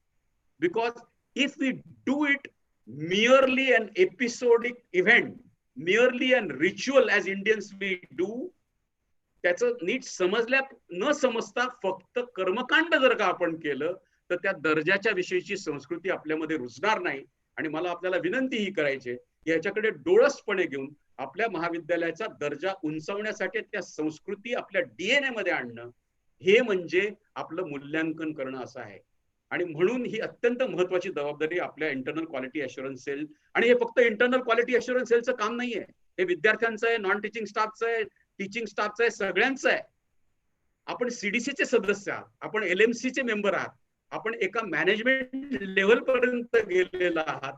मला वाटतं आपल्याकडनं लई मागणं नाही, पोटापुरता पसा पाहिजे नको पिका या पोळी, देणाऱ्याचे हात हजारो दुबळी माझी झोळी. माझ्या फक्त 4 गोष्टी जर का इंटरनल क्वालिटी अश्युरन्स माध्यमातून आपण केलात तर मला असं वाटतं निश्चितच दर्जाच्या विषयीची संस्कृती, आपल्याला ज्याला वर्क कल्चर म्हणतो, दर्जा संस्कृती म्हणतो, कार्यसंस्कृती म्हणतो, ती आपल्या महाविद्यालयात रुजेल. आणि मग जसं सर म्हणले की आमचं मूल्यांकन मानांकन आम्ही शिक्षकांना पाठवत नाही, मूल्यांकन मानांकन हा एक अंगवळणी भाग पडेल. कधीही नॅकला येऊ द्या, आपल्या सगळ्या व्यवस्था इतक्या चोख असतील की त्या कधीही नॅक आलं तरी आमचं मूल्यांकन होऊ शकेल. आता AQAR बदलतोय, आपल्या SSR सारखा AQAR होतोय. AQAR वरती आपलं म्हणणं मांडण्यासाठी आपल्याला सांगण्यात आलेलं आहे. मला तर असं वाटतं की आज तुमचा अ दर्जा आहे, 7 वर्षांनी तुम्हाला बघण्यापेक्षा दरवर्षी तुमच्या AQAR बेसवरती तुम्ही दर्जा टिकवलाय की तुमचा दर्जा घसरलाय असा मिनी दर्जा पुढे NAAC असेसमेंट मध्ये येईल की काय. लोक outcome based evaluation, outcome based accreditation कडे चालले. म्हणजे इनपुट मोजू नका, आउटकम काय आहे ते मोजा. इनपुट तेच राहणार आहे, आपली सिलेबस आहे, टीचर्स आहेत. मला वाटतं या प्रोसेसेस आपल्याला बदलायला पाहिजेत, तरच आउटकम बदलेल. आणि त्यासाठी इंटरनल क्वालिटी अश्युरन्स सेलचं जे मूळ तत्व आहे ते समजून सांगण्याचा प्रयत्न मी आपल्या समोर केला. मला खात्री आहे आपण माझं या संभाषणाने आपल्या मनामध्ये जरा जरी एक आत्मपरीक्षणाचा भाव निर्माण झाला आणि आपण जे करतो आहोत ते नेमकं कशासाठी करतो आहोत आणि असं करायला हवं अशी भावना जरी निर्माण झाली तरी मला असं वाटतं विषयीचं एक पाऊल थोडं इंचवर पुढे जाईल. काही महाविद्यालयामध्ये ह्या विषयीचा विचार होत असेल, जरूर होत असेल, त्या महाविद्यालयाकडे आपण बघितलं पाहिजे, त्या महाविद्यालयाकडे लोक काय करतात ते पाहिलं पाहिजे आणि केवळ IQAC ची ही जी व्यवस्था आहे ती वेगळ्या पद्धतीने आपण पाहिलं पाहिजे. Please have multi colour 70 mm big dreams about quality of your organisation. Work very hard for getting that quality because I think it is our responsibility that the next civilization is looking at us so that we can improve. We must have a plan and we should not have enough time because we don't have time. The pace of change is so fast that if you take time to internalize everything, I think world will move ahead of us. We go for a shoelaces and 1,000 students will go ahead of us. And I think we will sit back. Whenever the QS ranking comes, whenever international ranking comes, and whenever people, including the Rashtrapati of this country, keeps on telling us, President keeps on telling us that we are not anywhere in the quality movement. We have done very good in expansion of education. Let us take pledge for next 20 odd years. We will look for the quality of the education so that whatever we have done in the past will reach a rich harvest in coming days. And our country, all the youngsters, I'm very sure the youngsters are going to make us proud. They learn in spite of us. There is a black market of learning which is happening already. If you are not teaching them what they expected, they are learning somewhere else. They are going for MOOCs, they are looking at TED. I think if you don't want to become redundant, we have to change ourselves. And the change is the only constant. I'm requesting this change to happen in all the organizations. We will be very happy to answer the question. Thank you very much, Dr. Store. Thank you very much, Dr. Vishnu Patil, sir, Vice Chancellor of the university, and of course, the Joint Director who was listening very carefully to us because he is very, very dynamic. He wants to make these changes. And all IQAC coordinator, if your mindset has changed 0.001 centimeter by today's 45 minutes, which is you are given to me, I think my day is made. Thank you. Thank you very much. Thank you, sir. Thank you so much. And I want to ask you, sir. I want to ask you, where do you bring this much energy? And and this is the reason why Somaya College got O plus grade by DBT. So thank you so much for your wonderful presentation and the urge that you have for making us believe that we need to really change and accept the change. So thank you, sir. Thank you so much. Now, I requested participants to put their questions in chat box so that I can put some questions to the resource persons. But now I request the participants. Dr. Patil. Yes, sir. Dr. Patil. Yes, sir. Are there any questions on chat box? Chat box में क्या प्रश्न आलेत का? No, sir. Questions. that's why I have to request the participant to raise their hand so that I can go to them and request them. I can find one question by Dalvi madam. Dalvi madam, can you hear us?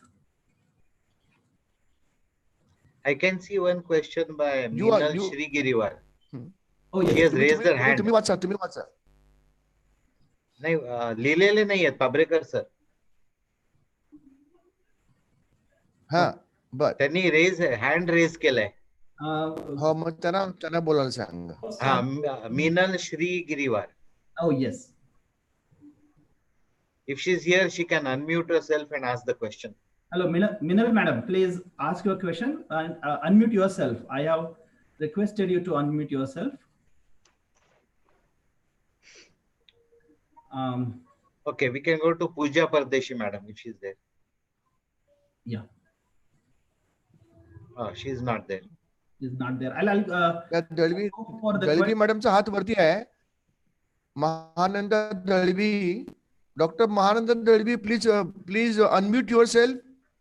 Doctor Mahanand Dalvi, त्यांना unmute करा. Yeah, I have done. I asked her to unmute herself. No, Madam, please start. Yes. Yes. So first of all, I would like to congratulate Patil sir that he has organized very good workshop, and we all were mesmerized. Joshi sir, Kurup sir, and Bhoge sir. Everyone Bhore sir, sorry. Everyone talked very explanatory session was there. I have a question to Kurup sir and Joshi sir. So regarding the first criteria, sir, that is the curricular aspect. It's about the last metric. Under the professional ethics, which kind of programs or activities we have to show, we have to focus? बोला. You का? Madam, which is the criterion you're talking about? Curricular aspect, first criteria. Okay, sir. okay. And this is that add-on or certificate programs you're talking about? Yes. Yeah. Yes. Yeah. So those add-on or certificate programs that you're talking about are the ones which are going to be designed and conducted by your college. Yes. Okay. Now in that, what we suggest is, since it is curricular aspect, even if you take a co-curricular course, for example, if it is a bridge course or an add-on course, value addition in your faculty. May I know which faculty you belong to, madam? From the Department of English, sir. Okay. So for English, you can even include things like scientific translations. Okay. Scientific translation is one. Then even writing CVs. People don't write, they don't know the difference between biodata and CVs. Yes. Right? Yes, sir. So Yes, these are what you're add-on, because these are going to be coming into transferable and let us call them as employment skills. Yes. So these are the types of programs you can go for co-curricular, and this will be designed for your students by the college itself. Okay. So you will have to actually think about what the syllabus is, whether you want to call it a remedial program. How are you going to assess it? Yes. So all the examination format that you have for a regular course, the same format you will have to keep. The syllabus, objective, how you are going to assess it, and the report of that. What is the feedback report, the attendance, and everything else. Dr. Joshi sir, please join. Joshi sir. Yeah. So I think, madam, I can advise you to start a scientific writing course. No way the science is communicated, because science communication in all our organization is very weak. And second thing I will advise you is, unfortunately, in all our universities, the English has become a very communicative. So it's a communication channel. And we have lost the ethos of literature. If you put something of Shakespearean literature or literature of authors of Indian origin, they will know what is happening. So, I think that is very important, because we have lost touch of literature in all our languages. Yes, yes. I feel languages are not meant only for communication.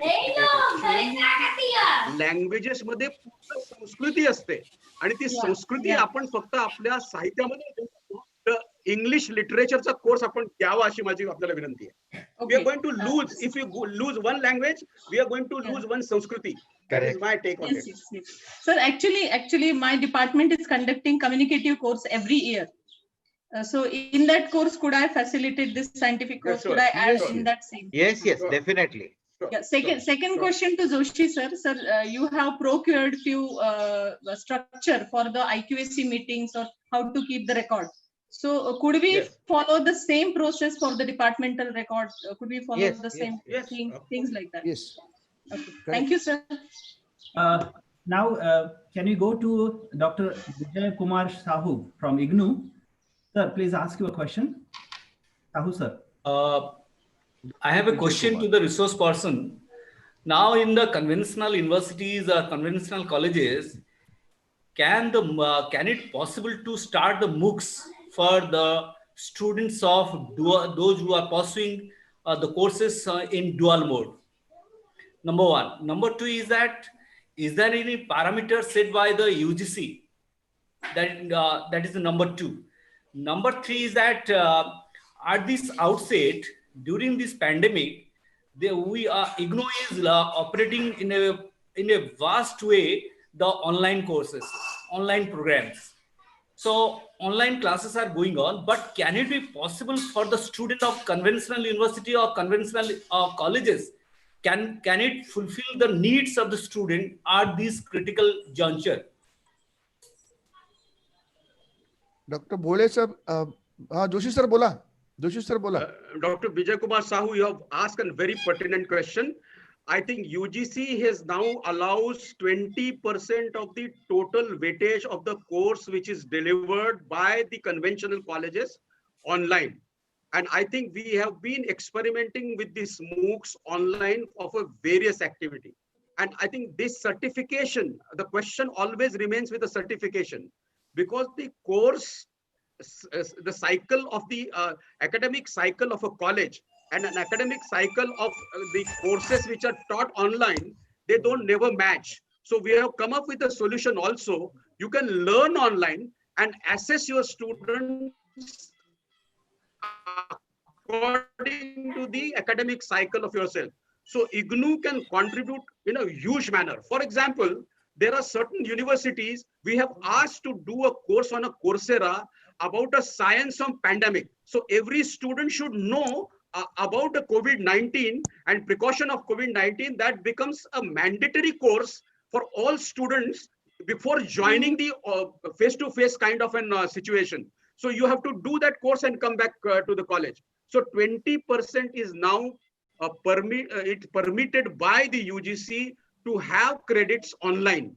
Only thing that the academic cycle of an organization which is face-to-face and academic cycle of an online course, many times they don't match, but nevertheless, we can do away with that with a certain kind, as I told you, we are taking exam.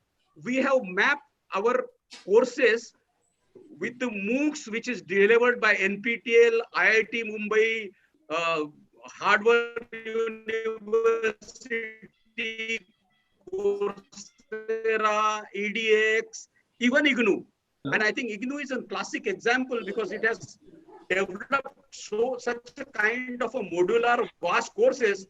It can be witty and it is permitted by UGC. And even our universities now are asking us to take 30% of the courses online. So I think it can be a very, very win-win situation. Those who have know about a distance education. And that's the reason why I have mentioned about bits.com, who is a master in crafting an online education. I think this is a time. And in fact, in coming days, the colleges with an highest grade will be allowed to give online courses. I think there also there is a change which is happening.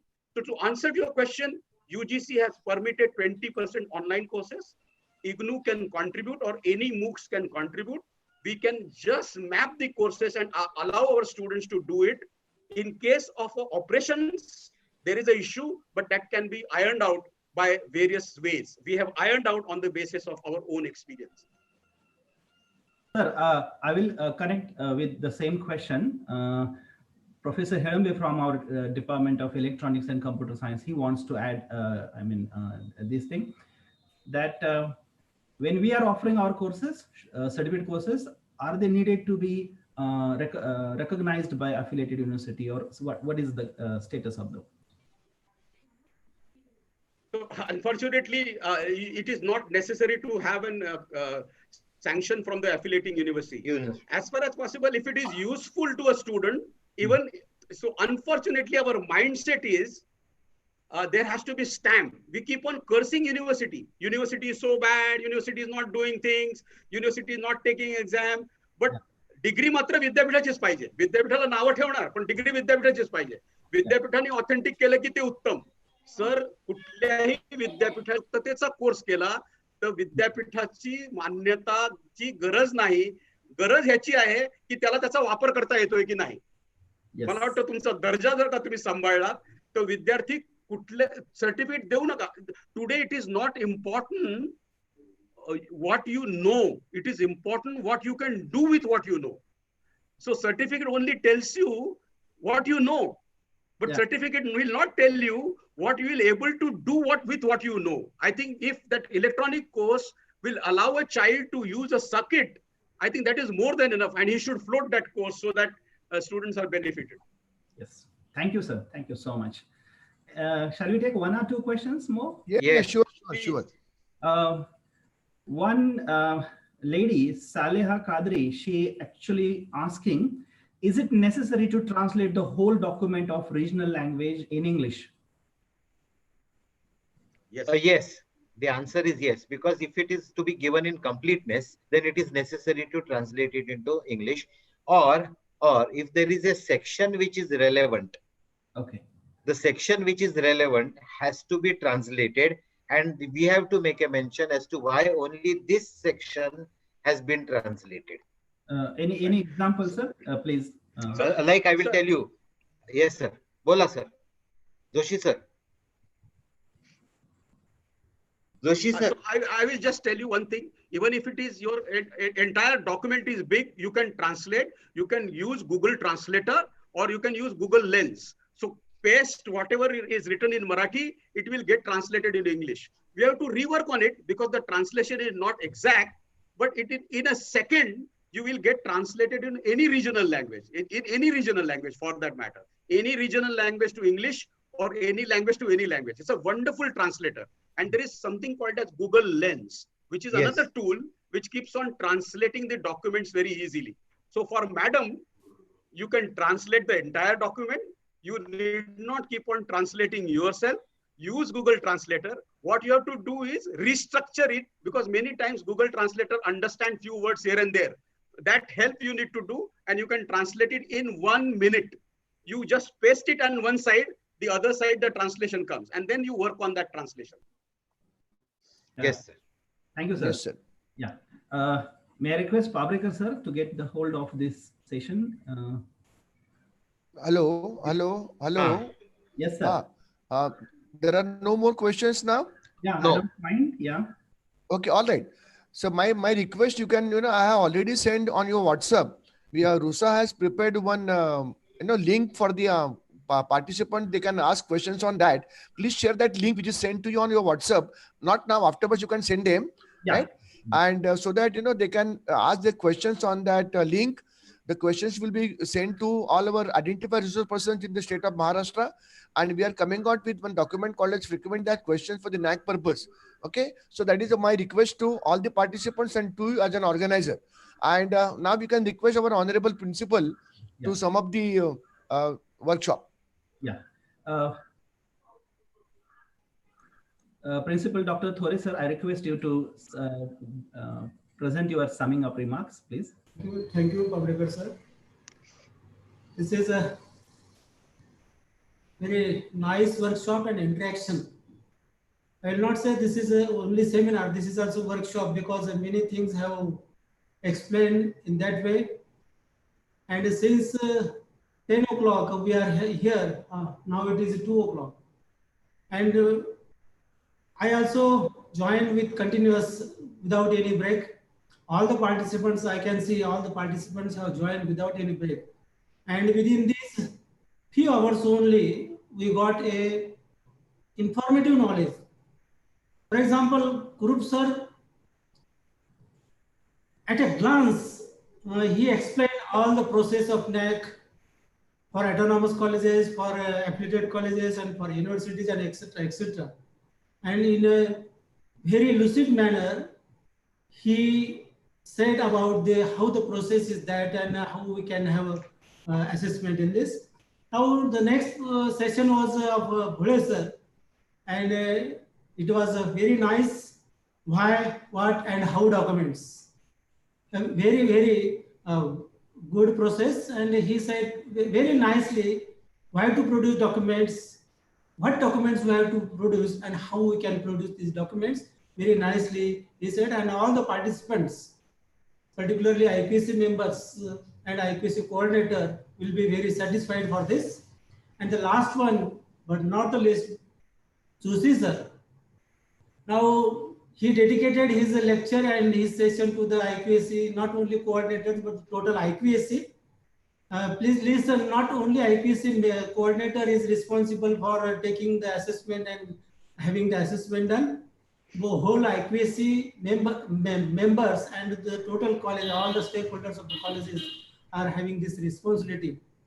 Now, he also, Joshi sir also said that there is a cause and effect relationship. And he said, don't do only karma cards. What Deogiri college did in the last 5 years, don't copy them. Because it is your college and your choice, and it is your efforts how to present this college.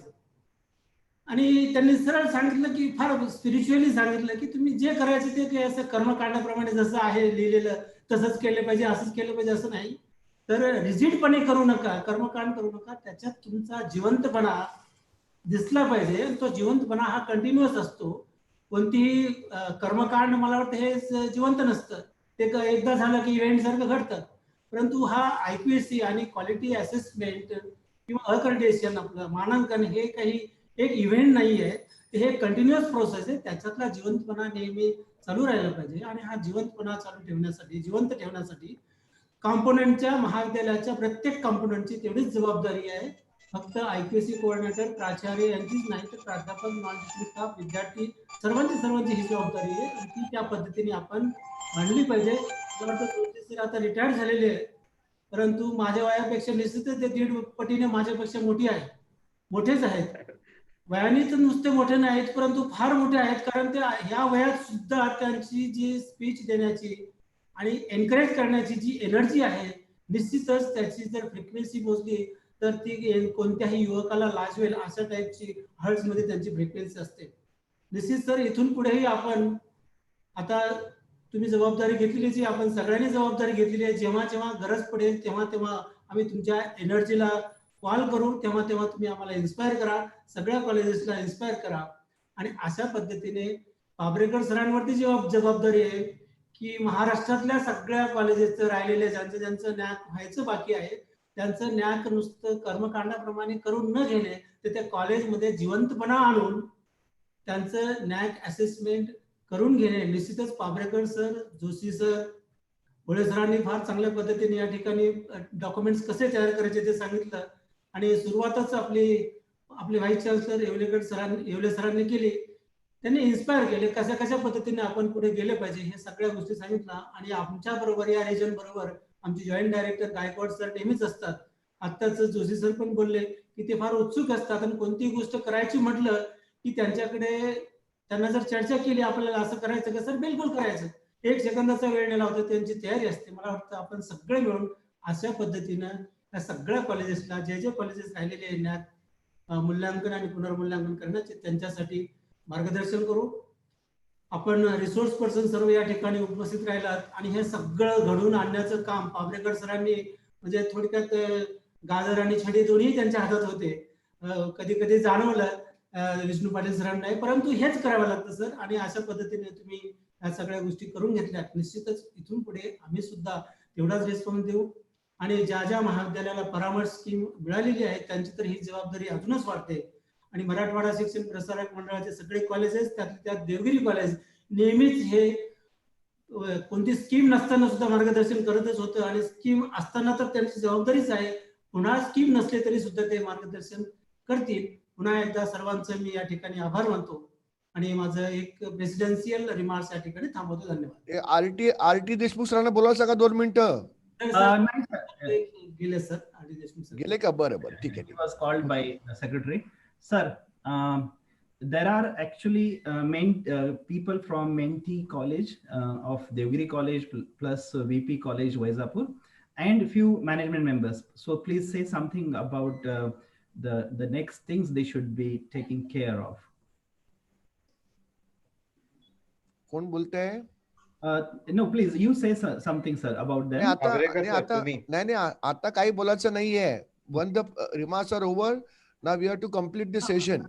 Sir, now vote of thanks. Yes. So bas. Yeah, I'll just go to the last part, and this is a wonderful part to express our gratitude towards these excellent people who actually joined and made this, as I see in the chat box, that people are appreciating how good they feel that attending these informative sessions, especially by Kurup sir, Joshi sir, Bhole sir, and the information provided by Pabrekar sir, and the talk by Honorable Vice Chancellor Evle sir.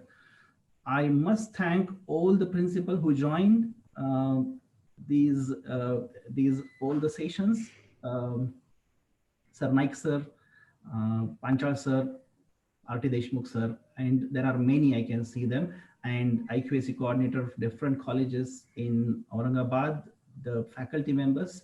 Thank you very much for joining us, and I really thank this team, especially from RUSA, Pabrekar sir and Joshi sir, for making this happen, and I'm happy that it went well. I mean, there was no technical problem as such. So thank you very much for giving us this chance. Thank you, sir. Thank you, Thore sir. Thank you, Bhole sir. Thank you, everybody. Pabrekar sir, तुम्हाला presentation email केले. नमस्कार Joshi sir. Okay. Oh, thank you. Thank you very much. Thank you very much. आता sir, thank you. Sir एक 2 दिवसांनी नंतर आता तुम्हाला पाब्रेकर सरांचं भाषण ऐकायला मिळणार आहे सोमवार त्यांच्या रोलमध्ये आणि ते माझ्या रोलमध्ये. अरे वा, व्हेरी गुड. मी त्यांच्या रोलमध्ये आणि ते माझ्या रोलमध्ये येणार आहेत आता. बरं, very good. Okay, there are two announcements I want to make before we end up the session. One, participants will get their certificate only after submitting the feedback of this online feedback of this program. Secondly, you can again ask your questions. What Pabrekar sir said about the online connection you can establish with RUSA. So that link I have pasted in the chat box. So please take note of it. Then we will be in contact, and remember, registration and feedback is mandatory to get certificate. So this is it. Thank you, sir. Thank you so much. Thank you very much. Thank you. Thank you. Goodbye. Bye, sir. Thank you. Thank you, sir. चला Joshi sir, Pabrekar sir. हो, नमस्कार sir, भेटूया. Yes sir. Yeah, भेटूया. थोरे sir, नमस्कार. चाललो. Thank you, sir. Okay, here I stop the meeting. Thank you very much, one and all.